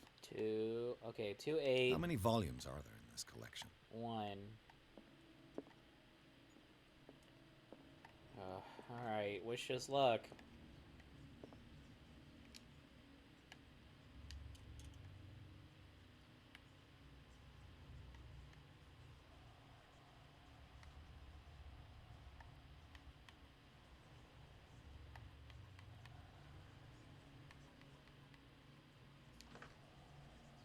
Nope. Let's try 182. Nope.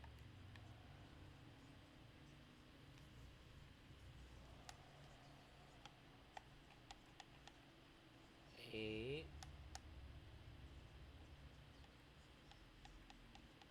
12. Nope.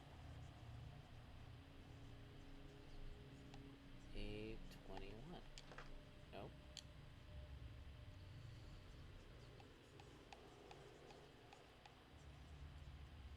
128. Nope. 218. No. Ah.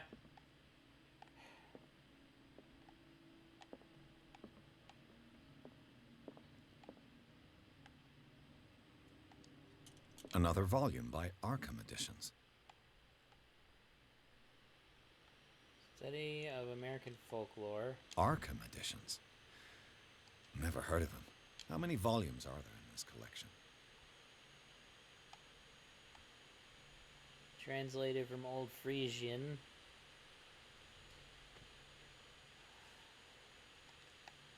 Another volume by Arkham Editions. Beliefs Philosopher. Okay. Arkham Editions. American folklore. Never heard of him. How many volumes are there in this collection? Isis Unveiled. Another volume by Arkham Editions.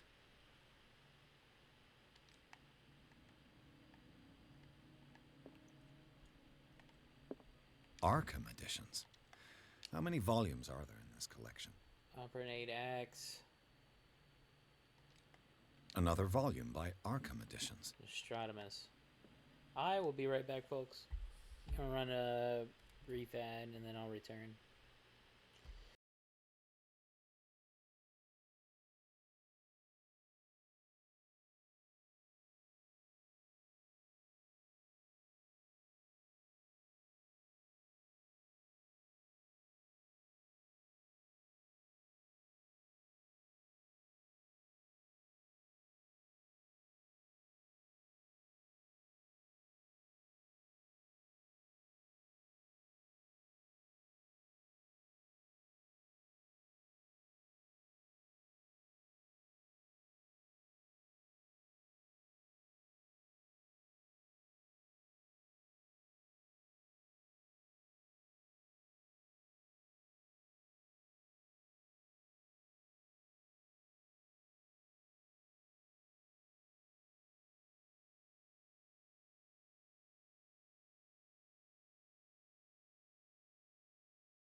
Cylinders that Drake tried to hide.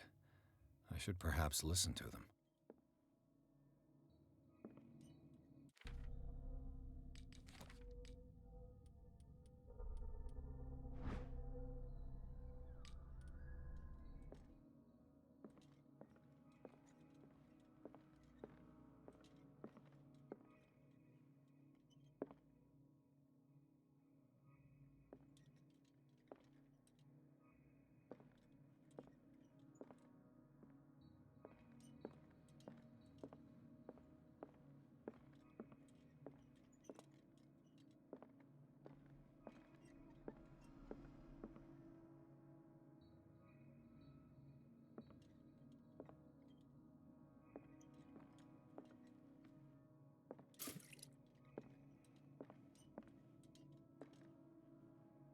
And these red drops, like precious stones, lie fixed, set in divine gold.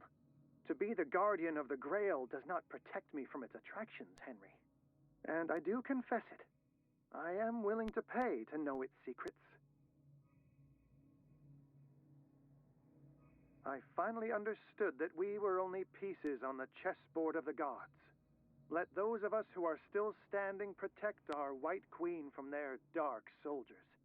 I see our number dwindling, and my will strengthens as my apprehension grows. We shall refuse to be the playthings of destiny.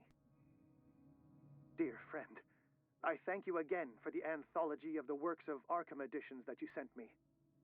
Volume 9, Azathoth and Other Horrors, seemed particularly relevant to my research. I never tire of browsing through them.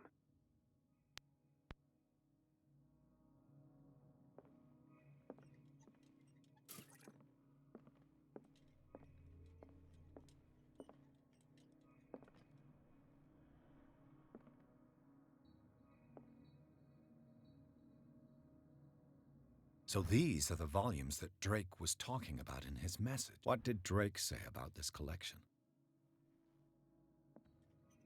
Drake talked about a particular volume.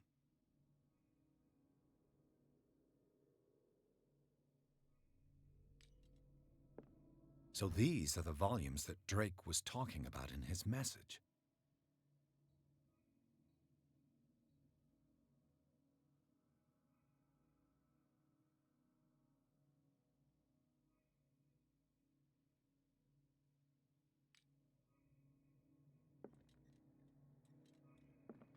What did Drake say about this collection?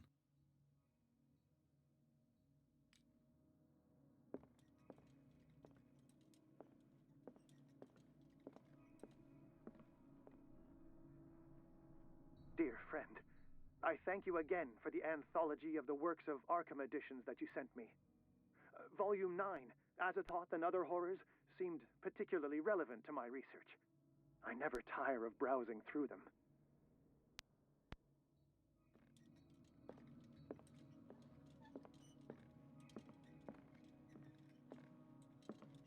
Drake talked about a particular volume.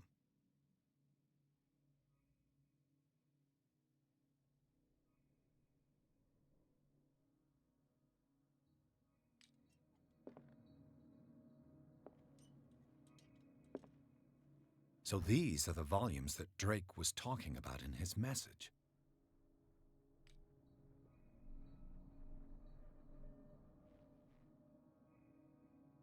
What did Drake say about this collection?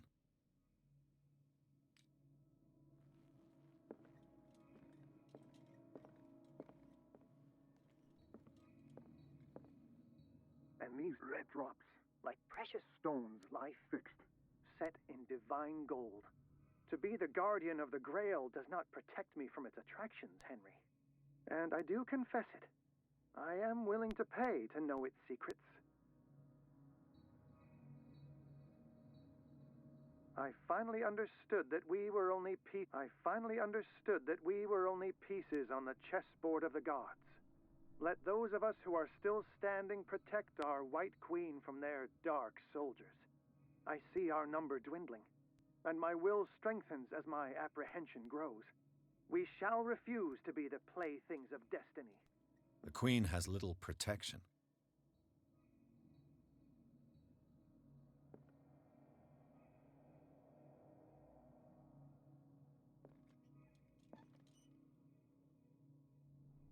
And these red drops, like precious stones, lie fixed, set in divine... The chalice of knowledge.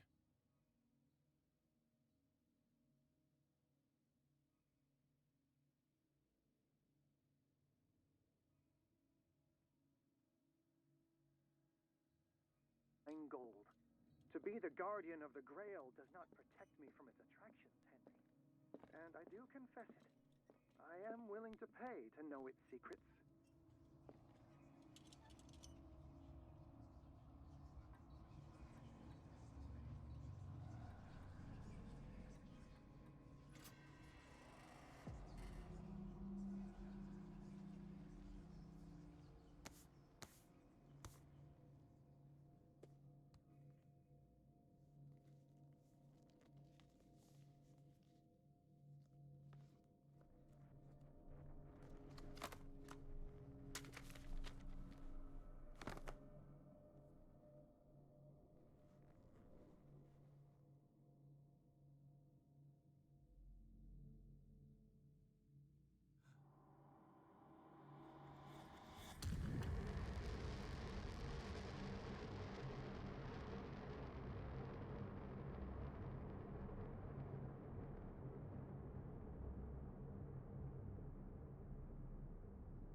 Dr. Colden, this man's condition is deteriorating.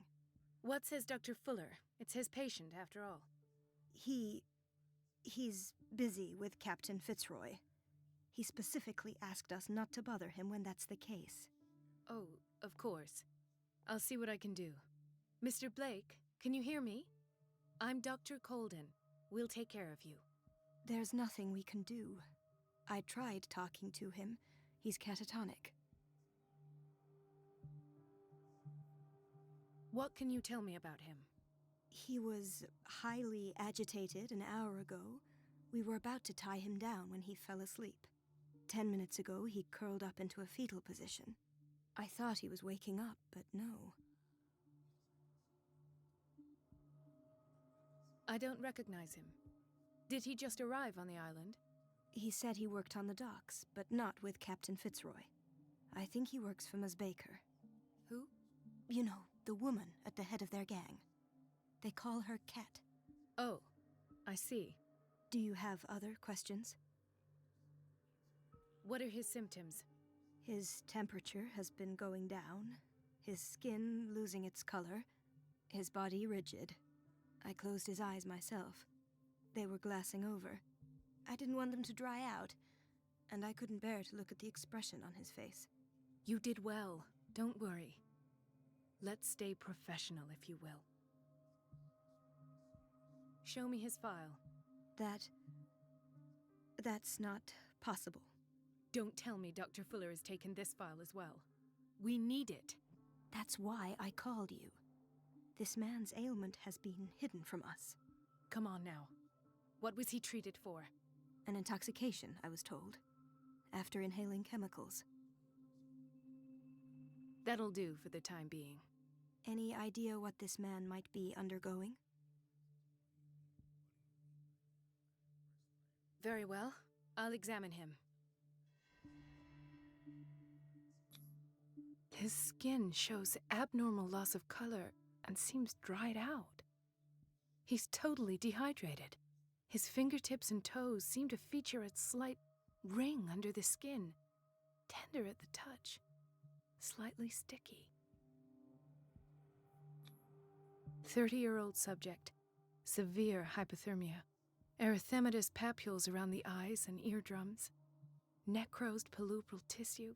Lord, this smell. Severe malnutrition. Swollen abdomen with traces of petechia. Doesn't seem like an edema. Slight protuberances seem to indicate the presence of a foreign body. So, Doctor, an opinion? I'm not sure I have the necessary knowledge to treat this man. Don't say that. You're our most worthy doctor after Dr. Fuller. Some of his symptoms are beyond my comprehension. What did you find?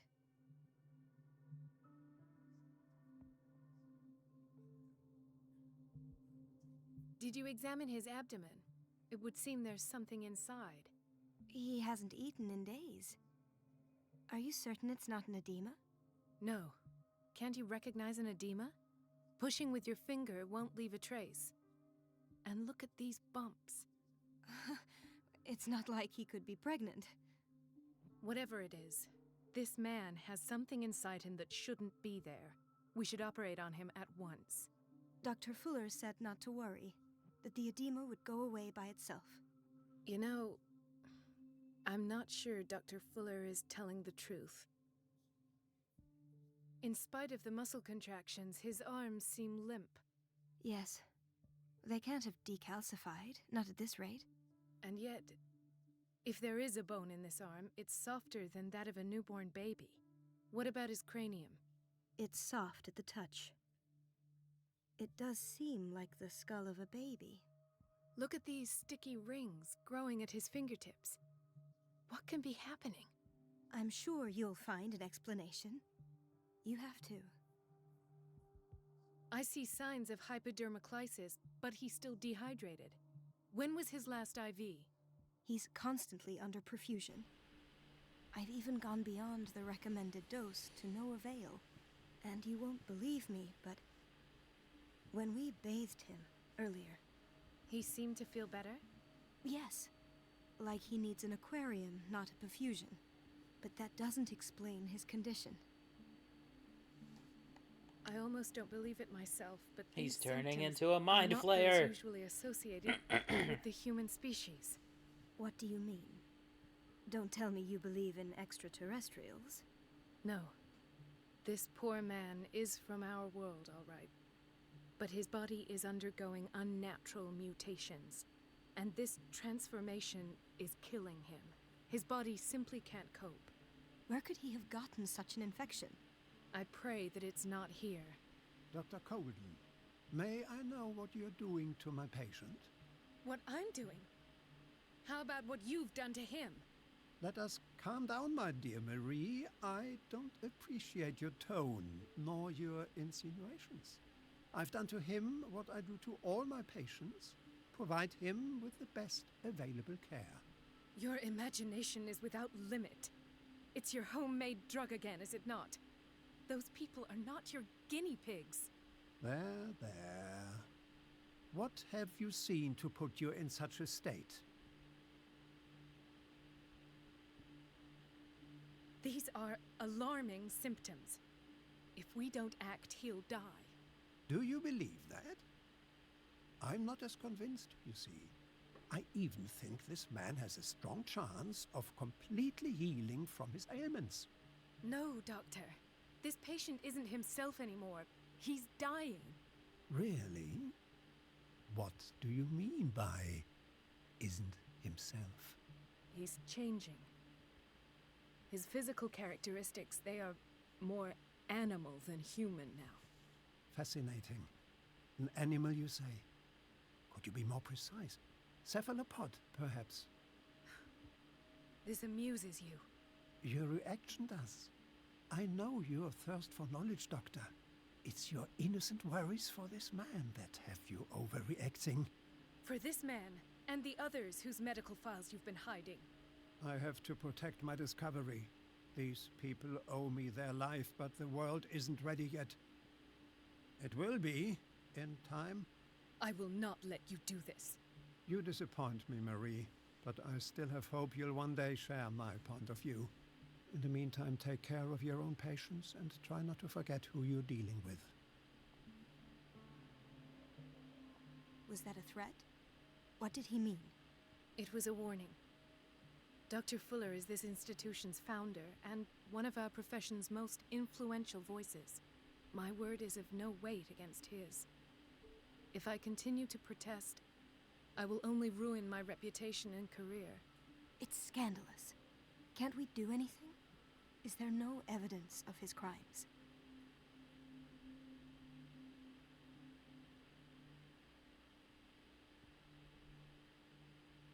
I disapprove of Fuller's methods, but his treatments have saved more lives than I can count. And Mr. Blake? You said yourself he was dying. I don't know what to think for now. What I'm sure of is that Fuller is hiding something from us, and I need to know what that is before I take a chance exposing him. And where would you find those? In his office? What if you get caught? I'd rather not think about that. I'm counting on your discretion. Of course, Doctor. You can count on me. I'll keep mum.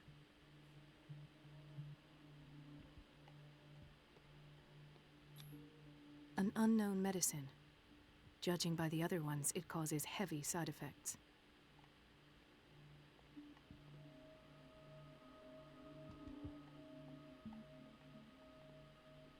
This place draws you in and never lets you go.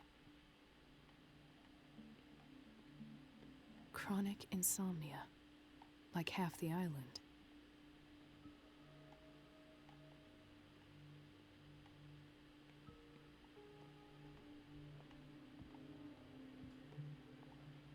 Hay fever. What's he doing here?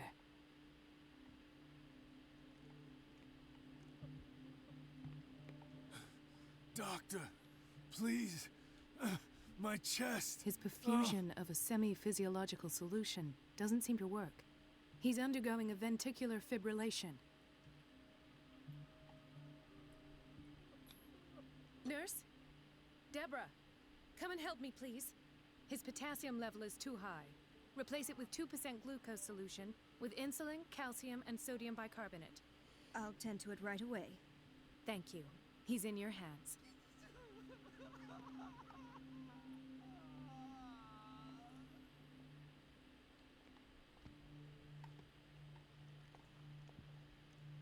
He broke his back in an accident down by the docks. Ah, the whaling station. What's wrong with me? What are you talking about? Doctor, that you? Yes, it's Dr. Colden. Tell me what happened. It's the old whaling station. See? What did you see there? Nothing. Nothing at all. The floor was all rotten and I fell straight through. And that's how you broke your back? Perhaps. No idea. Passed out. I'll just sleep a bit more.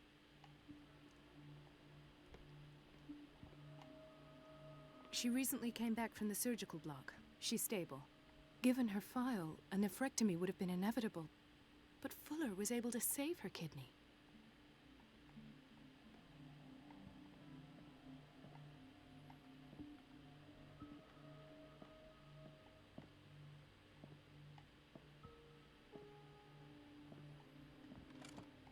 What is the boiler room key doing here?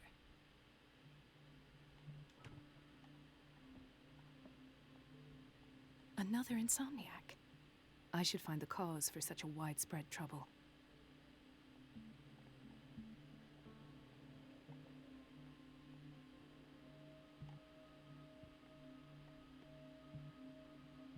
Dr. Colden, here you are at last. This patient was again brought up to the psychiatric wing. We've been following the treatment you prescribed, but the dysgeusia persists and he's lost a great deal of weight. We haven't been able to move him. The stress makes him hyperallergic. Sir, I am going to examine you. Do you understand? Inject him with a dose of pentobarbital, intramuscular, so that I can conduct the clinical examination.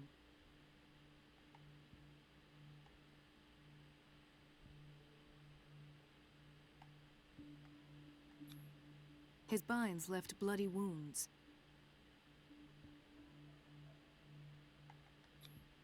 He bit his lips so much, they're still bleeding. White froth, evidently because of such drooling. So, Doctor, what should we do with this patient?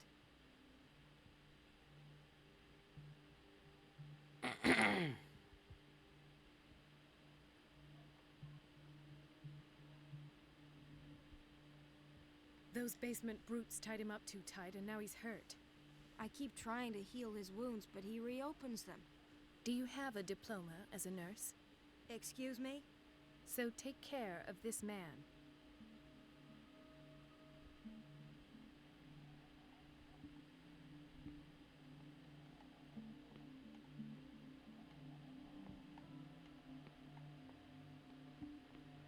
Intoxication from breathing organic vapors.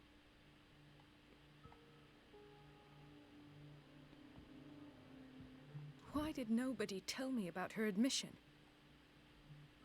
The file describes the state in which Irene Sanders entered the Riverside Institute as well as treatments administered to her.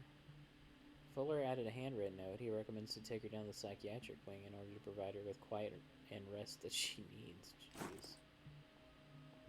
Mrs. Sanders?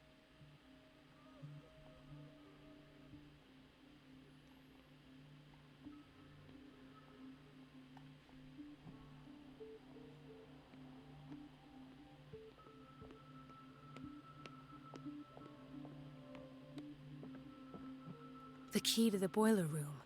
Not where I expected to find it.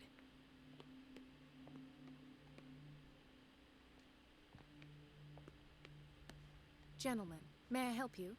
We're waiting on news regarding our mother, Maureen Harding. She came in with a kidney problem, but we haven't heard anything since. I've tended to her, and I have good news. Her blood analysis is reassuring. Her kidneys are as new. Are you talking about the same person? This is miraculous. She's still recovering, but you may speak to her upon her awakening. Oh, thank you so much, Doctor. We'll wait for her to wake up. We've been here since this morning, so it won't make a difference.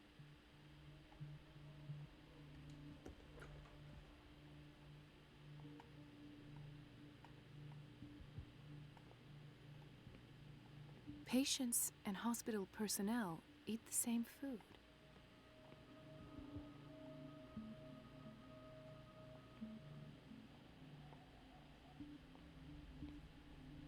Watch out for the water, Doctor. No, you're pulling my leg. I'm not joking. I saw the schedule. She's alone in the bathroom again. And she still says nothing to that old witch, Donovan. Oh, listen to the way you talk, you naughty girl. And the answer is no. You can imagine that she doesn't dare say a thing. That silly goose lets herself be trodden on. Oh well, at least we won't have to clean for a while. And just wait and see the next time the water's cut off. It's a real show.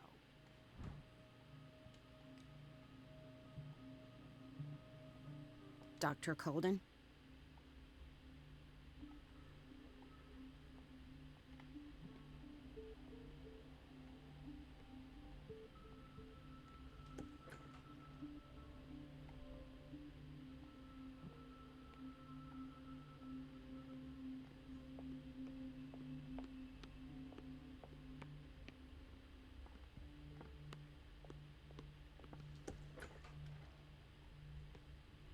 The doses prescribed by Fuller are far too high.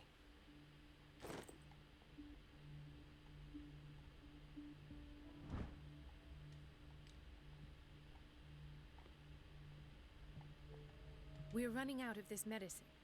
I know, Doctor. We sent the purchase order, though, but Mrs. Donovan refused it. Once again. Can't you do anything? Donovan takes her instructions directly from Dr. Fuller. I'm afraid I can do nothing about it for the moment.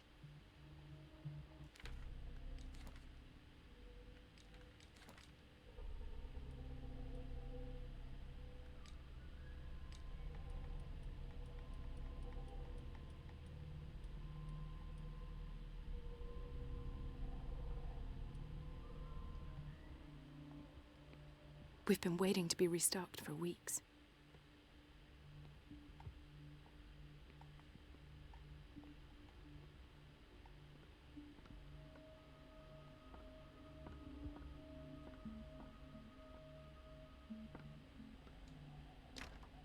I don't have any business in the boiler room.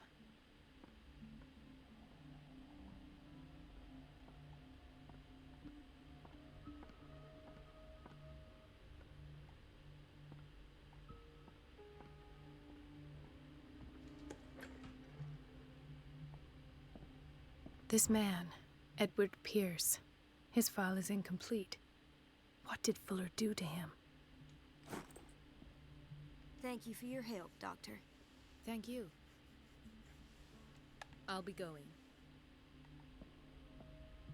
In theory, this is where we hang the key to the boiler room. Dr. Fuller always keeps his key with him.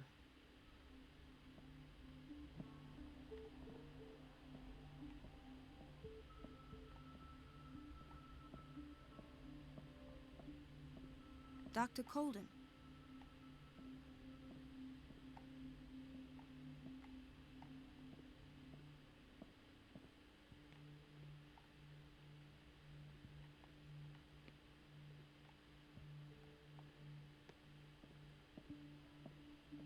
It's a quiet little town.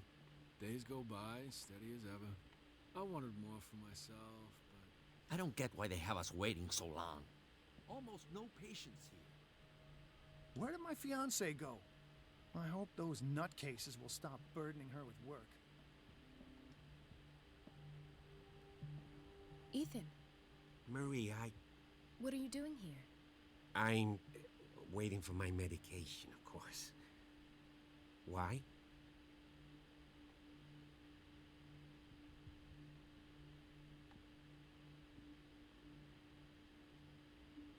You know you can't trust Fuller.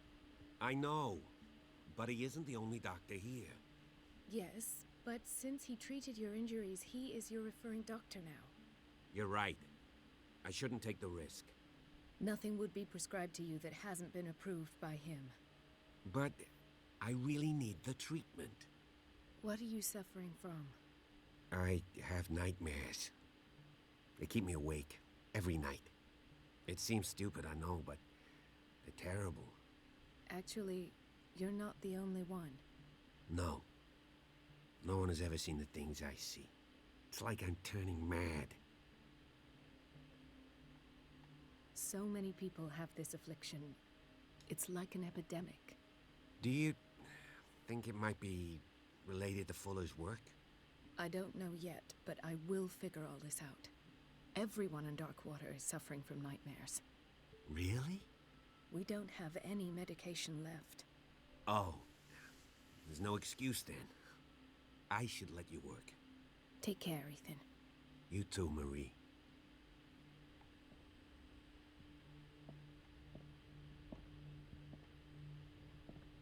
Is everything all right, Ethan? Yeah, I know I should go.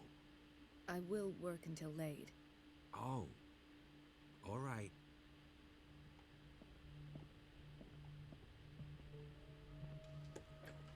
Sorry, but nobody can take anything until I finish the inventory.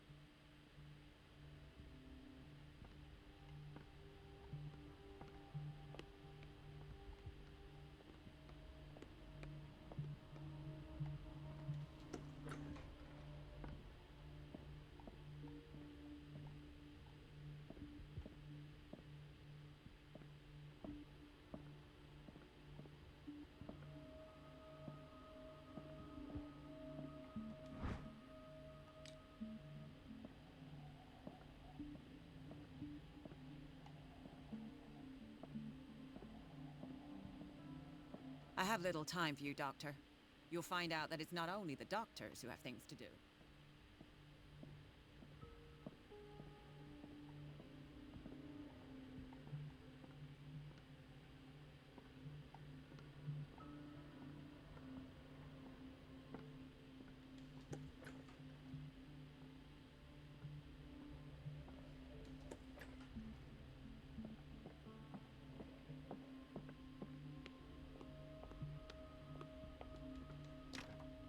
The operating room is never accessible after an operation.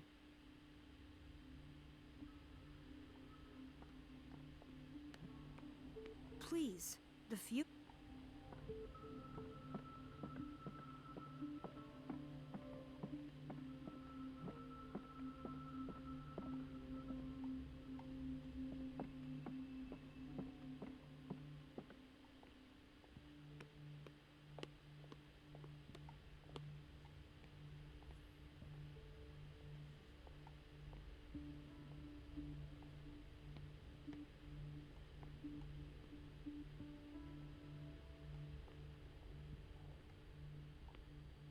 The answers must be hidden in Everybody Fuller's says office. it. She's a witch, an old hag. I didn't make this up. And I'm the one who pays. What a... Elizabeth? You all right? Why is this room in such a state? Because, as always, I'm cleaning it by myself. And the water was once again shut off this morning. I had to bother Mrs. Donovan again, giving her a new excuse to belittle me. Do you really need Mrs. Donovan to open a valve? Why not ask the janitor? I can't make these decisions without her approval. Imagine if there were a leak. Anyhow, the boiler room is locked half the time. So every time the water gets shut off, I have to go and endure her reproach until she's settled the problem. I see. Courage, Elizabeth. Thank you, Doctor. It's temperamental, if I understand correctly.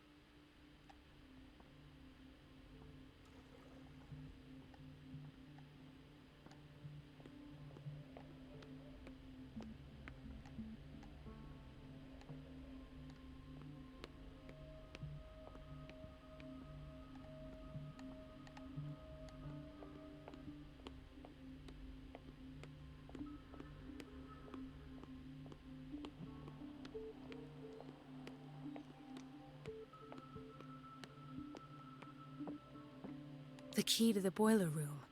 Not where I expected to find it.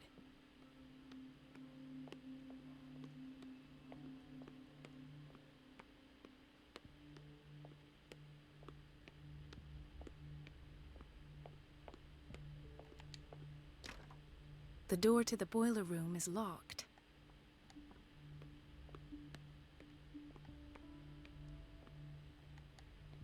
Everybody says it. She's a witch, an old hag. I didn't make this up. And I'm the one who pays. What a pest. It's so temperamental, if I understand correctly.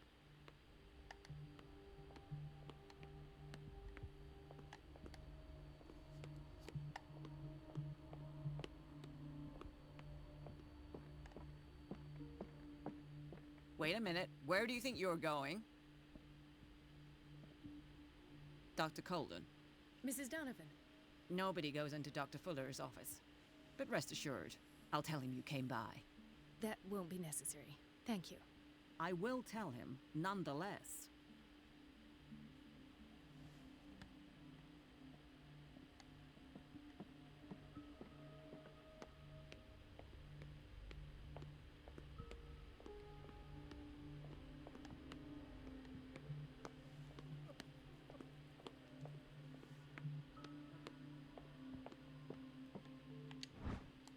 The key to the boiler room.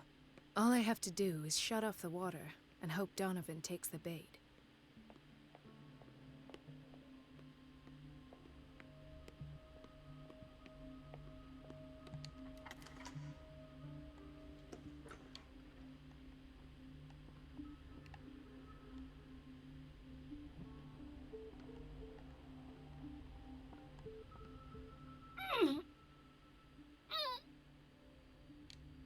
I can't shut this with my bare hands. I need a tool.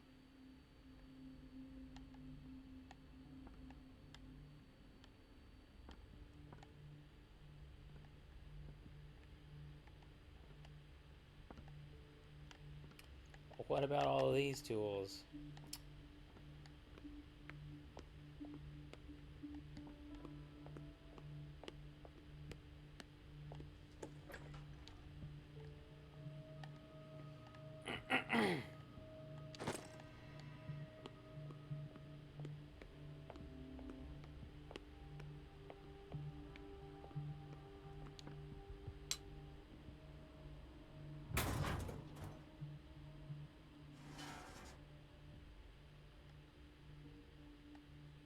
I feel guilty about Elizabeth, but I need the diversion.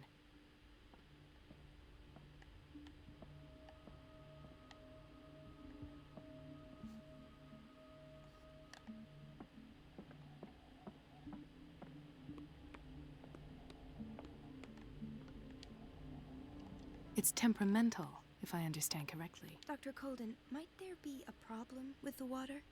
I was about to mention it. It seems it's been cut off yet again. I can't take this, Marie. I feel I'm gonna burst. It's not your fault if we have defective plumbing. And yet, I'm the one who gets punished because I'm gonna have to square off with that annoying old witch. Courage, Elizabeth. Here we go. And hold your tongue this time.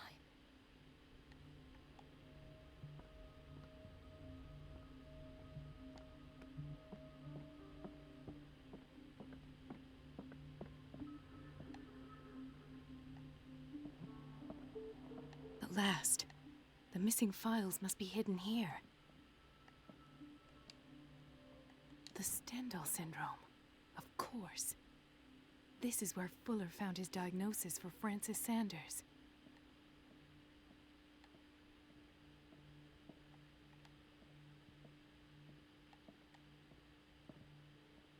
Something is wrong with these masts.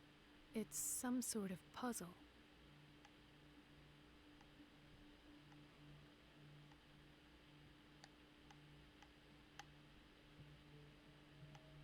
I've unlocked something. Patient files. I was right.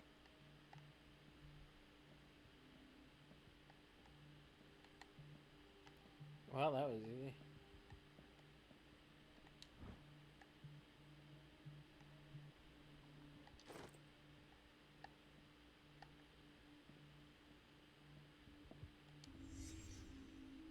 Conclusions.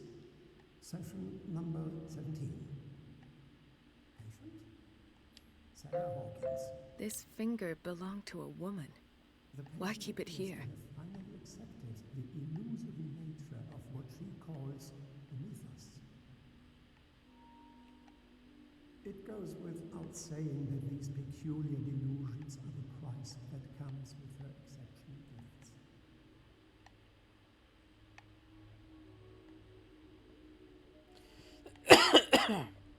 Why is Ethan on medication?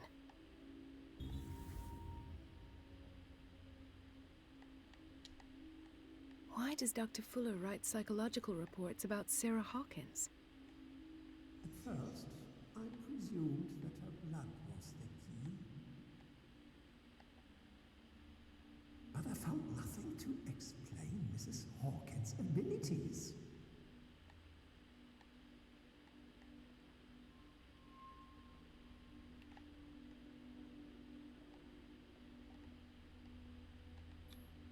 The poor souls downstairs are not Fuller's only subjects. Then James came, irate that Charles was keeping secrets from him. I presume that he will try to break into the basement sooner or later. I am prepared.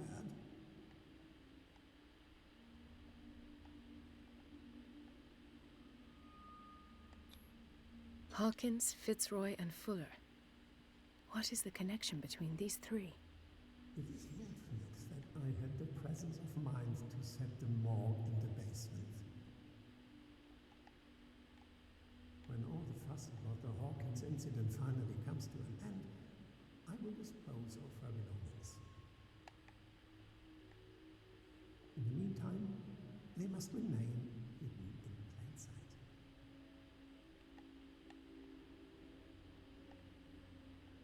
Of course. Sarah Hawkins is the connection.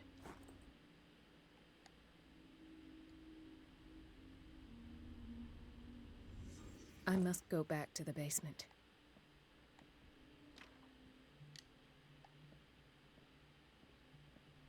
I should go another way.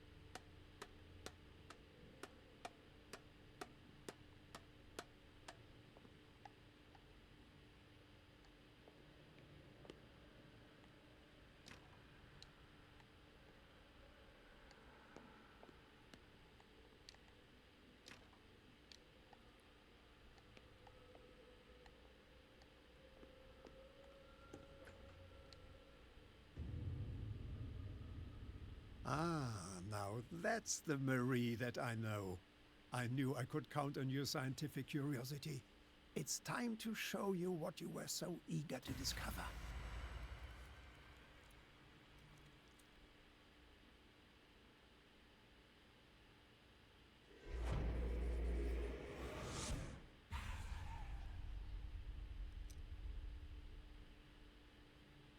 If you're gonna shoot me, at least have the decency to look me in the eyes.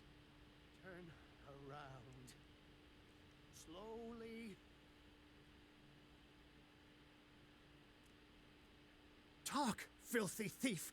Oh, I swear I'll shoot!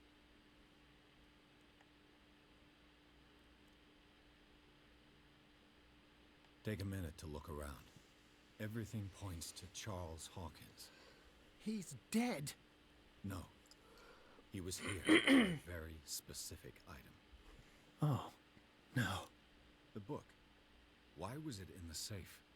Have you read it? Answer the question. How foolish of you. Now you won't be able to escape his will. What did it show you?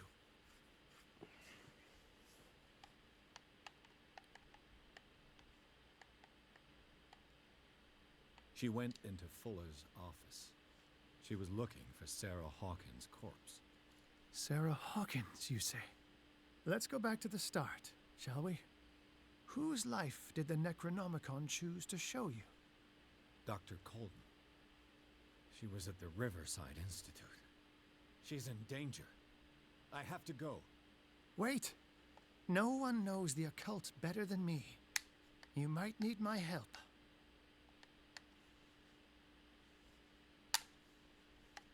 All right. All right. I might need you after all. Perfect. Let's meet later at the Hawkins mansion. Now go. Rescue the doctor. Thank you, Drake.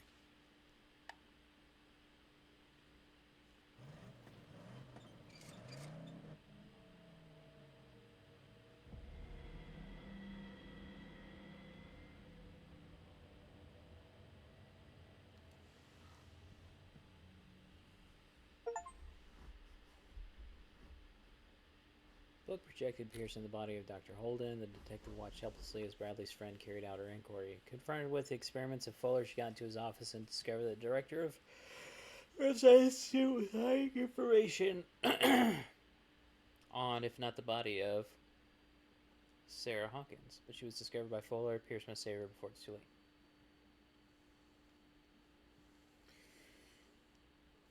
Okie dokie.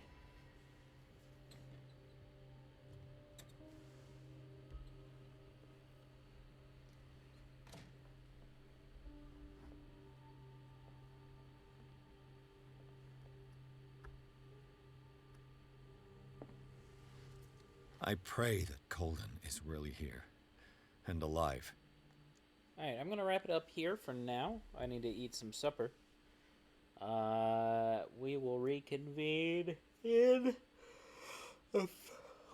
approximately an hour. Thank you all for tuning in today. And I will see y'all later.